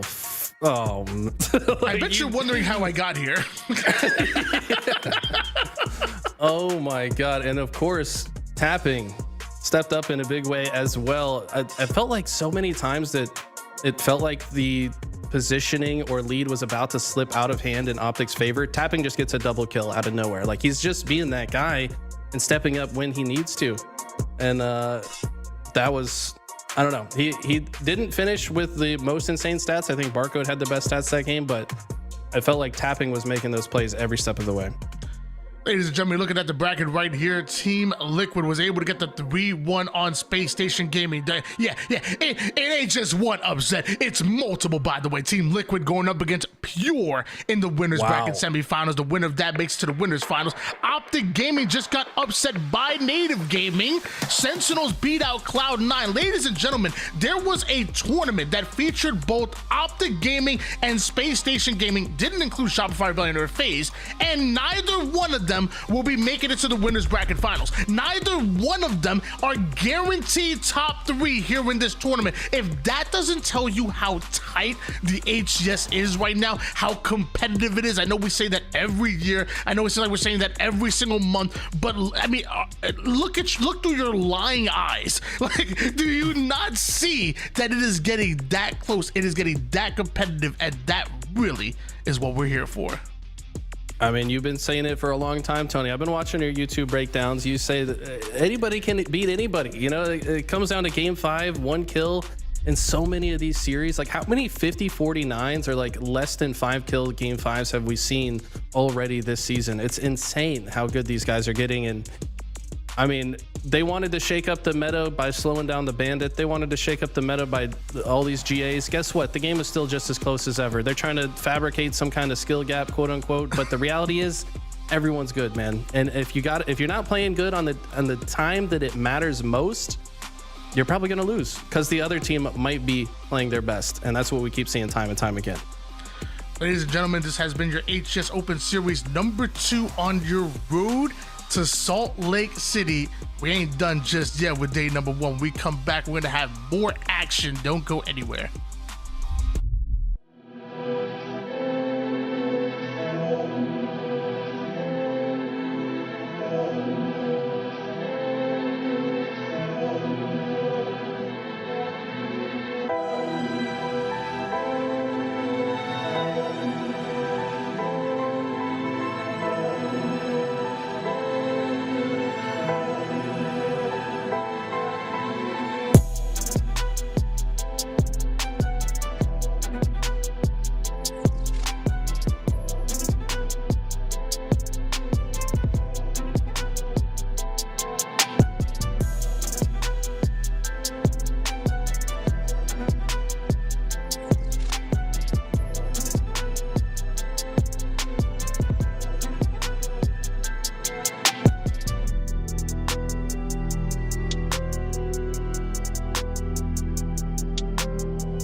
Double kill.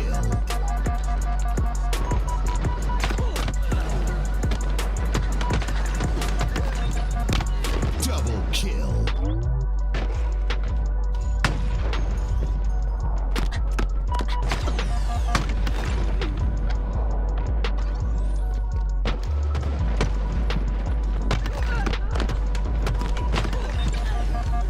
Double kill.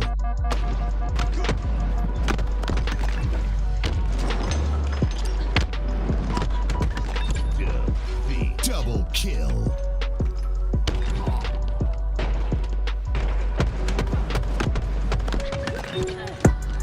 Double kill.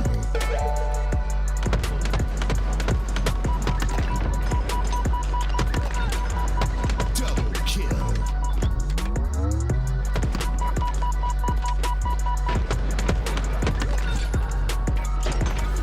Triple kill.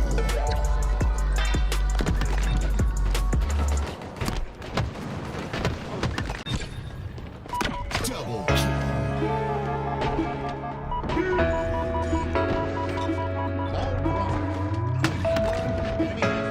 Snipe.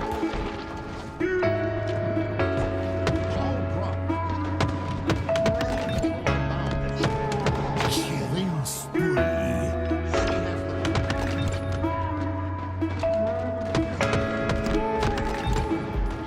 Double kill.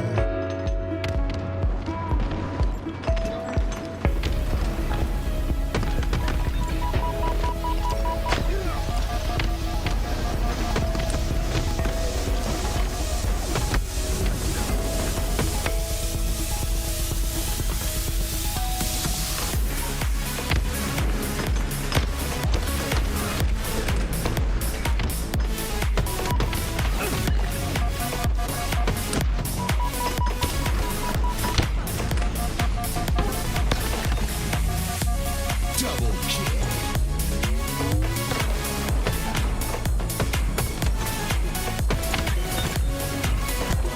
Double kill.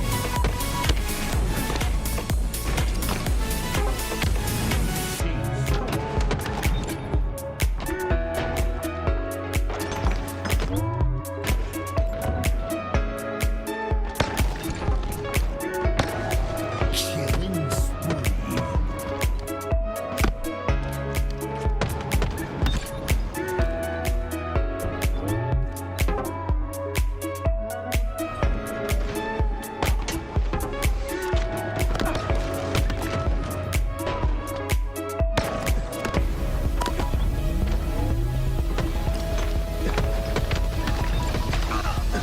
Double kill.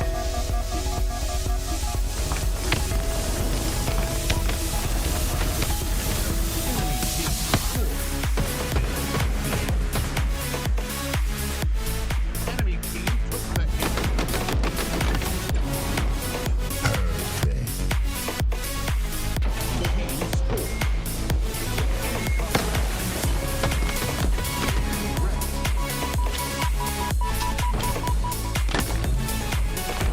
Killing spree.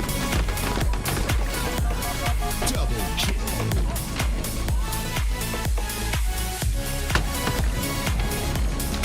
Snipe.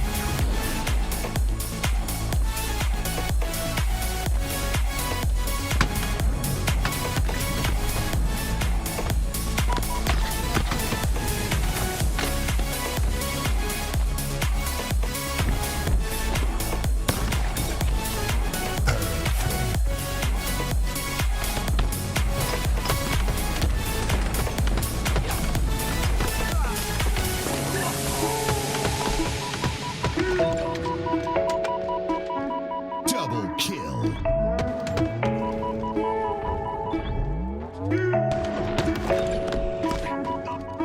Killing spree.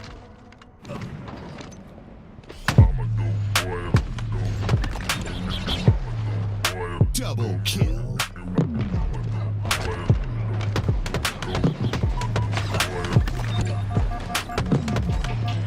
Killing spree.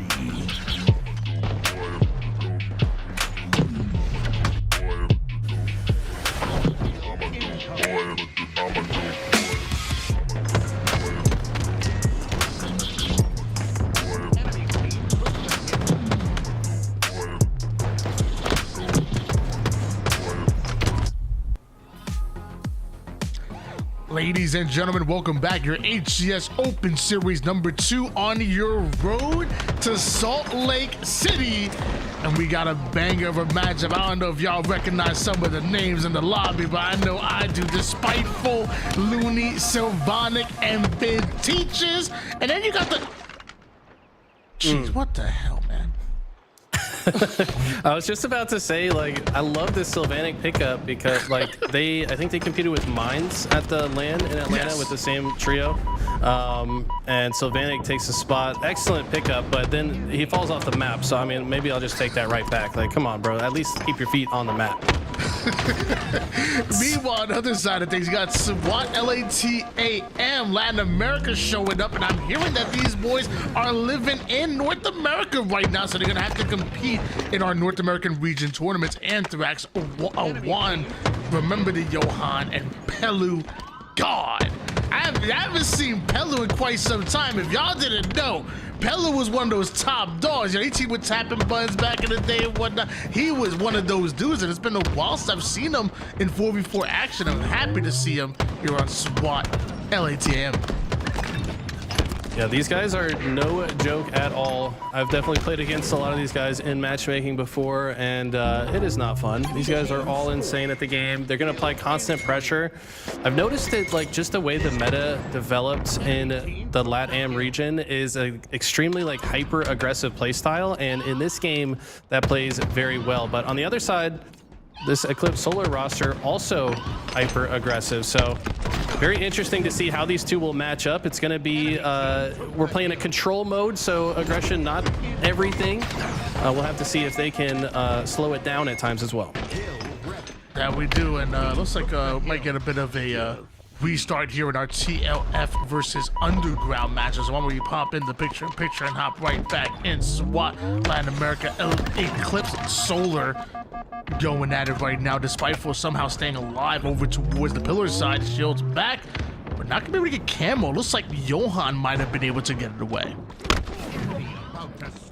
Eclipse looking very good in the second hill. They've just held down that tower position so well, and the push from SWAT LATAM has been staggered one by one. They're gonna fall, and while they will definitely lose this hill, the good news for them is Eclipse didn't really press into the next hill ahead of time, so they will spawn right next to the hill. But can they play out of this position successfully? The push from Eclipse is looking good so far. Yeah, well-timed collapse coming in out of Eclipse right there. They made sure that everybody was ready to push in together and are able to zone out SWAT Latin America for just a bit.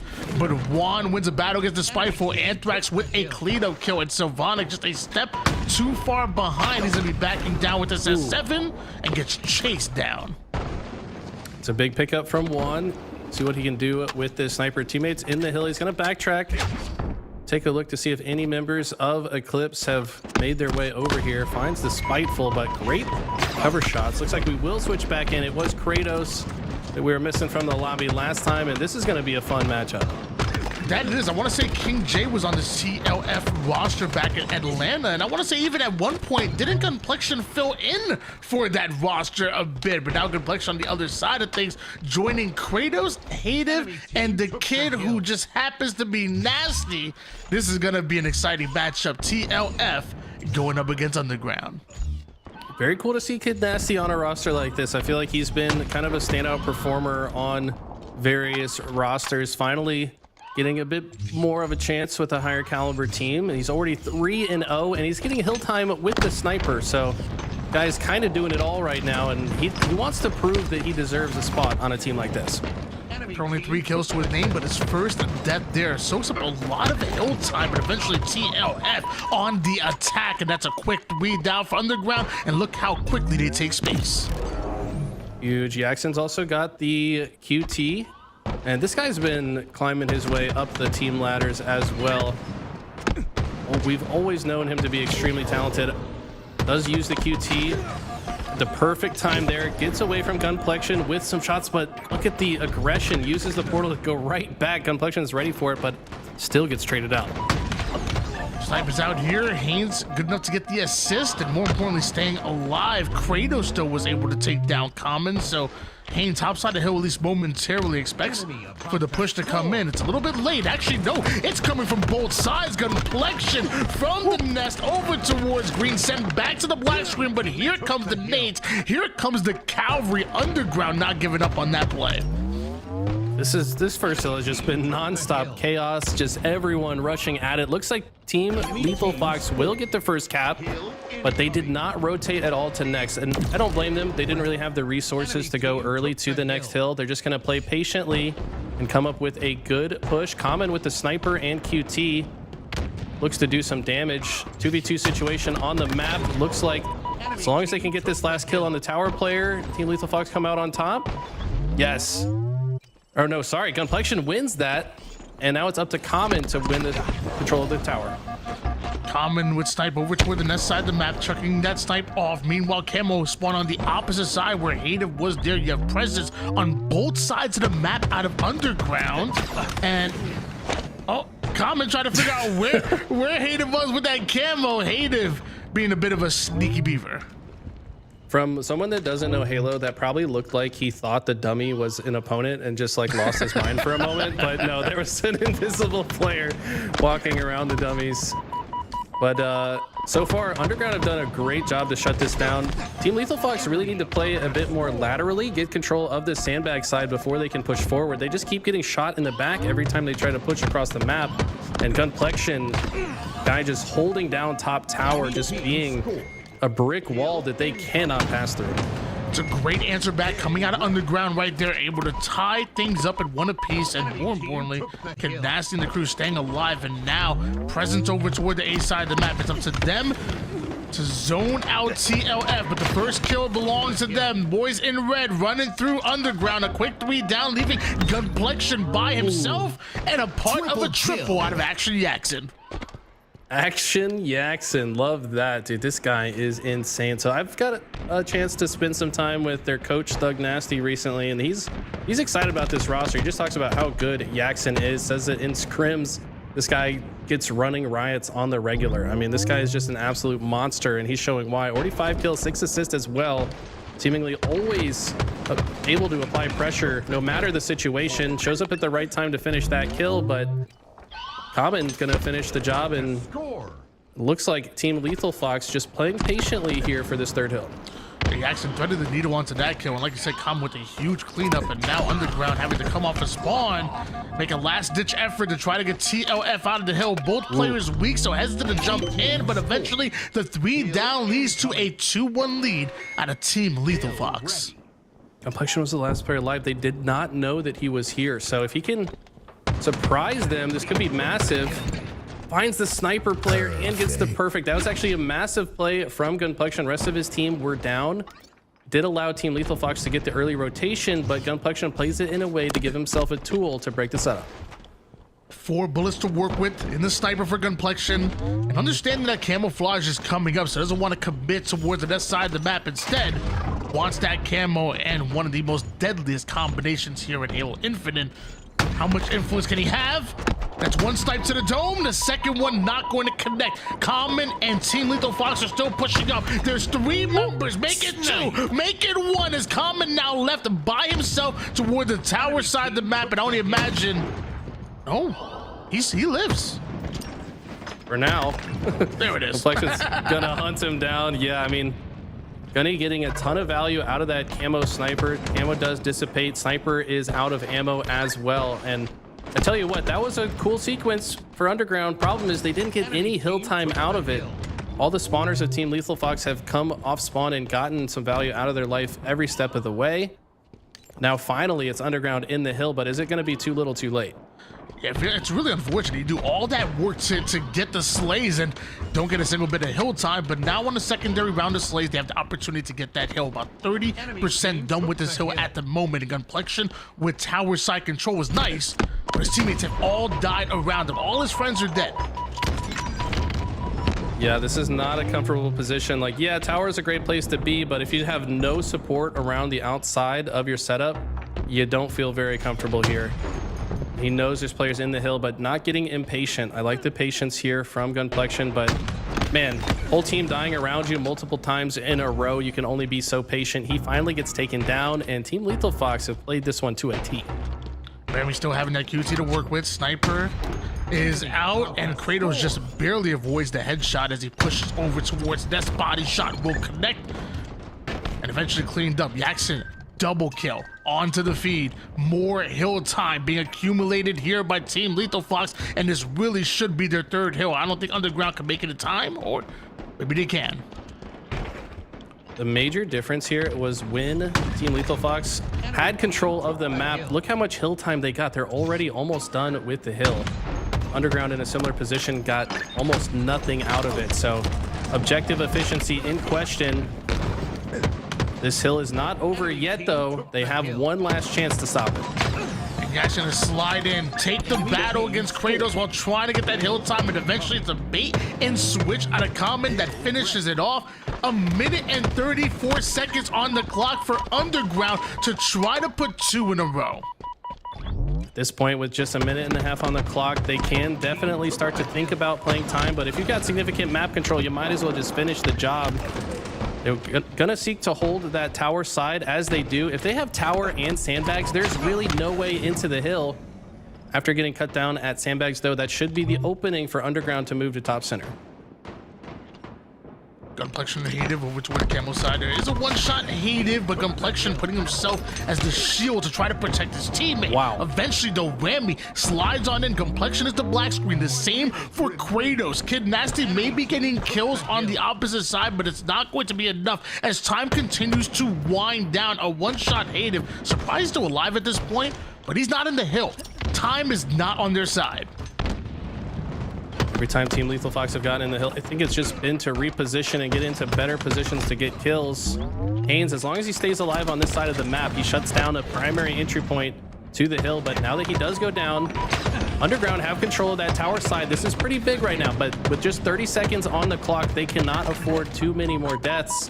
And you have to imagine the aggression is going to be strong from Team Lethal Fox. Underground able to step in the hill, and that neutral time will stop. Rami does put down some damage over towards the further player in Gunplexion, but that damage not going to be enough. Well, this is so Jackson gets a cleanup kill. Kratos, he's kind of being forced back over toward the back tower side. He's seemingly out of the play as Kid Nasty slides on in to once again stop the timer. Getting some time here for Underground. 34 seconds worth of neutral time, and Underground almost done with their second hill.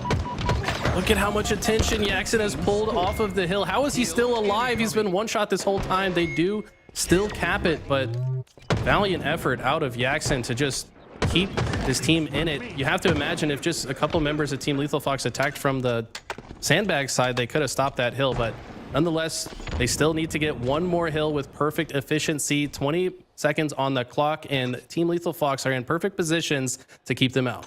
And I don't know how Underground are going to be able to juggle getting in the hill and also stopping TLF from getting the camouflage, as well as Rami takes to the skies to try to avoid as much damage as possible. 4 seconds on the clock. Somebody's going to have to desperate in this hill to try to stop the timer, and with 4 going down, ain't nobody to do it. Team Lethal Fox taking game 1. Very impressed from what I'm seeing from Team Lethal Fox. Every time they got into hill position, they controlled both wings of the hill. So if you control the left and the right of the hill, you stop your opponent from getting any type of entry advantage. In the more difficult hills to control, they were also patient and disciplined. They did not overextend in moments that, you know, a lot of teams do get impatient and just push in. As soon as they die, they give up the entire setup. We did not see that out of Team Lethal Fox, and that's what I like to see. So we're going to reset the lobby here. I'm taking a look at some of the stats. 6,211 damage coming out of Jackson. He's a player that I feel like we're all rooting for. I feel like he's had his shine, but sometimes just ends up on rosters where he's just the last man out and kind of dropped that at a very unfortunate time. And now it's like, you know what? He's going to keep doing his thing. He's going to keep putting in that hard work, keep proving his spot. And so far, he has literally done that. You cannot cheat aggression and pressure, and the damage that he was able to put on the map was definitely felt by the opposition.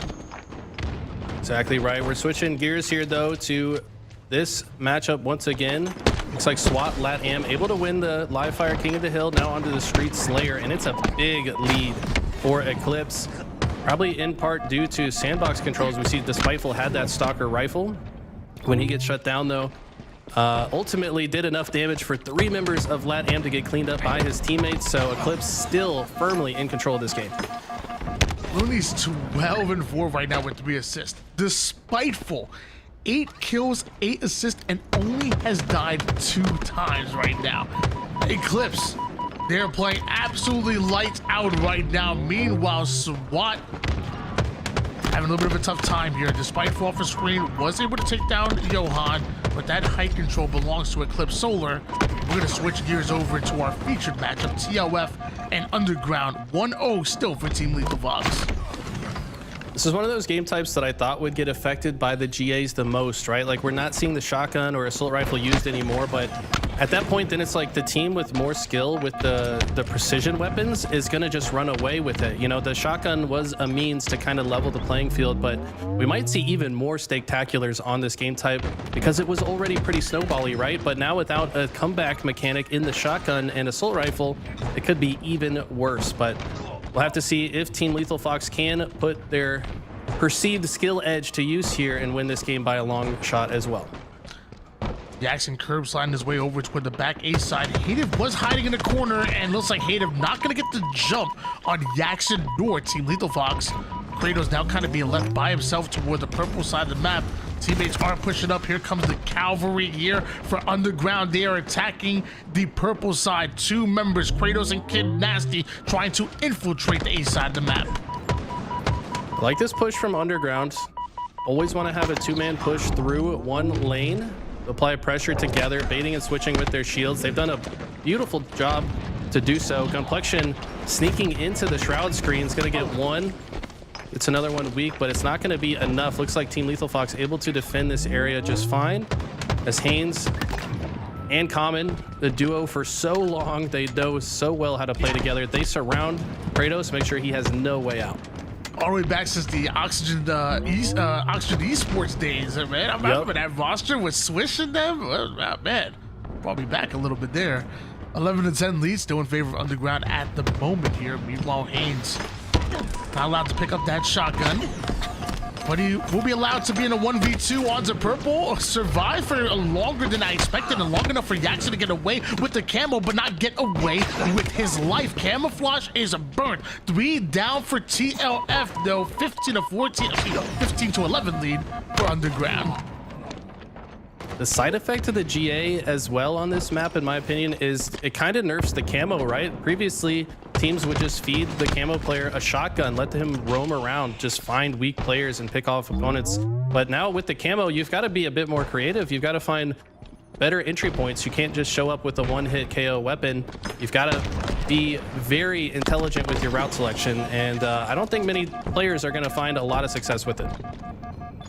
And he's trying to stay alive here in the PD side. The problem is his teammates are not keeping their shields, but what a nade out of Haynes. Perfect placement in order to take down Kid Nasty.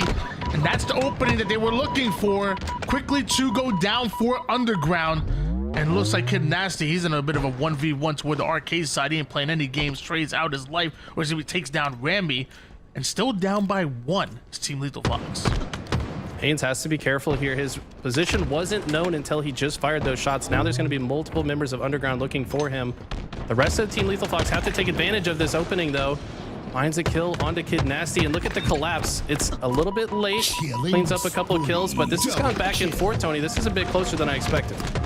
24-22 lead in favor of Underground, who continue to hold on to the lead. We've been seeing TLF kind of clawed the way back into it, but something happens time and time again where Underground are able to put some separation in the scoreboard. That's until Ramy rips a double out of nowhere to tie things to 25 apiece. My God, those shots are not easy. At that angle downwards, of course, it's probably more difficult from underneath, but Ramy was definitely weak before that fight started. To get the double kill in that situation could be a confidence booster for Team Lethal Fox to start to roll. But so far, the teamwork has just frankly been better from Underground. They've got more assists. They're more often team shooting together, fighting from multiple angles. Team Lethal Fox, I expect them to speed up the pace. They need to play a little bit faster here.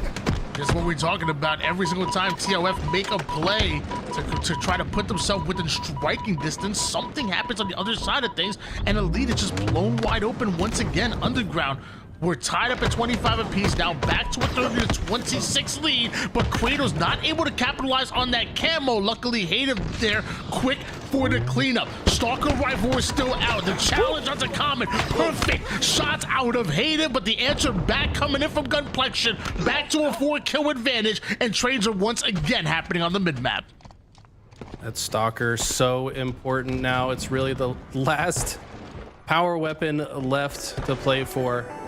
But look at this. I like this positioning from Haynes. He takes an outside position. I'm not sure if I agree with this push forward. Okay, he had a call out that this player was weak, but it was bait. You gotta think that he could have played that situation a bit more patiently, but maybe feeling like his time was running out, thought that was his chance. But he can only fall for that bait so many times before the game's over. Well, one shot Ramy's gonna survive. Love that bait and switch action coming out of Haynes. 11-8 out of him. But 33 kills is not enough right now. Underground have been playing lights out. You talked about it before. It is their teamwork. And whenever you see one, you usually see two. And their collapses have seemed to be perfectly timed out of Underground. But Jackson with the answer back, responding to the one shot over toward the top left side, even doing some great damage, softening up Kid Nasty onto the big map. A camouflage is coming up, and it must be an important one. And in a 4v2 situation, as a 3 down go Underground, this needs to be TLF's camo. This is their time. They have come to life. All of a sudden, everything in favor of TLF. They also have Underground trapped in C. This is not where you want to be. Jackson on the front lines, trying to apply pressure and get a kill. He does do damage, but no one's there with him. You have to feel like that's a communication breakdown in some respect, right? Jackson expecting his team to collapse in that moment, but the rest of his teammates content to just get the camo and play into the next play. We'll have to see if they can tighten up that teamwork and communication for the end of the game. Ram are going to take a direct route with that camouflage right toward the B stairs, and it's good for one, and Jackson makes it 2. A 1-kill advantage here still for Underground, but a one-shot Kid Nasty may not be able to get away with his life. In fact, he will not be able to get away with his life. A decisive lead change in favor of Team Lethal Fox. Not only were they able to keep things close, but this time they take the lead and off spawn. That catches them off guard. TOF 45-43. They moved a little bit too fast. They didn't leave anyone to anchor and block the spawn at C. So as the push for mid-map comes in, they get spawned behind, and that spawn could spell disaster for Team Lethal Fox if they don't right the ship right here, right now. They were able to maintain the lead by finishing the players at A. Now it's all members of Underground trapped in C once again, but will they collapse successfully this time? They do get the couple opening kills, and it's only 2 kills left for Team Lethal Fox. Make it 1, make it none. Wow. Team Lethal Fox. Seemingly, we're trailing that entire game. Underground, we're playing near perfect Halo. At least it looked like it. But Team Lethal Fox were waiting for their right moment to strike, and they never looked back. So impressive, the regain. Underground were looking so good, but I think in the moment, to be a good team, you have to be able to correct the mistakes that are happening immediately. You cannot just let them continue. And I have to imagine maybe Thug Nasty in the comms said, slow it down a bit, guys. We're dying alone. We're not team shooting. You know, the coach has to step in and say that in the moment. And these guys absolutely righted the ship, and they ran away with it. Taking a look at some of the highlights here, and that must be devastating to a team like Underground, you know, especially a team that rides on that momentum. You know, when they're firing on all cylinders, they're getting hyped. They're not only hyping themselves up, but more importantly, they're hyping their teammates up. That's one thing I think about when I see teammates like Kratos or Gunplexion. Not only do they want to see themselves do great, but even more than that, they want to see their teammates do great. They want to let them know. They want to hype them up and really gas them, and to have the energy, the air just sucked out of the room like that. You know, that was your game to win. Now your mentals are truly going to be tested. How do you bounce back from here? It's tough, man. Somebody's got to be the rally in the chat, though. And I tell you what, any team that has this Gunplexion guy on it, you cannot be concerned that there's nobody in the chat to rally the team together. This guy will bring the energy. He will say, come on, guys, we threw that. Let's correct our mistakes. He's going to be very systematic in his approach to get the team back on board. But, man, Jackson's stepping it up, man. You can tell that he has no fear at all, constantly on the front lines of the play in every single interaction. On this map, though, you've got to be a bit more careful. You got to pick your battles. You can't just hold forward. So I'd like to see how Team Lethal Fox approach the situation, and I'd like to see how Underground end up bouncing back here. It's funny because we always talk about the snipers when talking about Argyle. You know, obviously it's the most exciting weapon. It's the game-changing weapon. But I feel like the true game changer, it's the grapple.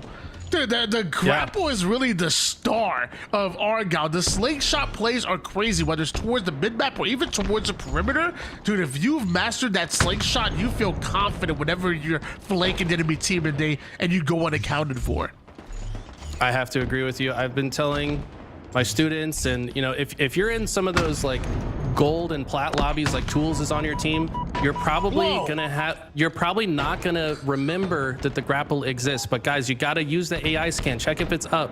Tools, he's not gonna pick it up. He still hasn't figured out how to play the game. So step up and be a good teammate for Tools. Grab the grapple and use it on this map. I want everybody to know that Tools is not a platinum or gold player. Tools is definitely an Onyx player. I don't know what you're talking about. Eli knows. I told you, don't question that, Eli. So I ain't gonna do it. I lead by example. 3 down for TLF. Flag still on the move here for Underground. Look at the perfect setup. Look at the pressure that the spawning players from TLF are catching. Kratos about to cap this flag, and he doesn't get touched. And that's just perfect. Argyle, that's just C out of Underground for their first cap. And he's still got 4 bullets to work with. He's put such good use to each of the bullets here. Slow, methodical, resource management. Now he gets this body shot on Haynes. Haynes has to back up. That means the rest of his teammates can move forward. Ideally, however, all 3 go down. Gunplexion, last player alive in the vent here. And look at the prediction. He just knows. Yeah, I'm playing against a good team. They're going to send somebody vent. Just waits for it, gets the headshot. That's going to make it that much easier for Underground to come off spawn and get back to mid-map. And that's one thing I always kind of notice when it comes to Gunplexion. It's a very simple game. He hits his shots, but he also has great awareness, great anticipation, almost kind of Frosty-like with the way he's able to move around the map and predict what his enemy is going to be able to do. I don't know, I'm a fan of watching the kid. He's good. He's damn good. I'll tell you what, he has been quoted as saying he's learned so much from Frosty himself, so it's probably no coincidence that his playstyle reminds you of Frosty. He says that Brad, he owes a lot to Brad to teach him along the way. It's always fun to watch those two play together. But look at Jackson. Jackson said, let me just change the storyline for a second, hit a couple of headshots. Let's get this flag on the move so the commentators can start talking about our team instead. Gonna bounce up with that repulse toward the top side of the map, and when you're controlling the top side like this, we talked about how well Underground did it, and it looks like TLF giving Underground a taste of their own medicine. It's a clean capture out of them, and more importantly, look at the pressure still here. The spawning players from Underground have not been able to deal with TLF, who are perfectly and masterfully controlling the 50% portion. The only player that can make a difference is Gunplexion, who happens to be in the vent of TLF. This could be a double cap if they can just get one more kill, I would say. They do get the 1 kill. Last player is taken down as well. Kratos left as the only player alive, and that's the difference right there. When TLF got control, they made it a double cap. Underground only able to get 1 out of their advantage state. TLF able to get 2. 2-1 lead here for TLF, and Haynes over toward the top side vent. Has only 1 bullet to work with the sniper, but that 1 shot can be a game changer, can be a difference maker. As the pings are going down, TLF identifying where Underground are pushing from, and here comes the counterplay. Haynes up close and personal, full shields, wants to protect his teammate. 2 quickly going down, make it 3. Kratos, the only player on the map for Underground. Well, you can join your friends. See you later. All they're gonna have to do is spawn kill these 3 players that come off spawn right now, and this game is going to be over. This series should be over. They've identified the biggest threat to kill the flag carrier, and that is going to be it. Absolutely surgical from TLF as soon as they got control. Wow. I feel like 3-0 doesn't truly tell the story of that match. It doesn't do it justice. you know, a very close game number 1 that you see in 3-2, but a 5-kill advantage on Slayer Streets. I mean, this was a map and game type where Underground controlled for what, 85% of the map, maybe even 90% of the actual game. Into 2LF were able to clutch it up at that 43 to 42 mark and then never turn back. And then even that game 3, it was first strike by Underground, and it looked like a damn textbook cap to me until TLF kind of gave them a taste of their own medicine and ran away with it. TLF will be advancing forward to play against Cloud9 on Championship Sunday. Sadly, we cannot say the same for Team Underground. Team Underground played well, but it was really objective efficiency and the ice coming out of Team Lethal Fox. I mean, like you said, the comeback in the Slayer, but in the objective games, it felt like the Slays were even in the Livefire King, probably. I can't remember the scoreboard exactly, but it seemed like when Lethal Fox had control, they were just more objective efficient. That might come down to better practice. Maybe their coaches being a bit more vocal about, you know, making sure somebody's doing it, but they're looking good. Let's see how they look against Cloud9 tomorrow. That's going to be their biggest test yet. And that's kind of one thing that we don't really kind of talk about much. Like, there's a lot of team change that happens at this level of competition, the top amateur to like, just barely the borderline pool play squads. And when you have a team like TLF where their core at least has stayed together, obviously King J not in anymore, but still the core has stayed together for so long. Common and Haynes, they know each other very well. Yax and his team with them back in the day as well. So I feel like when you understand the tendencies of your teammates, you've seen multiple different situations and know how you're going to play those situations, whether you're starting off at a disadvantage or an advantageous one, whether you want to push a trip cap or hold on to a 2. How do you want to play when you're off of a fresh 3 down? That chemistry, that's something you really can't cheat. You just got to go through it. You got to go through the film review. You got to prepare for it. And TLF, they're pretty well prepared. They've been practicing quite a bit. They've been scrimming every night, as far as I understand, and they've had the time to go through those motions and come up with game plans. I don't know if the same is true for these two teams on your screen. Haven't seen how much they've been able to practice, but so far Eclipse looking to be a bit stronger, but it's SWAT LATAM with the first blood as far as ball time goes. And tries to hold over toward the bottom A side. Knows that Sylvanic is pushing down the low ground. Active listening going to net him an assist. And net SWAT Latin America a little bit more time. More cleanups happening on the board. 3 down, go Eclipse Solar, but that ball over towards Tower. They might have to slay out again here. One net round of slays, usually not enough. Somehow Anthrax still alive back here. They have not been able to locate him, but the grenade damage, finally Looney's gonna come swing through and clear out the back of the silo area, but it's gonna be Eclipse Solar still alive back here, and they're gonna be able to get their first set of ball time. I'm actually happy to see Anthrax on a top Latin American team like SWAT. Like I actually teamed with Anthrax for like a random esports arena tournament back in Halo 5, and I was like, dude, this kid's the real deal. I'm like, how is he not getting picked up by some better team? How is he teaming with me, pretty much? And happy to see him finally get a little bit of shine there as Wong is taken out as well, though. And 3 down, go Eclipse. That's what SWAT looking for. The final player. Double melee. Tony, you got to give yourself more credit, man. You're a damn good player, all right? You can team with these. You could beat all the guys in this lobby. Let's be real. You should just challenge them all right now. Right now? Yeah, just say in the game. Just 1v1 me right now, bro. Well, they seem a bit busy as right now it's a 2-1 lead in favor of Eclipse Solar, and a win out of Eclipse Solar will advance them into that lower bracket round number 6. Maybe I have to save that 1v1 for after the series. Yeah, let them qualify first and then show them who's boss, But this is looking good for SWAT. Got some ball time. Look at the patience from Eclipse, though. Looney not ready to push in just yet, waiting for his team to push forward.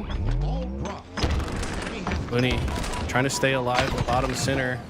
Finds the kill onto Johan. And that patience is going to pay off. The collapse comes through. It's a 3 dead for SWAT LATAM. Actually 4 dead. Anthrax is the first spawner from the previous set of slays. And look at Sylvanic just systematically checking the different areas that people could show up. It's going to find a nice body shot, but they're going to have to get more than that to get back into this game. We got to think about all the time being accumulated by Eclipse Solar. I mean, he didn't play the ball, SWAT. This is time that Ultimate Eclipse Solar should not have right now. When that collapse comes in, you got to play the ball, which is exactly what the Spiteful is going to do. This was a 63-22 game, and now it's so much closer just because of a missed play ball. Here we go. Finally, the ball does get played. SWAT LatAm just fighting for control of this gold side. Now that they have 3 dead, they see an opening to grab it, but the Spiteful, last player alive, kills the ball guy. That's going to ultimately cost some time to SWAT. You have to imagine if he's able to survive and get into gold, that's going to be a lot more ball time. So huge clutch play out of the Spiteful to keep that from happening.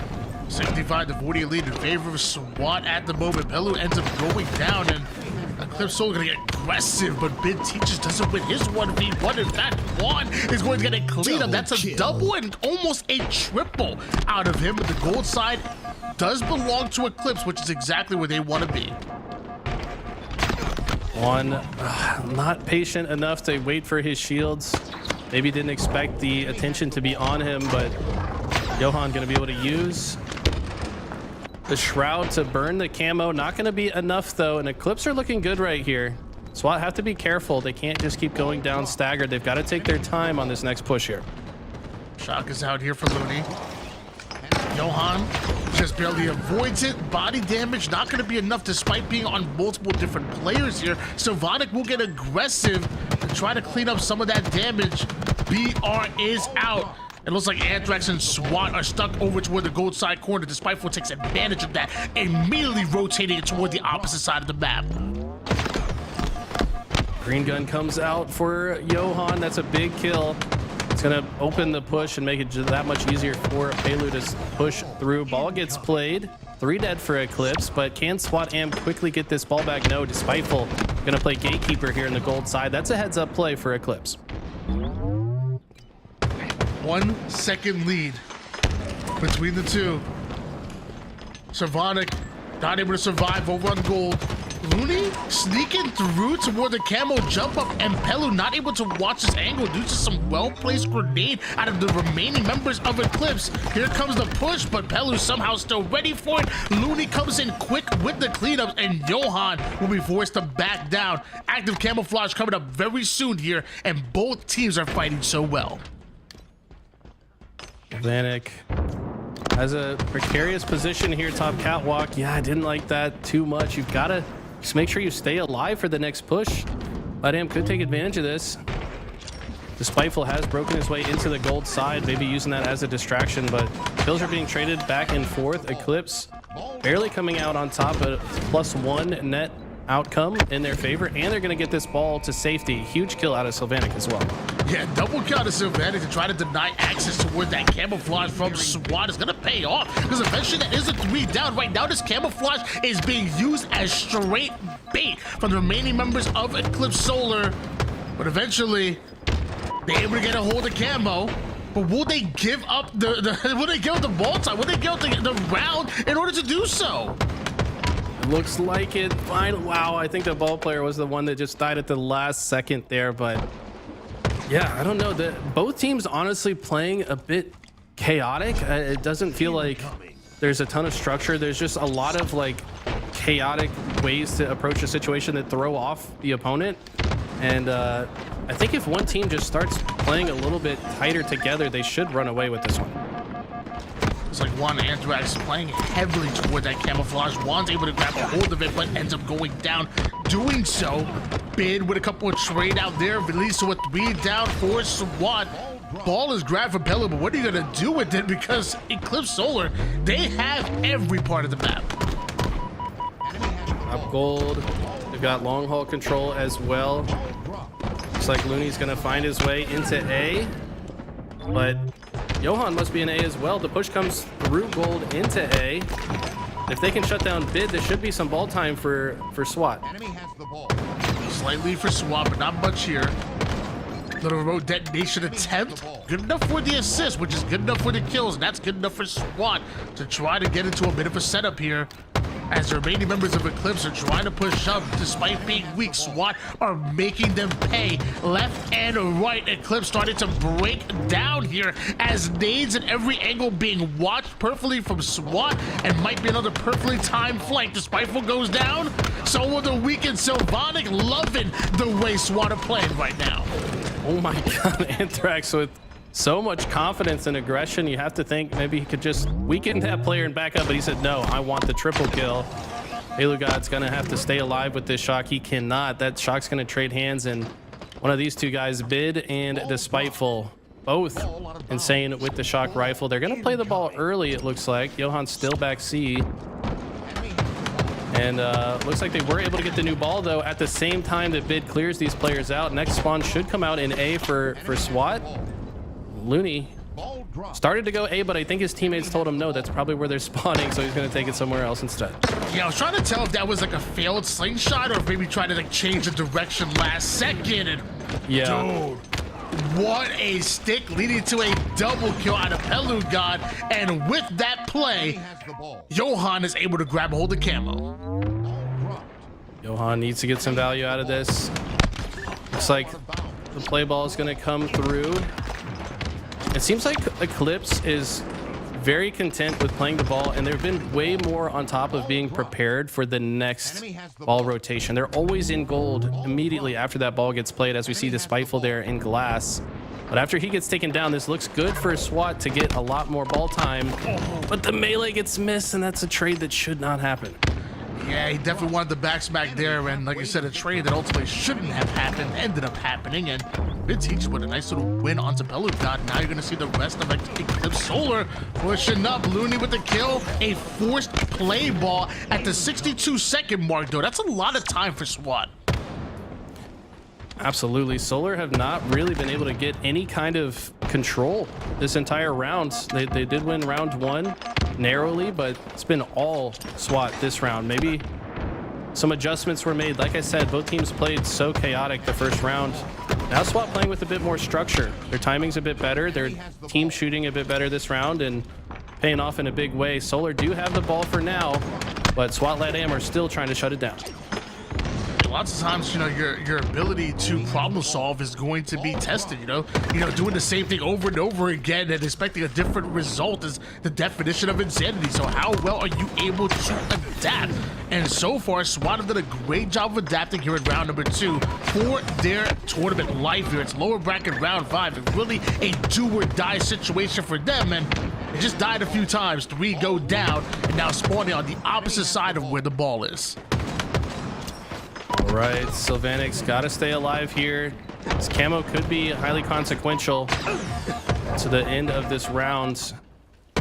All while this fight is going on for camo, it looks like Looney was getting a ton of ball time. He's just been chilling back C. Finally, he gets forced out. He says, yeah, you can have that camo. I'm going to take these 10 seconds of ball time. Could ultimately be a difference maker later on down the line. But if Johan can get this double, he can't. That would have been huge for SWAT to potentially close out the round.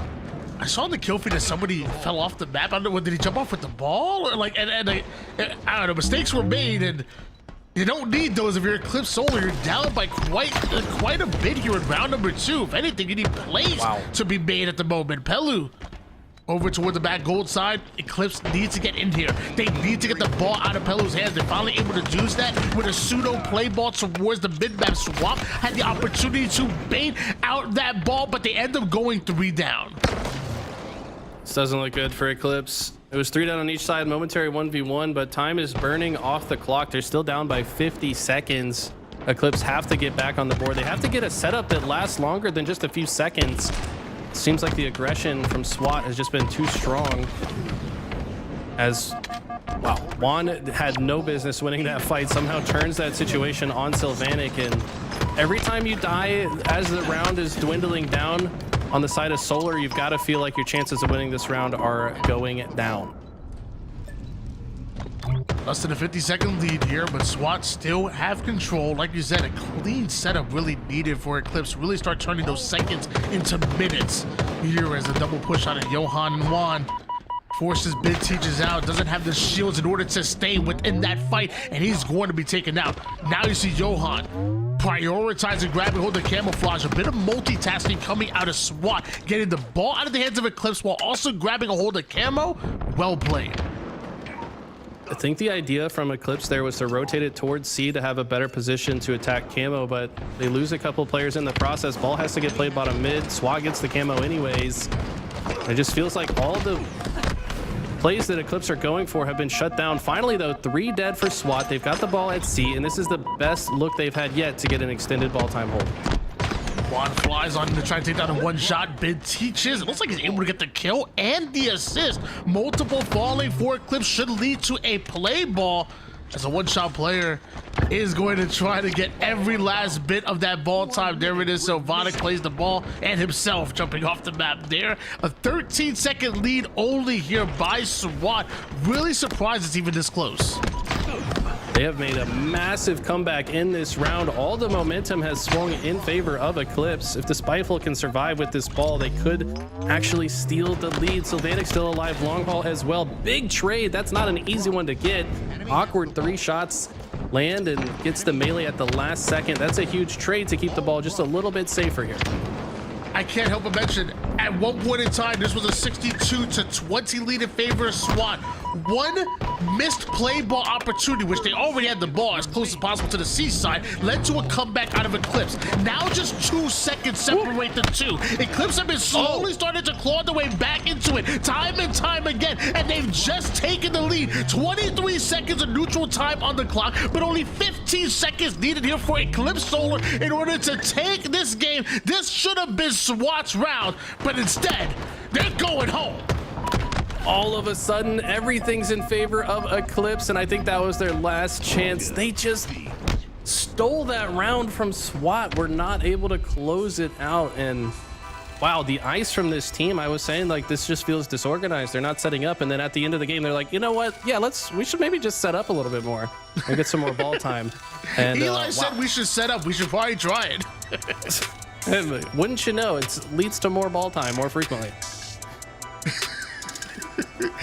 I mean, it's crazy, but it kind of feels like that's how it happened right there. They decided to flip the switch and said, you know what? We want to make it to day 2. It looks like they did. And your reward is you get to play OpTic Gaming.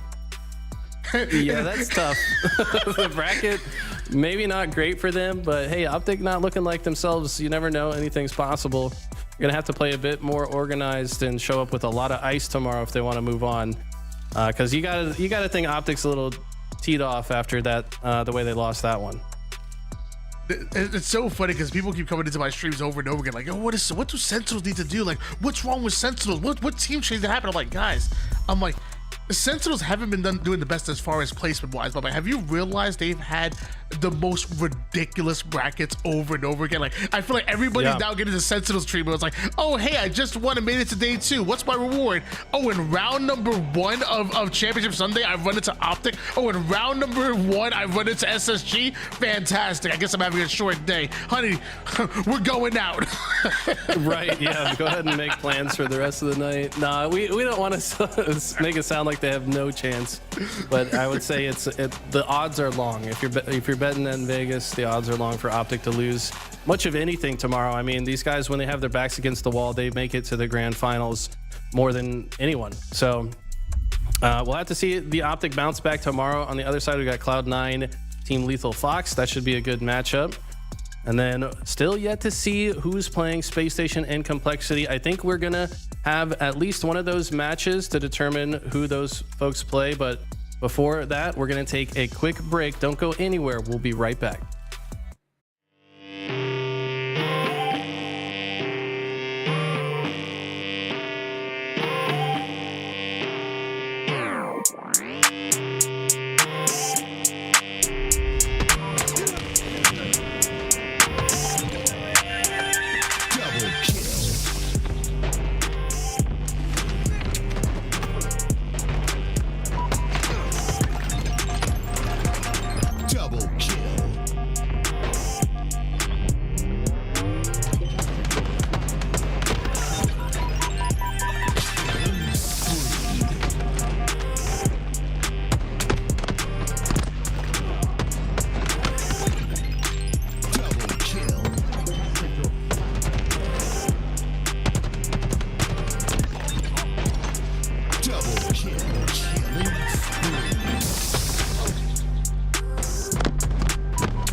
crazy that you thought that we were done.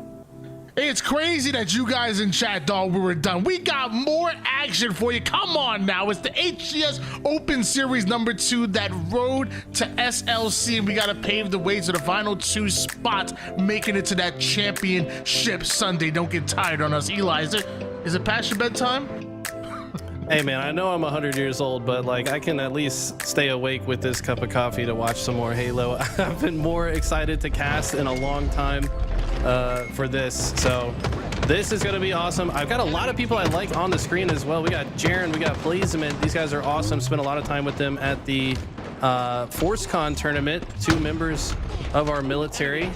And we've got Scion Esports, the longest standing roster in all of Halo at this point.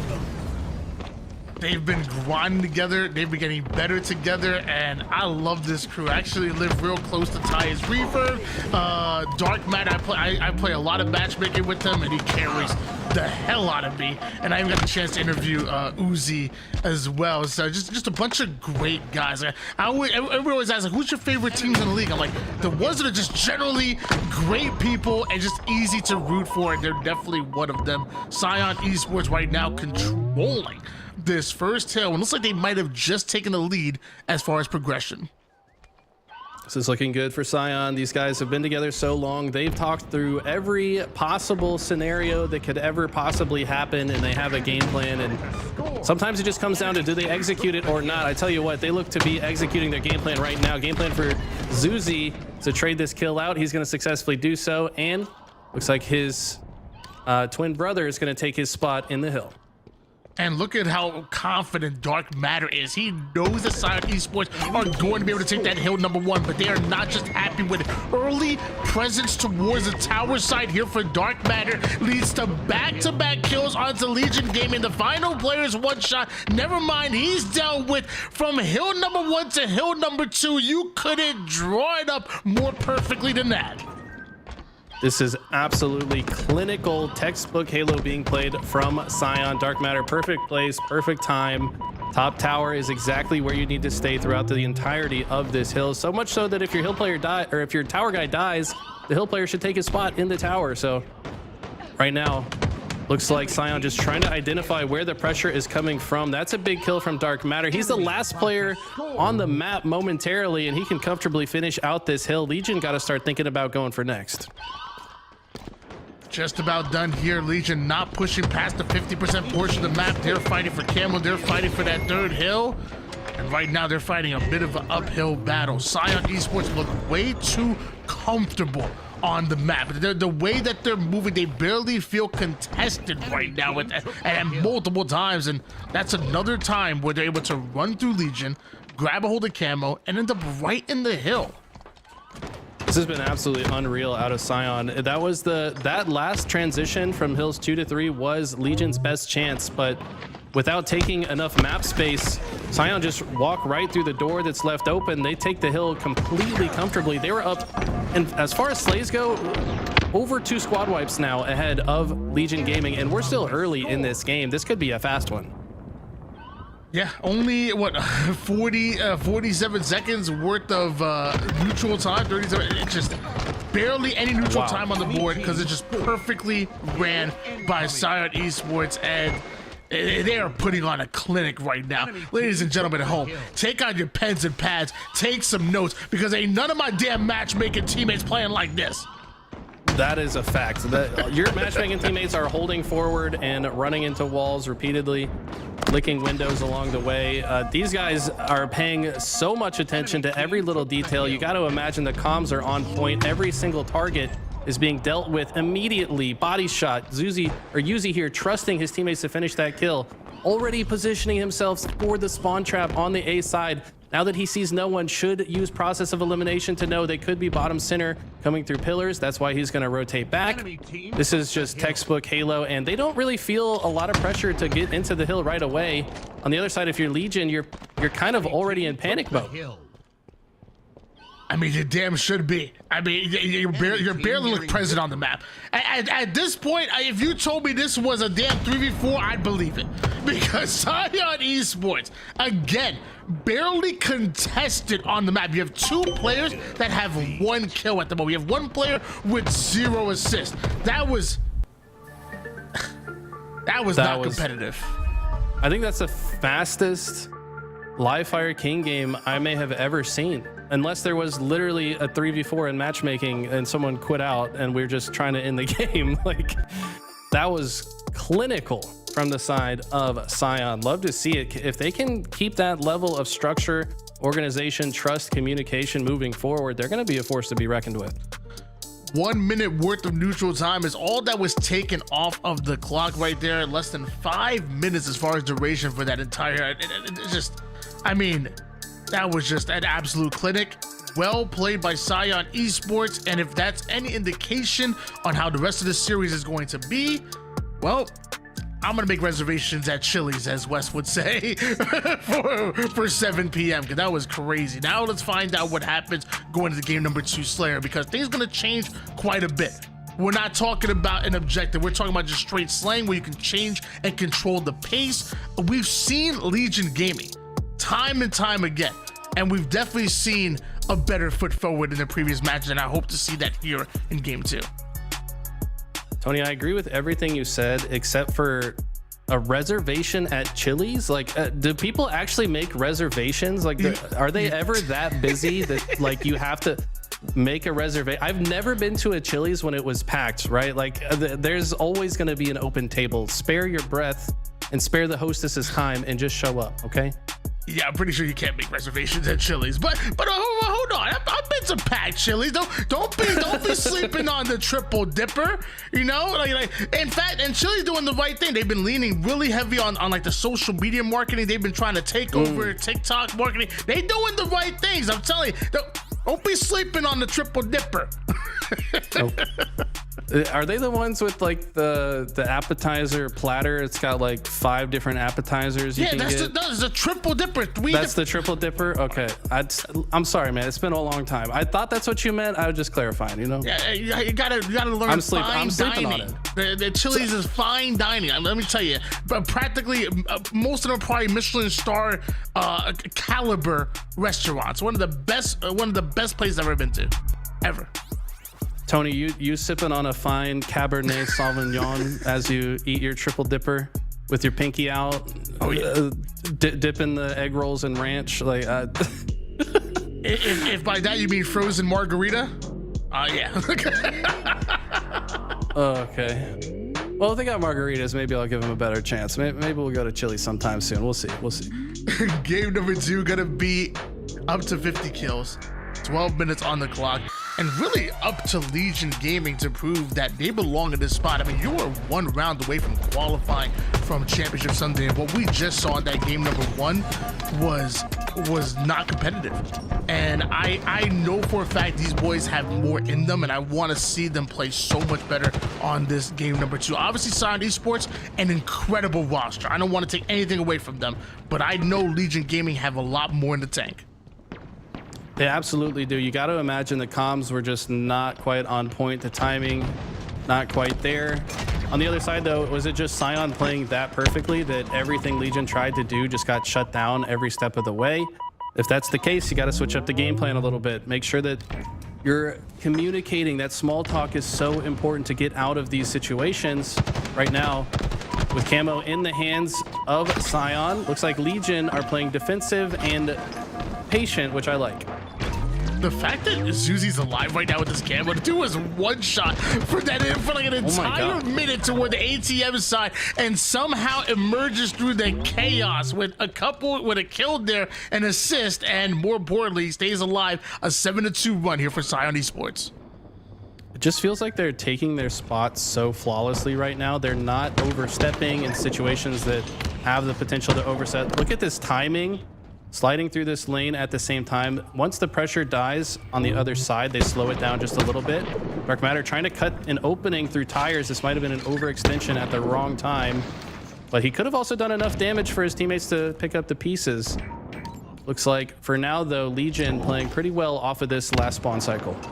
Just 1% left as far as the Stalker. Right to the BR he goes, aware of his ammo count, and needs to reload his BR as well. Does Susie.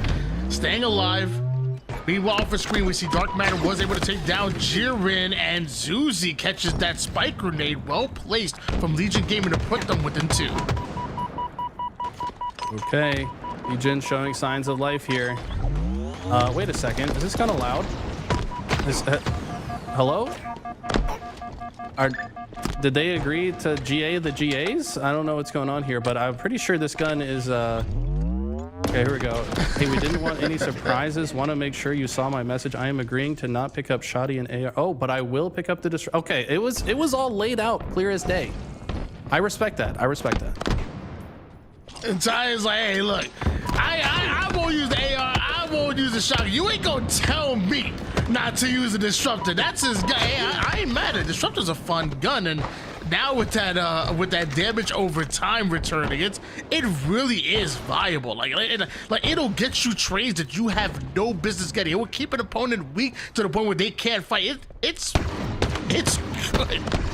It has a lot of use cases. You can chain it off of weapon pads around corners. Like you said, the damage over time can just keep a player out of the fight for so long. It does feel silly to just GA it as soon as it became a gun again. You know, it was not a gun for so long, and they're like, you know what, we preferred it when it wasn't a real option. But I said, you know what, I kind of like it. I'm gonna keep picking it up.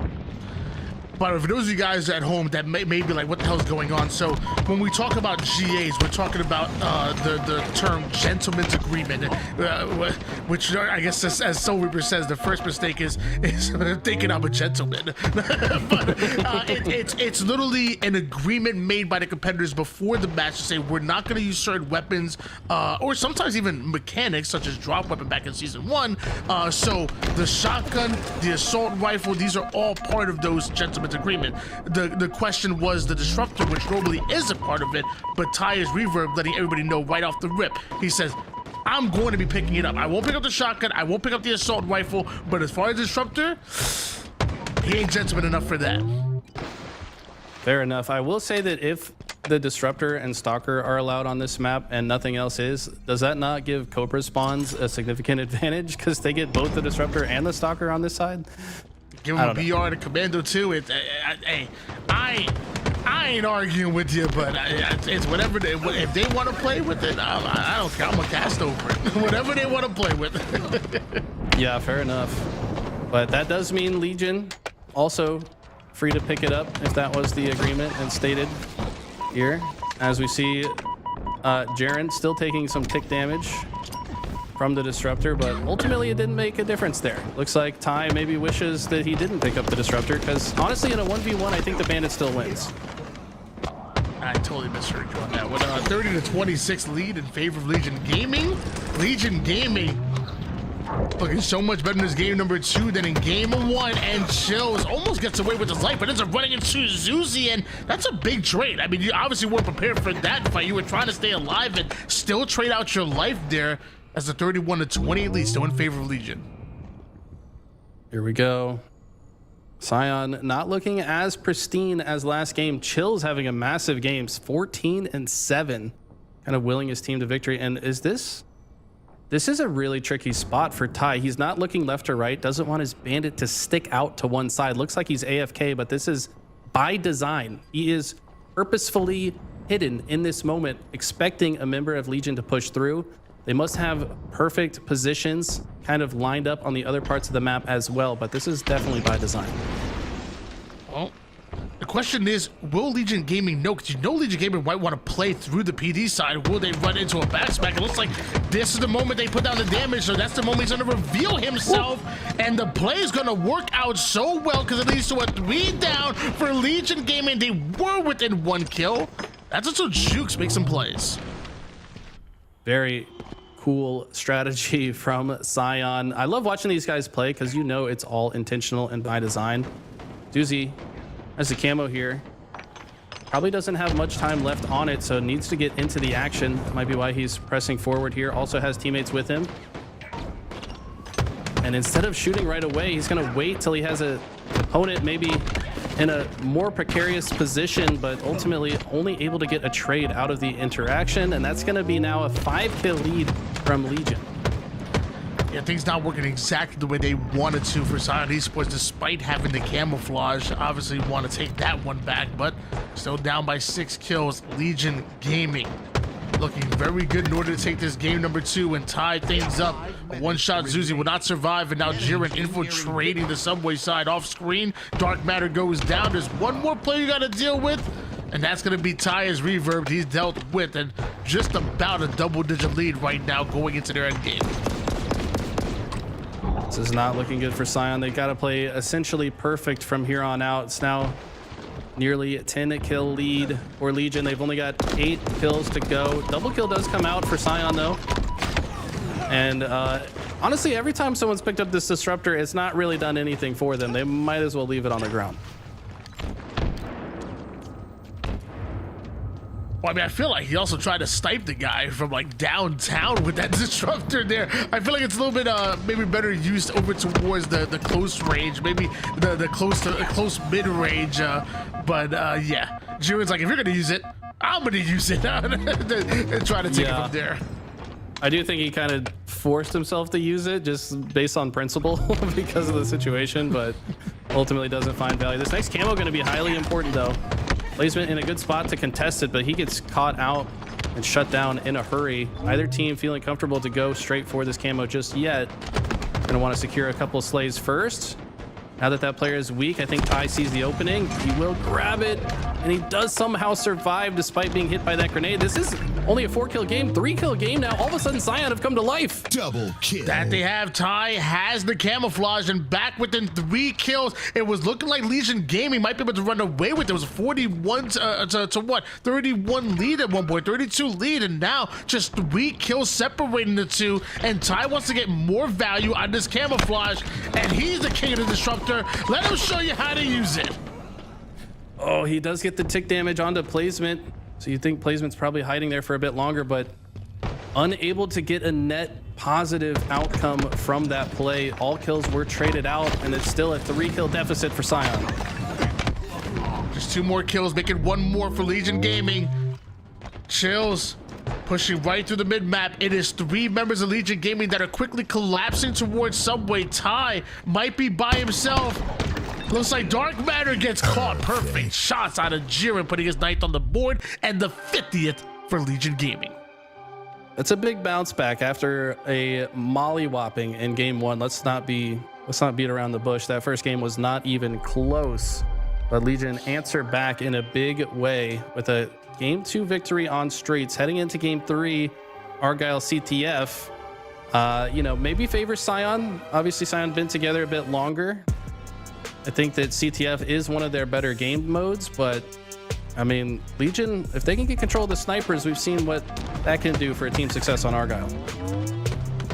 Game number 3 going to be a swing game 3 at that. And one thing that does scare me a little bit for Legion Gaming, who obviously the underdogs in this matchup, is that you won the Slayer, but that's a lot of times where the underdog is going to come out on top. It's the objective is where we really saw the difference between both Scion Esports and Legion Gaming. Obviously, game number 3 going to be another objective. So will we see the same performance out of you in this game 3 that we saw in game number 1? Really is my question for you. This 3-shot is so beautiful with the peak. Love that in slow motion. Thank you, Brandon, for that. That was beautiful. But yeah, this is it's going to be an important one. Winner of this game will only be 1 game away from securing themselves a spot in Sunday. You know, both of these teams want that pretty bad as well. This would be, I think, Scion's 2nd Sunday that they've made in these online tournaments.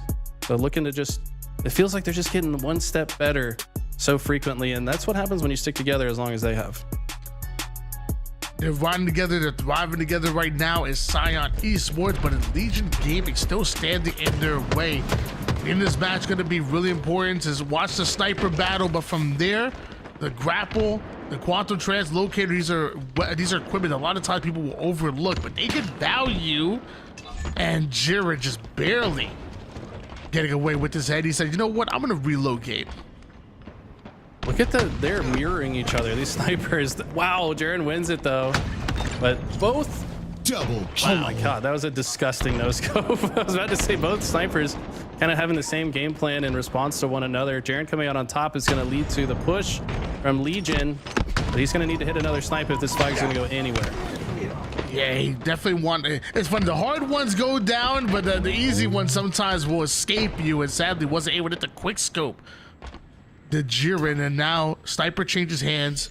Uzi, 5 bullets to work with, plants one onto the shoulder of Chills, and the cleanup comes in quick from his twin brother. Jukes with the push.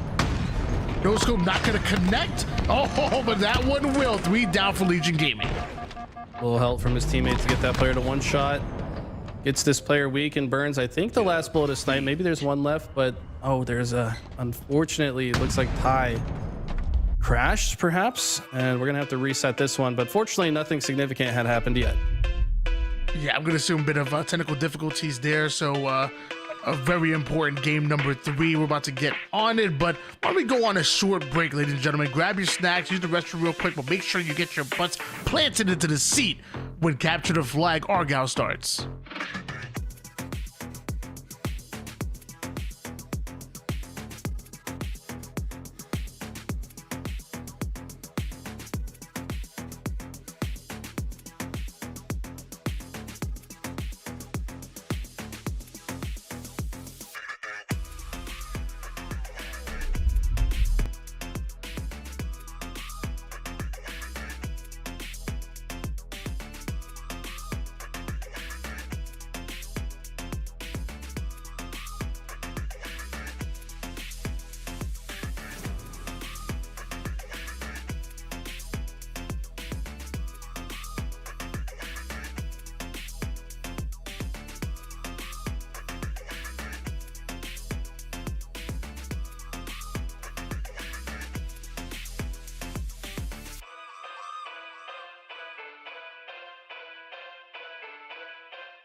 we got our continuation of a very important series, a series to determine who's making it into that championship Sunday. We saw a bit of a blowout in game number 1, but an incredible answer back by Legion Gaming to take game 2 and take back momentum onto their side. And now we're swing game 3. Scion Esports, Legion Gaming, going at it.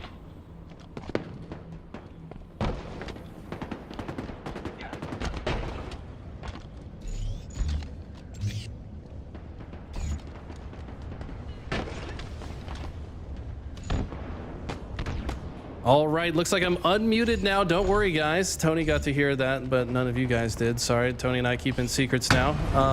Looks like, yeah, we got the sniper duel once again. Looks like Jaren just more willing to take space top center. He's going to be rewarded for that with an assist after a body shot. Going to rotate through and grab this repulse. And Scion really playing this extremely patiently, almost too patiently, if you ask me.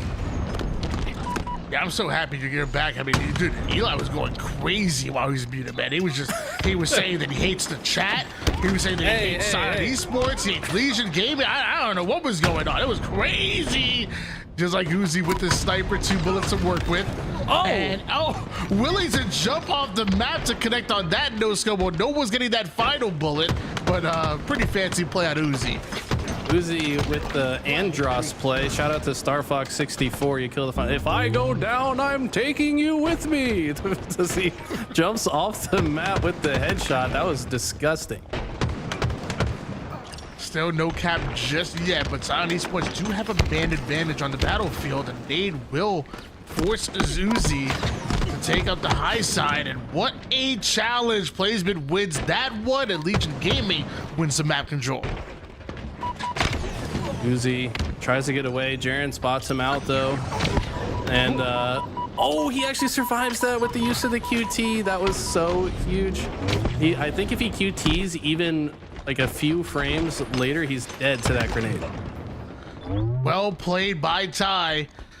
Ends up having a little bit of a power outage, but comes back better than ever. 6 and 3, and now gonna double up on that snipe ammo and heads up playing, using that last bit of QT to bounce back, bringing the enemy team sniper back to their base. Eventually gets taken out, but love that play out of him. And Scion Esports still have a bit of control.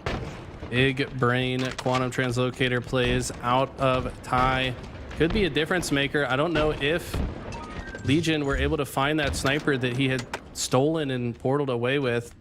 Dark Matter does have his own team sniper rifle. Oh, look at this. They have bow snipers. So Zuzi was able to pick it up. And with 2 dead and 2 snipers in their hands, they should, in theory, be able to at least get the flag off the stand. But these flags, or sorry, these kills mostly being defensive, they're going to actually have to get another round of slays before they can move into the base. Well, with that defense, eventually it converts to offense, because now it's Scion Esports that are on the attack, and Chills just spawned 0.01 seconds ago, and filling out black screens right there by Zuzi, who still has 2 bullets left with the sniper right now, making 1 after Jukes is down to 1 shot. The rest of Scion Esports, they want to play through this. It still, to me, feels like they're playing this too patiently. You want to advance on the map when you get these slays, but maybe feeling like they need a more perfect situation to move forward. But they've had, I think, multiple chances to move forward on the map and get a flag out and did not take it. So we'll have to see if that comes back to bite them. Huge double kill out of Dark Matter that will slow down the push from Legion. Chill's last player alive, but got 1 bullet. He's going to back up and wait for his teammates to come off spawn. It feels like the turtle versus the hare race. Every single time Legion Gaming get 1 or 2 kills, they try to capitalize through it. Where, like you said, Scion Esports were slowly starting to like inch over towards the Legion Gaming base and weren't able to take advantage of 1, even 2 round of slays there. Legion Gaming now alleviates some of that pressure, and now it's them controlling the 50% portion of the map. Now it's them in the PCs of Scion Esports in the 4v2. We could see another flag being ran, and this time it won't be Scion Esports, it'll be Legion Gaming. Yeah, finally 3 dead again for Legion. Are we moving towards the flag? Uzi, last player in position to do so. He will take some forward space. I like this, but he will have to play this patiently. Maybe wait till his teammates get to the 50-yard line and then shoot a member of Legion in the back. Gonna actually play into the front of the base so that he could potentially team shoot in this situation and also feed some intel to the rest of his teammates. Who's in a very interesting spot. Bit of a sneaky beaver play being made here. The question is, will it pay off? Off for screen, Dark Matter goes down, but the same for Jukes. Placement finds himself in the middle of both Uzi and Ty is reverbed, and he's not going to get away with that one. Base is just about cleared out. Chills down to one shot. That's the opportunity we're looking for, and right through the mid-map, Uzi goes. Don't know if I agree with that. They're going to have to get another set of slaves before this map can progress any further, but Jaren's got a sniper to slow it down.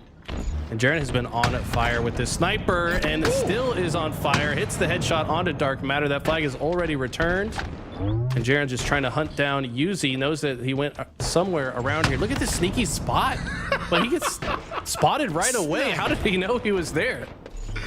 Oh man, I mean, I guess in process of elimination, he's like, he's not right. That's my teammates. I guess he's left it, and I'm not gonna lie, he's that spot a little bit myself. It'll catch most people off guard, but I guess Jiren, man, he got eyes like a hawk.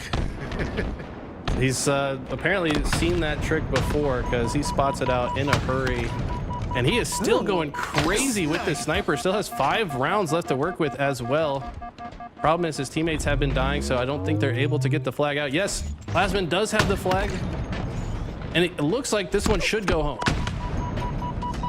That it does. Jiren trying to clear out the PC side, maybe to try to set up a bit of a counter cap opportunity, because there are multiple members of Legion Gaming that are in the base of Scion Esports, and 3 bullets to work with, and Jiren not missing a snipe right now, too quickly going down for Scion, and you're able to identify where at least a third is. This could be a flag being run soon by Legion Gaming as Jiren looks to clear out his base. Is that a bit of body disrespect coming out as well? Jaren maybe trying to get in their heads a bit. Not going to pay off though. 3 go down for Legion, but just feels like Scion in positions to pull flags have not been very flag aggressive. They do have this flag out though. Uzi trying to clear out his own base.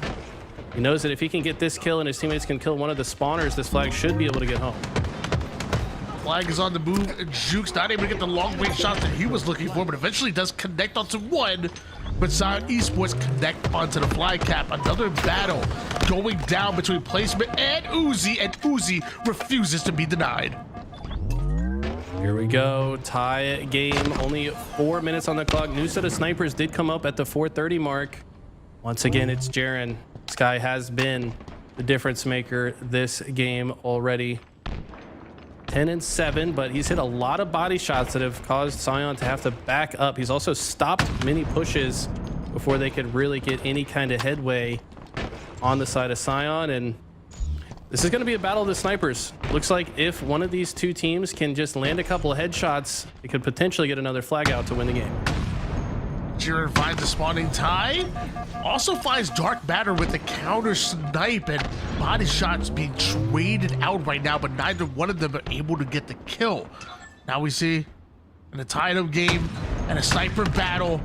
This next sniper gonna be so important. Connects onto Uzi, the BR. Great shots on the Dark Matter. Scares him away, but doesn't quite get the kill. And what a lead out of Ty's Reaver. Meanwhile, the flag's still moving. Dark Matter needs to make some plays here. This is big. Flag is out. He's got to get some shots. He does. That's such a massive headshot onto Placement. He's got a teammate on the flag return as well. Gets the double, but can it convert into a flag pull? It doesn't look like it. Most resources have been expended. Legion going to be able to clear their side, and we're right back to square one, Tony. This one's looking like it's trending towards overtime unless one of these teams gets a significant edge in the next play. Chosen looking to take hype, but ends up running right into the back smack of Uzi, and Uzi turns it into 2 quickly, almost sticks Jukes right there. Uzi right now being the toughest kill just in the vents of Legion Gaming. They simply cannot exterminate him. Oh, whoa, and that's a piv right there. Piv indeed. Zuzi seemingly content to just play defense for now. If he can bait somebody into getting a kill, that could be a way to move forward. Gonna have to get into the mix though. Look at the perfectly timed jump into the play. Basically a triple kill, 2 kills and an assist, but Placement, last player alive, finds a double somehow, and once again we're gonna reset to square one. Both snipers happen to be coming up at the moment. Looks like Jiren He's gonna try to grab a hold of Legion's gaming sniper. It looks like Zuzi wanted to challenge him for it, but instead ends up being taken down. And Jiren with the movement right there. High sensitivity looking to flick onto somebody. Blazement gets a kill in the kill feed. Every kill is going to get more and more important as this clock dwindles down. If one team can get multiple kills in succession, going to be big. But both teams really playing heavy defense so far. In the neutral game, body shot means you can move forward just a little bit. But Jiren gets the first pick, and this could be when Legion come to life. Will they start moving forward? Definitely will after Jiren gets a second headshot. The push should be coming in from Legion, but how do the rest of the members of Sion respond? They're going to try to flank behind Jiren. They do shut him down, but is it going to be too little too late? Jiren and Legion Gaming explode through the mid-map with those snipes, but somehow eventually end up going 3 down once again. Juke's the final player of Legion Gaming. There's only so much that you can do by yourself as Dark Matter is up on the high side. And Sion Esports look to try to sniff out where that final player was. And Juke's a bit of a sneaky spot, but once he's identified, he's dealt with. This almost feels like Sion is totally content with going to overtime. Maybe they said, we'll just outplay them off the rip in overtime and get a fast flag. I don't know, but here we go. Okay, Yuzi does move forward. Peculiar time to do so. His teammates were down. They only had 1 kill, but maybe figuring he can either get a pull here if his teammates can land a couple of kills, or if his teammates die, then he could be a defender, but he gets the flag out. That's going to be bottom center. If this one gets returned and Sion can hold off Legion, we're going to go to an overtime. Yeah, got 8 seconds on the clock here. Also, the flag does end up being returned. The Legion Gaming don't really have the slays or the positioning in order to pull another flag. So overtime we go. Tied up in 1 apiece, not only in the game, but in the series as well. This next cap will decide momentum here between Sion Esports and Legion Gaming. And why don't we take a look at some snipes? Oh, good God.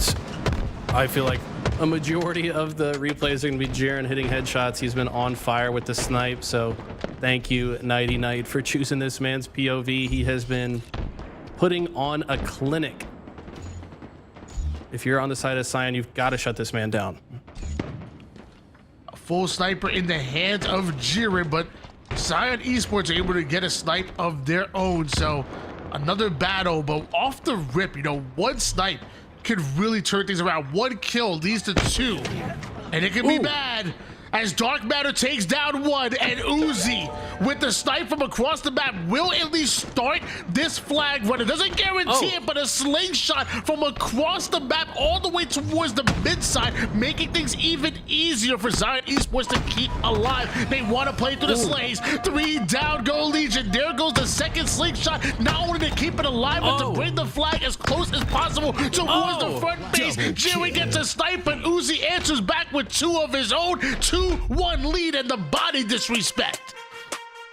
That second snipe on placement was absolutely ludicrous. Are you kidding me? I mean, I think the game was over regardless, but that was like, I need a slow motion of that one. That was insane. Absolutely disgusting. I mean, just the slingshot over towards the mid map, but the second slingshot to keep things alive. We're seeing it right here. Look, Jiren snipes Ty. Ty's running his flag. Jiren hits him, but then Uzi answers back with 1 snipe and then 2, and that was it. So it was a clutch play out of Jiren, but even a clutch-ist play out of Uzi. I mean, the 2 shots to kill Jiren. So you got to think about the forethought of the snipes on Jiren before this insane shot on placement, by the way. He knew that because he sniped Jiren, Jiren would come off spawn and go right back for that sniper. And he predicted it with the timing. He's ready to snipe Jiren immediately, knows that that sightline is going to be covered.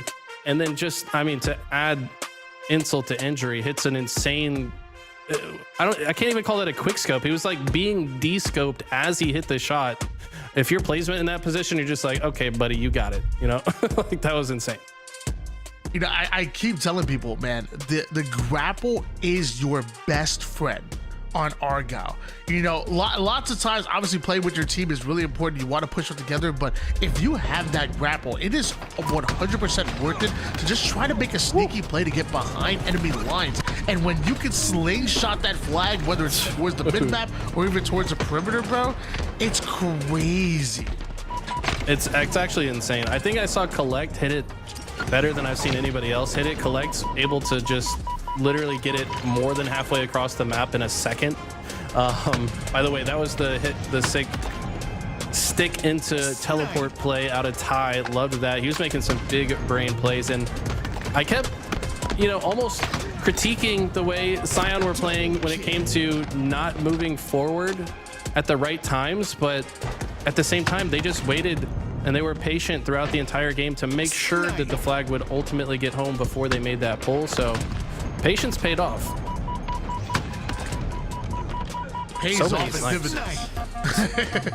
Hey, I mean, it's our guy. We can't expect any different. And Sion Esports up 2-1 in this series. That means they're one game away from advancing forward to yet another championship Sunday out of them. Love the fact that we're seeing Jiren and the boys making it this far. You know, we got to meet Jiren in person back at Orlando. I know you said you met him at ForceCon back in Texas as well. Great dude and a damn good competitor. Yeah, he's a great dude for sure. Good vibes all around. I feel like I've matched with him on my team in matchmaking, you know, not in his party chat. He turns on the open mic so we can communicate. Guy just loves to win, man. He's a grinder. He's always on, always down to play. Yeah, it's super cool to see him this far and super talented. I mean, him and Placement have been grinding together for quite some time. It's no shock to me that they make it this far eventually. Well, here it is, guys. Potentially a closeout game, at least if you're on the side of Sion Esports. Meanwhile, Legion Gaming have been known in the series to answer back. We talked about that game number 1, which was quite a blowout in favor of Sion Esports, or they came right back at him in that game 2 and looked very good. So, Legion Gaming, can they answer back in this game number 4? Can they send us into a game 5? It's going to be a critical one. Could be a long one as well. Oddball recharge. One of the more difficult game types in my opinion. Opening slightly won by Sion here, and they do a quick rotation to the C side. You don't frequently see the ball at this corner of the map this early on, but I like this play. They saw the opening, they could block the spawn, and now they look to have an extended hold. A quick and decisive rotation coming out of Sion Esports with this ball, but and also a quick break coming out of Legion Esports, Legion Gaming, who find the slays necessary. Zuzi ends up over toward the goal side of the map by himself, grapples the ball. But a little surprised at that play right there. Legion Gaming gonna make him pay. Make them pay indeed. All now in the hands of Legion. So is the shock rifle. Heavy pressure in gold and Whirlpool here. Ty has to stay alive here. If he goes down, this push gonna be ended before it could even start. Love the aggression though. Knew how much damage was on that player. Somehow, oh my god, the fact that he goes for that and then pulls it off, that was disgusting out of Ty.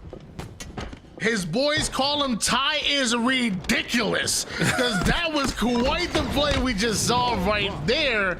And can they convert that into ball time now becomes the next question, because Legion Gaming answered right back with 2 slays, putting both Zuzi and Dark Matter onto the black screen, and Uzi showing us why that plasma pistol might be the next weapon to be GA'd.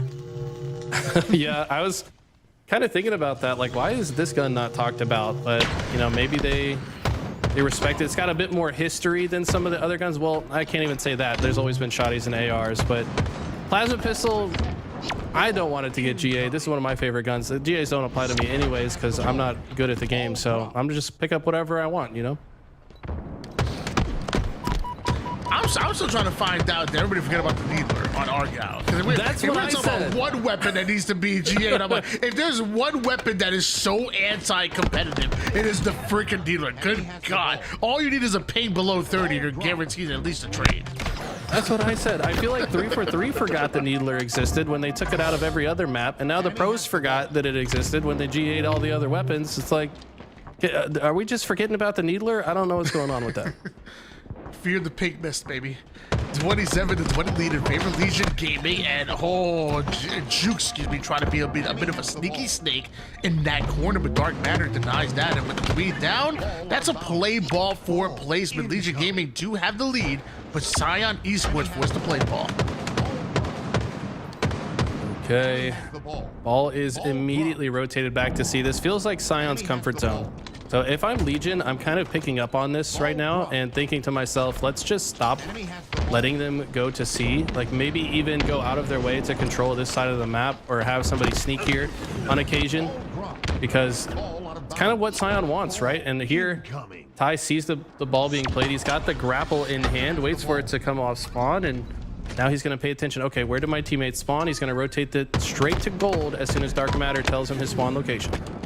That is now the second time that Sion Esports end up going 3 down, but that final player is over toward the gold side of the map with a grapple and finds his opportunity to try to sneak away, getting some scrappy ball time.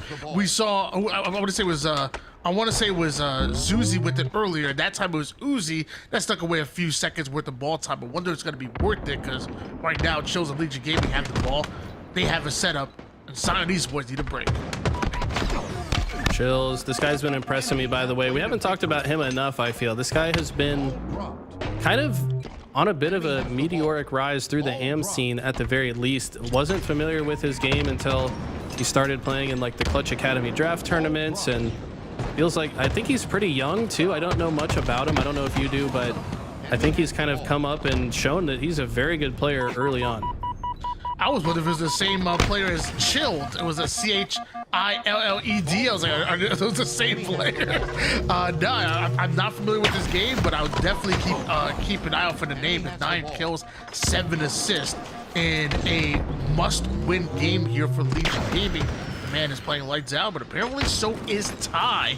Green gun is out. Whether it's Disruptor or the Plaza Pistol at this point, Ty, he's G the Bandit. I mean, I respect it. I feel like people aren't using the plasma pistol enough, but maybe we'll see a bit more of it now that a lot of the other weapons have been taken off the table. This gun, though, has been powerful since the start and always will be as long as it's on the map.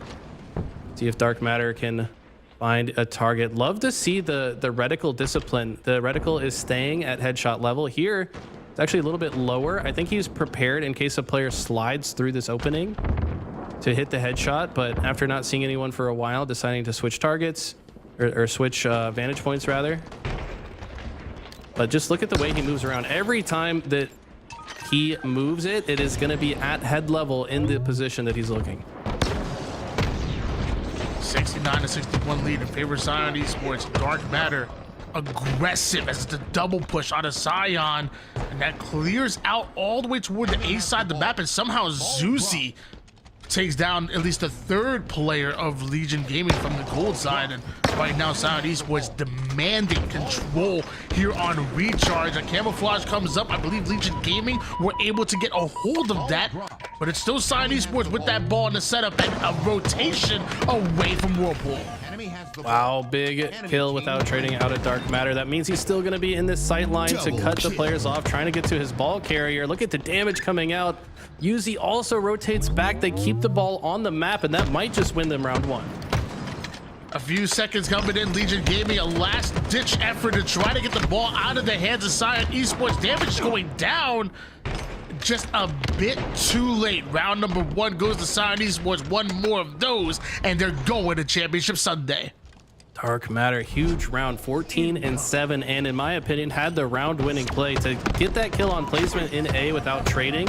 Made all the difference in his team being able to close out the round in the in-game. So if Dark Matter keeps playing like he is, this is going to be difficult for Legion. They got to start shutting him down.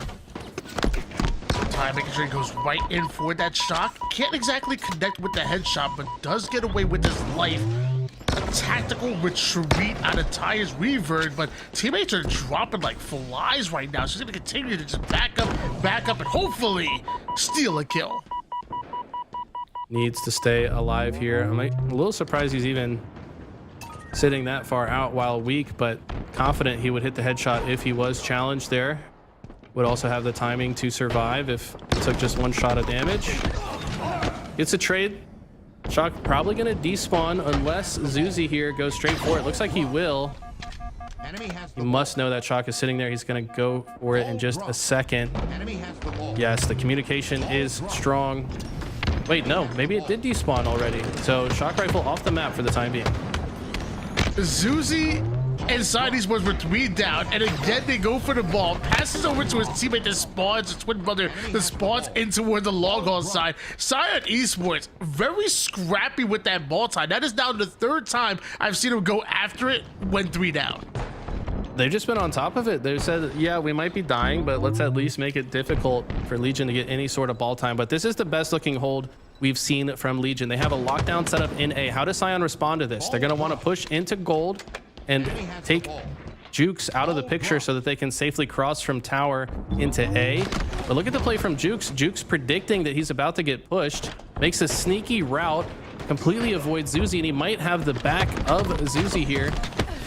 Yeah, that was just a heads up play out of Jukes that completely changed that whole situation. He was in a spot where he could have been 2v1'd in gold, but took a tricky route and it completely threw off Scion's push. 28-8 lead in favor of Legion Gaming, is able to snatch up that camouflage with the grapple, and right now Scion Esports not only having to deal with the setup of Legion Gaming, but now they have no idea where camouflage can be, but they know as they try to make their break, it could disrupt them just a bit. Dark Matter across the map with the shock. Early kills coming in from Legion Gaming, and Dark Matter answers back with 2 beautifully placed shots with the shock. Still a play ball situation, so great break out of Legion Gaming. Ty, though, with a massive play there. If he doesn't just throw his life away to play that ball, I think Legion is getting a ton of ball time back C, but instead they've reset the whole situation, and Scion have a chance to get back into this round, especially if Dark Matter refuses to miss a shot. This guy is absolutely on fire right now. Sometimes you gotta let the plays come to you, but sometimes you gotta just take matters into your own hand. And Dark Matter literally doing just that. It was an impressive lead by Legion Gaming in the early game, but now not so much. A full rotation from Legion Gaming from the A side through tower, now making it through C and long haul. That's trying to get Scion Esports to adapt and try to rotate themselves, but here come Chills. Here come Legion Gaming. They are there, and Scion are not. 3 down for them. We're able to play the ball out to batteries on the off chance that maybe Zuzi could finish that kill, but Zuzi sees the writing on the wall. He says, this play is over. I got to reset and wait for the next play. I like this out of Scion. They're patiently pushing through. The lead has gone pretty heavily in Legion's favor, but they have a good chance to make a good push here. The timing's awkward, though. Camo up in 10 seconds. They've got to decide, do we want to try to make this break, or do we want to hold off until this camo comes up and then make our play? Every time they hesitate, though, it's more time on the board for Legion. Zuzi was eyeballing that goal side of the map. That's because he was trying to cross over to the A side, but no, he had to deal with a couple of shots. He made it through, but his teammate didn't, as Uzi ends up hitting the black screen. Zuzi now, he's the most forward player on the map. Can he create a distraction? Can he create an opening for Ty and Scion Esports, who currently have camouflage and also the green gun? Yeah, but what they don't have is time. Only 6 seconds needed for Legion. They do see with the pushes coming through, and they play it out. Massive damage onto Jaren with the plasma pistol tap feature, but somehow Scion keep themselves alive in this round. But if they go even 2 dead, you have to imagine Legion should be able to close this round out. Only 1 more round of slays needed here for Legion Gaming. They obviously know that, but they want to take their time and make sure they guarantee these kills, guarantee that damage. And Uzi down to half shield, still strong enough to help Dark Matter. When it slays over toward the A side, turns on him for the back smack, turns it into a double kill. Can somebody kill the one-shot Uzi? Because this man is getting way too much value out of his life. Teammate grapples the ball as well. Chill's still alive in elevator, but look at the sneaky play from Uzi. This guy is unlocked right now, using 110% of his brain with the perfect positioning at the time where his team cannot afford a single mistake. He's not making one.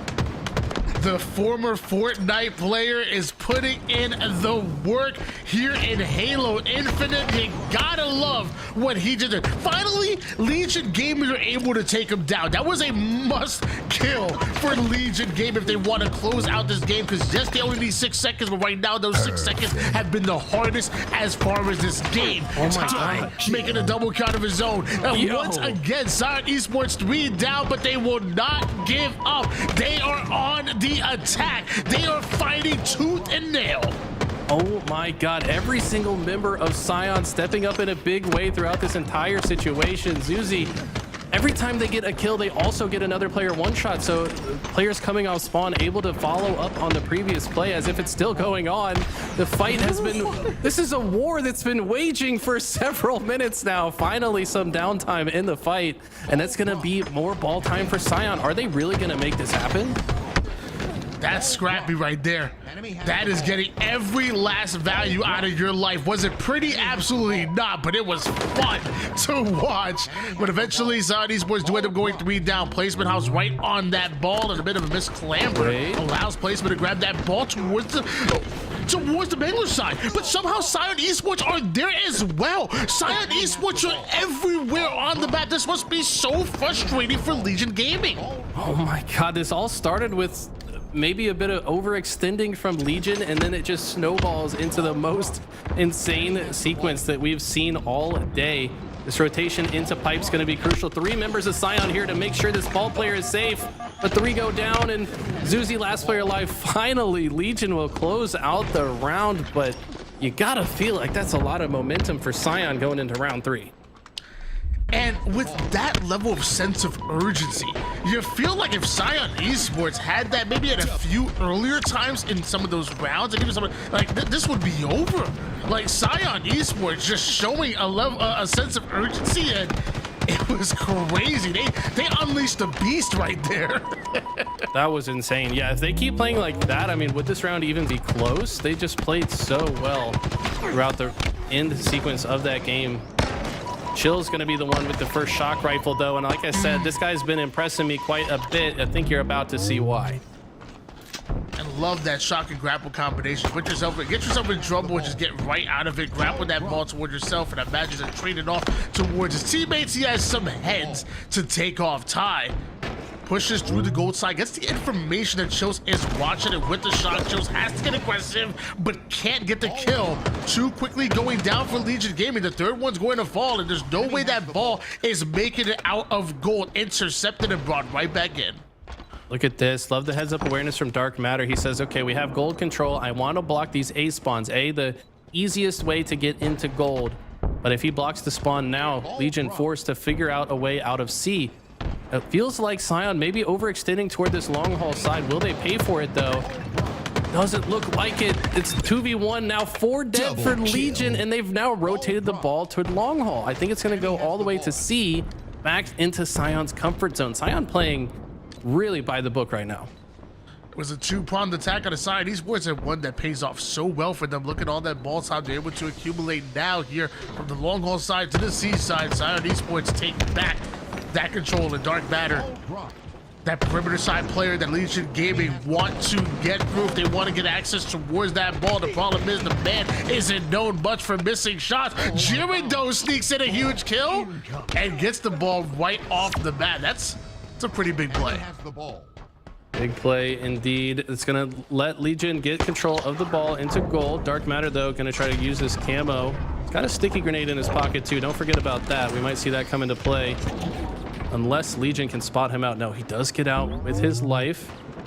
One of my favorite things to do is just sneak up with the camo and just stick the guy. You know, like somebody that's just not looking at you, just stick him right in the head with it. I've been trying to go for like these front side ninjas with camo. It's so ridiculous. It's the dumbest play you can do, but when it works, it's actually hilarious. I actually have a nasty TikTok that got like an overkill with it. Oh my god! I need to go back and watch that. I have not been keeping up with Tony's TikTok feed. Sounds like I need to. 41-34 lead in favor of Sion Esports. Dark Matter, full rotation from the long haul side to the gold side. Jukes with the interception nades, but he drops down and he's out of the play for at least a bit. Placement. Ooh. Gets a well-placed shock rifle shot, but not enough to take him down. Sion Esports, 2 quickly going down, and it looks like it may not be the break that they were looking for. Placement needs to come online here. I feel like he's not having the game at the caliber we're used to seeing from him, but he is absolutely capable of turning it on at any moment. If he can really step up, that could be what Legion need to not only win this game, but potentially win the series. He's getting caught out, though. Teammates going down around him. He's got to find a tricky way to stay alive. So far, successful in that, but when your whole team's dead, that doesn't mean a whole lot. He's going to have to find a way to get back into the play. I believe he's the one shooting Zuzi right now. But it just feels like even in disadvantage, Sion continue to get kills in big moments. Looks like Sion Esports not only take the lead, but looking to run away with it right now. Legion Gaming need the slaves necessary in order to create a break here. And Jukes with a kill onto Uzi. Zuzu, his twin brother with the cleanup, make it 2. Double out of Zuzi, and the cross map shots from Jiren should force him to back down. Nades coming out, but 71 to 56 advantage for Sion Esports. And where the hell did placement just come from? This man is everywhere and nowhere all at the same time sometimes. And Ty, though, with the camo, this is going to be a very important push from Legion. They've got to shut down Ty without going down. They've done that. Step 1 achieved. Step 2 has to be get control of A. Dark Matter having to scurry away, and it looks like they will move into A. They now need to attack the ball from both sides.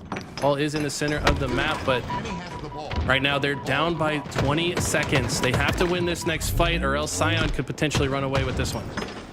Dark Matter with a huge kill on the placement, protecting his teammate, keeping them alive, and with that advantage, you know they want to play through it. Staggered spawners now coming in from Legion Gaming, while Sion Esports quickly are rotating the ball toward the A side of the map, and Zuzi peppering up everybody on the map, and that's going to somehow leave Legion Gaming salty.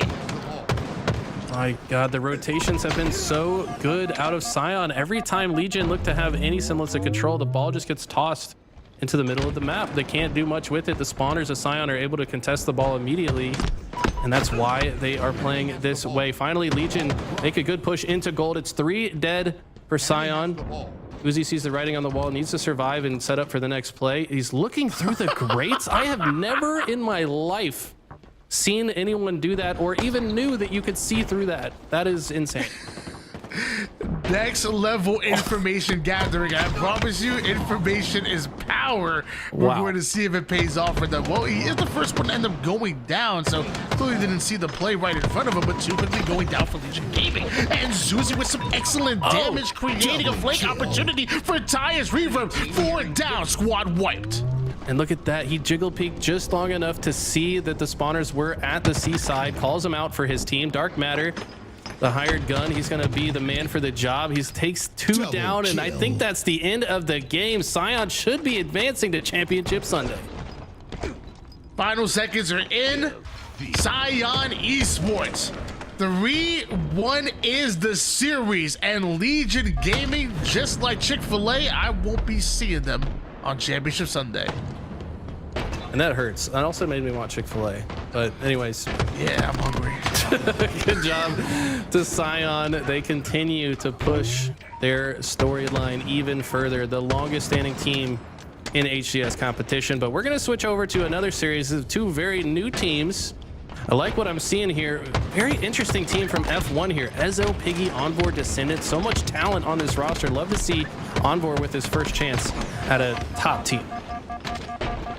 3 down for the Fellowship. F1 already up 2-1 as far as this game, and 2-0 in the series. We see another flag being run here by F1. Look at the damage that Envor is putting down. The spawning players not going to have any angle whatsoever onto the flag that's still on the move, and 4 quickly go down, and just as quickly as we enter this game is as quickly as it ends. That's a 3-1 in favor of F1. Actually, I think the flag, no, the flag was on the other side of the map. But oh my gosh, I'm so sorry. I mean, you might be right. He just made it a little bit more dramatic as Piggy gets 2, Envor finds 1, and yeah. Static. At this point, they're just spiting you, I think, Tony. Okay, there we go. Nah, they were static. They were static. That's the slowest flag I've ever seen in my freaking life. Okay, that flag should have been there. That's not on me. That's on them. I was with you. I thought that the flag was about to be capped as well, but we had their bases mixed up. That can happen when we jump in late. All good, but yeah, that means that we've got our top 12 set, ladies and gents. I think that's our last match. Taking a look at the bracket here. OpTic going against Eclipse Solar. Eclipse had a fantastic victory in their series, but it's going to be very difficult to move past a frustrated OpTic Gaming.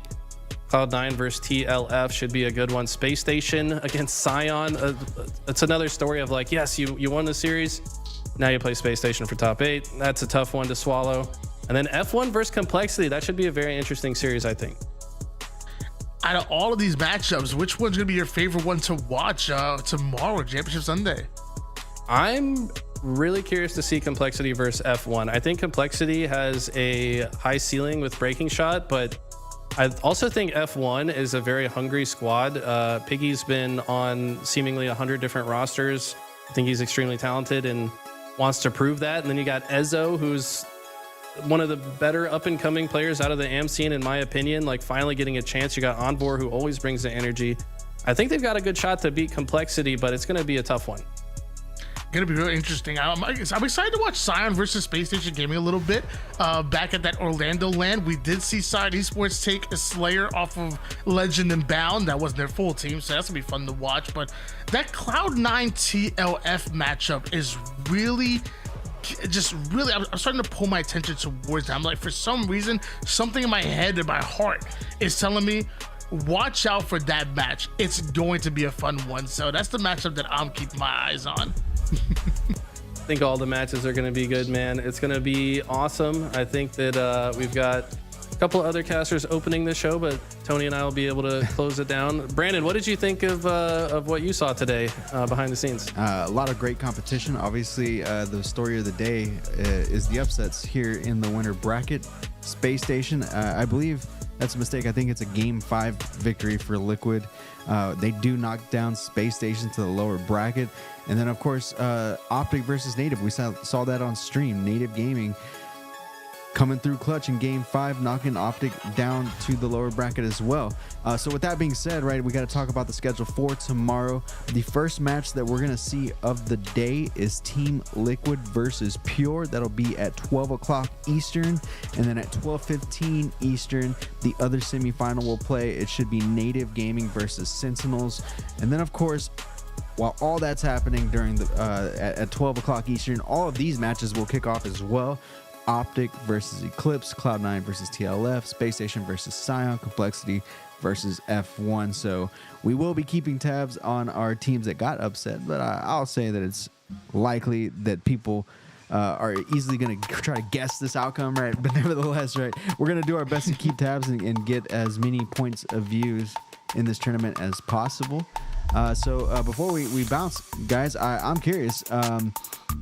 Who do you think is going to be sitting in the grand finals at the end of the day tomorrow? The first one punching their ticket. Tony, let's start with you. Yeah, I mean, I like Team Liquid. I really like Native Gaming, but for me, if you're asking me to, if you're just gun to my head, money down on two of these teams, yeah, give me Pure and Sentinels all day long, and it's going to be a very good winners bracket finals. All right, Eli? Well, he said grand finals. I mean, I'm thinking... Oh, grand finals. I'm sorry. Yeah, I think Pure wins the winners bracket and SSG win the losers bracket. I think we're going to see Pure SSG in the finals. That's my prediction. Okay. Possibility of a grand final reset, Eli? Yeah, absolutely. But I also think Pure could just come out on fire. It feels like it's their time. I don't know. They've been getting better and better. We've seen what they're capable of. I mean, they can literally beat anyone at any time. Yeah. So I think it's kind of their time to shine right now. Cool. Well, ladies and gentlemen, that's going to do it for today's broadcast. We will start rerunning this in spoiler-free mode. That way, if you haven't gotten your drop or if you have missed a lot of these matches today, there was some spicy ones. Obviously, we just ran through the gist of it, but that doesn't do the justice of watching it as if it was live, right? So we will rerun that. That's going to be it, ladies and gents. LVT will be back live tomorrow morning at 12 o'clock Eastern, so you don't want to miss that. And without further ado, we'll see you tomorrow